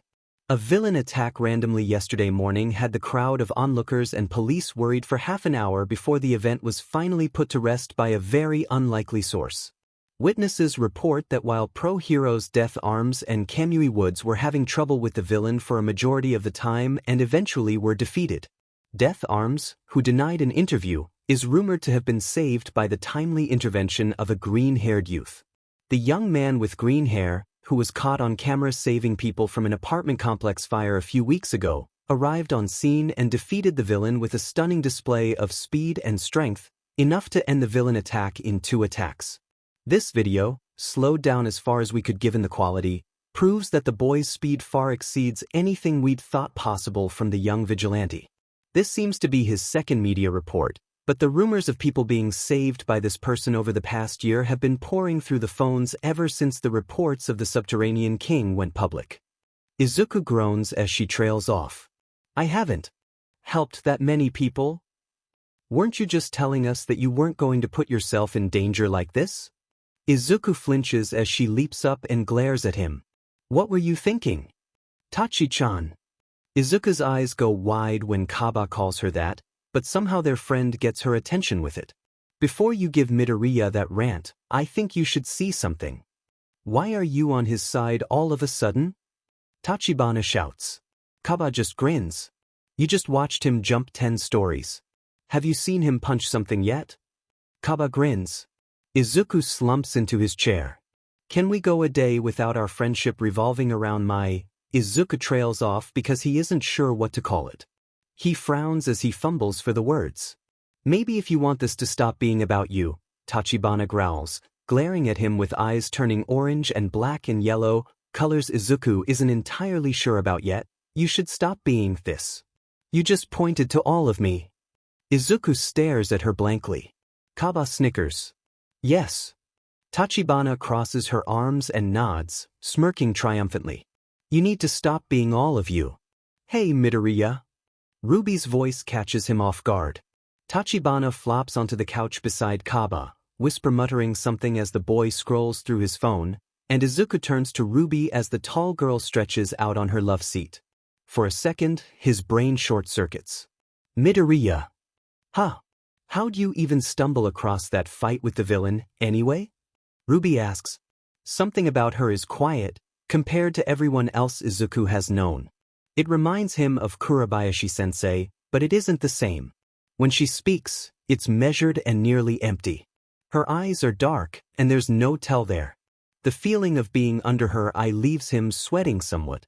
Oh, I was watching the news with my mom, actually, and I tried not to go and fight, because getting involved was gonna be messy. But then I saw it going badly and... Izuku frowns as his leg continues bouncing on the chair. Watching them get beat like that made me nervous. My mom told me to go. Your mom gave you the okay to go and fight a villain? Ruby's eyebrow rises. Izuku chuckled weakly. We had a talk. She knows everything I get involved with. Almost everything. Izuku frowns. There's some stuff that's just too much. That makes sense. Izuku blinks at the easy smile on Ruby's face. You just walked in and took care of it? Oh, well, Death Arms and I have a long history, I guess. He doesn't like me. Izuku rubs a hand through his curls and grins, despite himself. Saving him kinda made it worse. But the police force likes me well enough. They usually don't mind if I get involved as long as no one else gets hurt, and I doubt it's entirely legal, but they let me get involved. Like the time you saved us. Ruby nods. Izuku offers a nervous yes when Tachibana shrieks. He can what? Izuku sighs when the black mist appears in front of him. Considering it's just before dawn and he's running one of his newer jogging routes, Izuku can't complain about the timing. There's no better time for something like this to happen, even if he'd prefer it not happen at all. Now that people are talking about him, he's not terribly surprised that someone went to the trouble of actually finding him. When the two men, one wears a dress shirt, waistcoat and slacks, despite being made of black mist, while the other has a full suit and an ominous black mask covered in pipes, step out, Izuku frowns. The one made of mist is carrying a small bag. Hi. The pair stare at him for a second as he starts talking. He thinks that the yellow eyes on the mist guy are a little wider, as if he's raising eyebrows he doesn't have. Looking at people from a sideways plank is a bit awkward, and being shirtless doesn't help. You look important. Should I stand up? You kinda caught me in the middle of my routine, so... A chuckle radiated from the man in the mask. No, by all means. We're the ones coming to you after all. Do you mind talking with me for a bit? The way he says it is odd. As if he's amused, or maybe as if he's off balance. Whatever he was expecting, Izuku isn't surprised that it's not quite what he found. Well, I'll be here for a while. But if you're looking to kidnap me, I would prefer if we fought it out in a less populated area. Izuku mutters. Not at all. Kidnapping a child is beneath me. The man says. He waves a hand and a chair appears beneath him. Izuku frowns as the mist man continues standing behind them, and the portal closes with a quiet whoosh. What exactly does the leader of the League of Villains want with me then? Izuku says, focusing on where the man's eyes should be under the mask. I would be a fool if I wasn't scoping out All Might's apprentice early.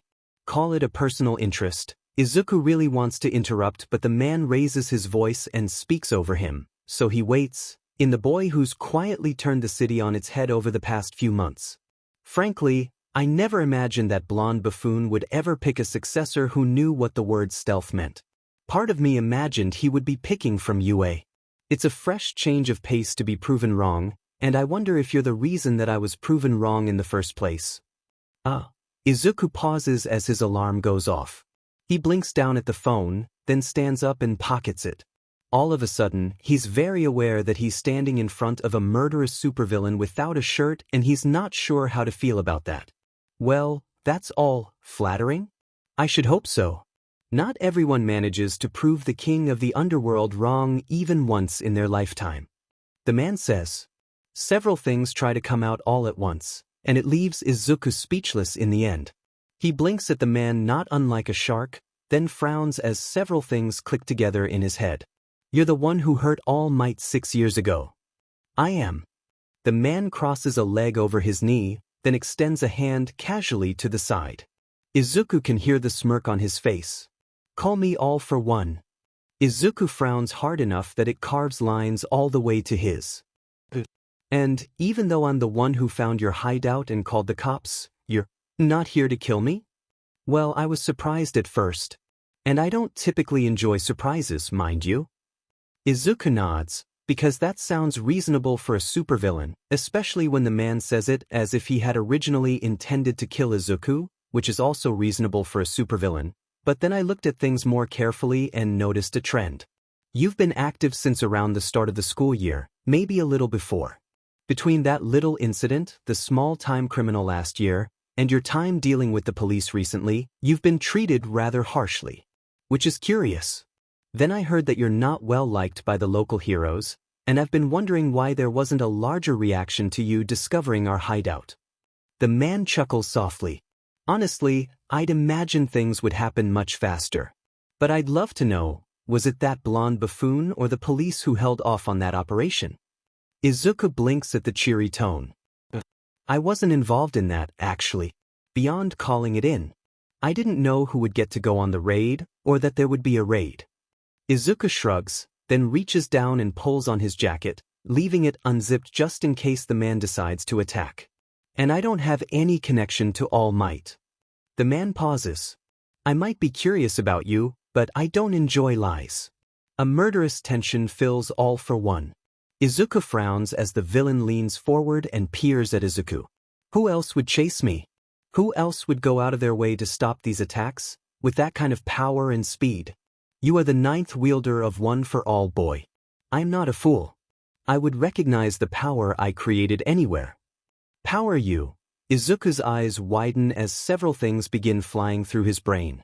A creature with multiple quirks. Reports under the confidential status hidden behind several times more security than normal.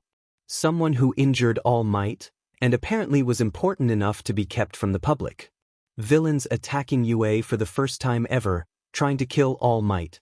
King of the underworld. All Might's successor. One for all. All for one. A hand runs up, wiping across his forehead and then down his nose, pinching the bridge of his nose. Izuku takes a few deep breaths, then lets out a deep sigh that rattles a couple of his ribs. All Might can pass down his quirk? Izuku mutters quietly. Something about the way he says it seems to make All for One hesitate. And you injured him, so then, you're the one who caused all that. Him coming to Mizudafu. To UA. Of course. But that idiot teaching, well, even I had to laugh at the idea. All for One settles back in his chair. There's no amusement in his tone this time. If you're worried about divulging secrets, you've no reason to be. I know everything about One for All, even more than your mentor, perhaps. I'd prefer if we were both candid, after I came all the way out here. My patience is running thin as it is. There's a lot of things Izuku wants to do. Normally, he'd probably be wanting to run around or punch something or scream. But there's the added pressure of standing in a relatively populated area with a literal supervillain staring at him. While he's internally processing the chaos running through his brain, his mouth starts running as usual. You have a way to take quirks. Or make those monsters from that USJ incident, right? Izuku mutters. All for one hums quietly. So, he really didn't tell you about me? About your power? The villain sighs as if he's disappointed. I'm not terribly surprised. All Might was never very bright outside of combat. My quirk is the power to take and give quirks, young man. I am the leader of the world, or I was. Before your lineage took it on themselves to stand in my way. You were trying to take over the world. Izuku says. The man shrugs. Semantics. All for one waves a hand, then settles it back over his leg casually. Now, I've answered enough of your questions. I'm rather tired of this ignorance. What exactly is your plan, I wonder? Become another All Might, coming up from nowhere and suddenly taking over the hero industry? That's a foolish. I'm quirkless. Izuku says, crossing his arms. There's a pause in the air that terrifies Izuku because he just interrupted a supervillain's monologue, so he decides to roll with it just because he may not get the chance to say it all before All for One actually gets over the fact that he was just interrupted. All Might and I only ever met once, and he told me that I couldn't ever be a hero. I just happened to see Shigaraki and wanted to keep him from attacking anyone. Honestly, all those attacks I just got caught up in everything and had to walk out, but I'm not trying anything, there's no plan. Izuku barely finishes when the man's hand twitches and black vines sprout from his fingers. On a whim, Izuku tosses off the jacket and takes the vines straight to his chest, staring at the man when they shatter weakly against his chest. Yeah, that only works if I want you to draw blood. Izuku hums. All for One doesn't move. We can do this all day. No one believes it. Seriously, you're not the first person who's thought I'm some kind of prodigy. I'm just a quirkless kid with bad luck, and you're wasting your time here talking to me if you think there's some master plan out to stop your plotting. Kurogyri. The mist man steps forward at All for One's call. Give it to him. Izuku frowns as Misty Portal Man drops the sack at his feet. When All for One tips a finger and his mask towards the bag, Izuku drops to a knee and opens it. His eyes widen as he reaches in and pulls the small, unconscious child to his chest. All for One stands, buttons his coat once, and turns towards his subordinate. Before he leaves, he turns and regards Izuku through the mask, hands in his pockets. I came to find you because I wondered why the successor to One for All was being treated in such a way. As it stands, this changes a few things, but not my reason for bringing that. Regardless, leaving it with you will stir things up. Soon, villains everywhere will be after that, and they won't be playing nice. I think I'll watch you a bit longer. You're playing both sides now, young man. If, perhaps, you ever decide that the heroes aren't worth your time, well, I might find you interesting for a little while longer, at least. All for One turns and steps into the portal, followed by the mist man barely a second later. Izuku growls, wishing that he was confident enough to fight the person who'd treated this little girl that way, then grabs his jacket and wraps her up in it. As he pulls his phone from his pocket, a list pieces together in his brain. There are plenty of people Izuku should probably talk to about the little girl in his care. Someone in the police force, a hero, child services. Instead, he goes home. He drops the little girl in his mother's arms, tells her to pack a bag and that he needs her to trust him. For a few minutes, they stare at one another. Eventually she agrees, and she takes the little girl with her to her bedroom to do just that. Maybe it helps that the girl whimpers and sweats through her rags in her sleep. First, he calls the detective. The one who has been worming his way into Izuku's case, the lead detective on the USJ investigation, the only person on the force that Izuku guesses isn't on All for One's payroll. Leaving a quirk like lie detection in the hands of the police doesn't seem like All for One's style. His plan isn't actually a plan. There's a lot in his head that he isn't sure what to do with, A lot of guesses and ideas that leave him entirely unsure of how to proceed. At the top of his list is a little girl covered in bandages, but his mother is a better bet on that than he is. Which leaves the second and third things on his list: All Might and the police force. Izuku decides not to sweat the details. He's out of time, patience, and self-preservation. Ever mindful of his mother and the little girl trailing behind him, Izuku stalks out of the train station towards UA. A brief instruction to follow when he reaches the front doors is the only warning he gives her. When the barrier around UA slams up to keep Izuku out, he punches a hole through the metal and stalks up the front walk.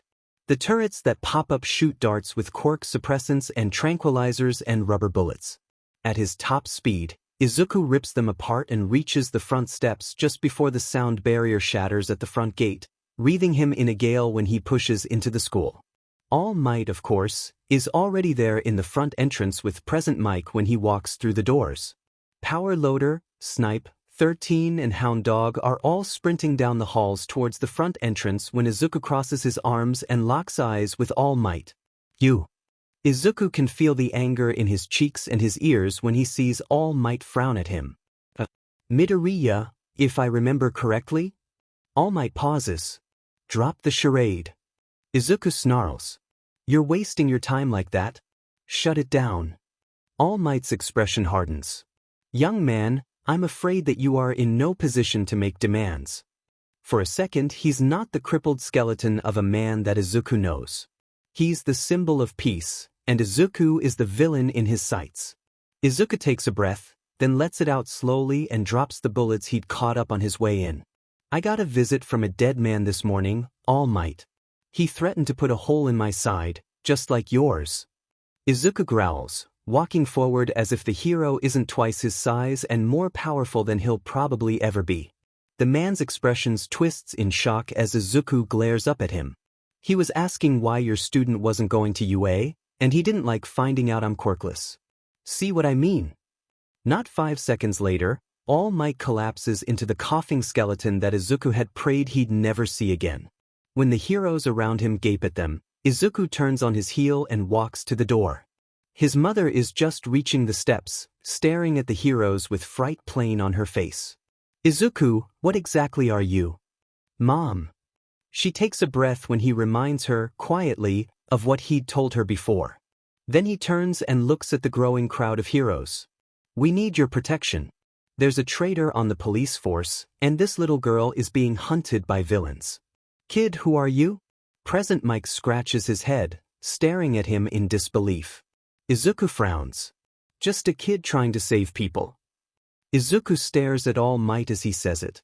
Despite himself, part of him still aches when he remembers that day. After his entrance, it takes 10 minutes to get Tsukachi, All Might and his mother into Nizu's office. Finding out that the detective hero pair know one another is a punch to the gut that Izuku really wishes he didn't need to deal with. None of them dare to stop his pacing, apparently, so they stare at him with worried expressions and talk about the little girl while everyone gets the alarms and his mother's situation sorted out. Eventually, Recovery Girl takes them both. Izuku stands in front of the three men with a frown set deep on his face when the door closes behind them, gravitating towards All Might despite everything. So, Midoriya-kun, I take it you're the vigilante we've heard so much about? Nizu asks cordially. Izuku narrows his eyes at the detective. No one told you that was me? Tsukachi takes off his hat and slumps into a chair, looking utterly defeated by Izuku's tone. Midoriya-kun, I can understand. I really don't think you can. Izuku snaps. After a moment to rein himself in, Izuku lets out a long sigh and turns back to Nizu. Yes, Principal Nizu, that was all me. I see. Now, why don't you explain why you felt the need to break into UA to make a point? Nizu folds his paws and stares at Izuku with black eyes. All for one showed up on my morning run. Izuku says, ignoring the way Tsukachi's eyes widen. He thought I was All Might's successor, and he told me a few things about One for All before I managed to tell him about my quirklessness. Then he tossed that little girl at me and said that villains would be coming after her soon. The problem is, the only people who know about my jogging routes are the police and my mother. I'm required to tell them because I get into so much trouble just by running around. Especially since they let me walk into a hostage situation and got me shot. Izuku ignores the way All Might chokes. He won't ever let them forget that. Regardless of the fact that he has friends now, Izuku doesn't appreciate that incident. I see. That still doesn't explain your reactions to All Might. Care to explain? Nizu says carefully, sparing a glance at both of them. Izuku turns his eyes to the floor. I met All Might by chance over a year ago. I accidentally latched onto his leg as he was leaving and saw his true form by mistake. Izuku says, sighing the whole thing in a rapid-fire sentence. He told me someone quirkless couldn't be a hero. I gave up on my dream after that, but things haven't really given me much choice. For almost a full minute, silence dominates the room. You said you're... The principal pauses as the worn, folded papers with Izuku's diagnosis hit the desk. When he reads over it, he lays the paper on the desk and folds his paws again. I see. I'm not. Izuku glanced at All Might, then back at Nizu. I don't want anything to do with All Might. But All for One found me, and that little girl is going to be pursued by villains, and someone who knows my morning route gave that info away. You're ignoring the chance that someone tracked you there. Nizu said patiently. I changed to that route 2 days ago, and I haven't had a single incident. Izuku groans. Even you didn't know who I was before today, sir? No one outside the police know who I am, or how involved I am, or anything actually. I see. Well, it's not a horrible assumption. We've had some information leaks here as well, and that would support the idea that there's a network for the villains to track everyone involved. Nizu murmured. So, Midoriya-kun, what are you looking for? Why come here? Because of him. Izuku met All Might's eyes, then looked back to Nizu. Because All Might was here, and because this place is full of heroes. Because there's a little girl involved, and my mom might not have been safe if the police gave out my route, and because... Izuku hesitates, then swallows the knot in his throat. I came to you because I don't know what to do, sir. My mom is everything I have, and I can't. I'm not even legally allowed to fight villains. And now I'm stuck with all this. Izuku tosses himself into a chair as the tears start leaking from his eyes. I'm supposed to be quirkless. I already gave up everything I had and now I'm getting attacked by supervillains who put a hole in the symbol of peace and I can't just. This is too much. He hates that he breaks down in tears right there. Nizu, Tsukachi and All Might are the absolute last people in the world who he wants to break down in front of. One is the reason for everything that's happened, the other is a variable Izuku doesn't like and Nizu. He just met Nizu. This probably looks really bad. I need help. Izuku chokes, wiping the tears from his face even though he's still barely able to breathe through the sobs. I can't do this myself. Even I know that. I'm sorry I shouldn't. I can't stop, I'm really sorry. No need to apologize, Midoriya-kun. Izuku is a bit surprised that it's Nizu who speaks first. This seems to have been a stressful morning. Maybe we should talk later. But my mom, Izuku stammers. We'll keep you all here for the time being. And when we've checked your house, you'll be allowed to return. Moving might draw more attention, and that would be unnecessary. For the moment, we'll keep watch on you three unofficially. Nizu says quietly, All for One isn't something that we can let out into the world, nor is this something we can ignore. But you should go and see your mother and rest. I'd advise against telling her about. I didn't. Izuku says weakly. I never. Not that. She doesn't even know about. The way he looks at All Might must say it all, because Nizu nods. Right. That's good then. We should keep her knowledge of that man limited for now. Izuku nods, then stands up. I'm sorry. For breaking in and... I'm not. I didn't mean to cause trouble, but Nizu chuckles as Izuku trails off. Midoriya-kun, I won't say that you did the right thing, but you certainly got our attention. And I can't say that we'd have believed you if I hadn't seen you disarm our security at supersonic speed. The principal smiles, and Izuku manages something weakly similar. For now, you should return to your mother and try to relax. having that sort of responsibility forced on you.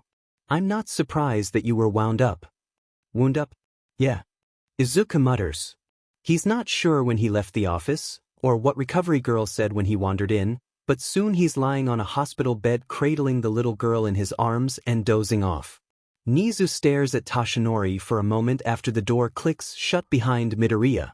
When Toshinori finally looks up at him, Nizu claps his paws together and gives Toshinori a look that makes every pro within Tokyo flinch. You said you killed him, All Might. Even Tsukachi shudders a bit when he speaks. Now he's back and we've got a pair of children to worry about. For what it's worth, Tsukachi sighs in his chair, looking at least 5 years older than he should. Midoriya is probably the only thing we don't have to worry about. Nizu hums, then glances at Toshinori, who looks confused. Quietly, he sends the footage from Midoriya's entrance up to the monitors in the wall, along with footage from his fight against the Subterranean King. When the hero watches the sonic boom tear through the entrance, and the green blur at the whole meters between frames, and the burst of punches on the horrible footage of the king takedown, his jaw drops some. What happened to him? Toshinori mutters. He's quirkless. Tsukachi sighed. I've confirmed it with his doctor, but the kid catches bullets out of midair and moves too fast for cameras to follow. Whatever is happening to Midoriya is one of those cases. An anomaly. Nizu sighs. We're lucky he's not chaotic as Hatsumhum. But regardless, he's the strongest. I've seen. This needs to be kept under wraps as best we can. You can't contain him, Nizu-san. Tsukachi says quietly. Even if... Look, this kid is a magnet for trouble. Beyond Toshinori, beyond anything I've ever seen. We're just lucky that he's strong enough to handle himself and everything he gets involved in. Then we do what we've been doing. Nizu sighs, despite himself. We monitor him and we try to figure out the cause. For now, we've got 2 in our hands. 2 who have heroic tendencies. When things escalate any further, we'll get involved. For now, we check the girl and make sure that the Midoriyas are clean. Nizu paused as Tsukachi tensed. Something else, detective? Oh, it's not. You'd have to ask Midoriya. Tsukachi frowns and toys with his hat nervously. But there's reports of a boy dropping off Native, a pro-hero local to Hosu, on a night when Native claims he was attacked by Stain. Nizu and Toshinori share a look. I wouldn't hurry passing down one for all, Toshinori. Midoriya seems to have things handled. Nizu chirps, grinning despite the ice in his tone. Toshinori coughs up some blood, enough for Nizu to feel he's made his point, and Tsukachi drags a hand over his face. For now, let's talk about this traitor.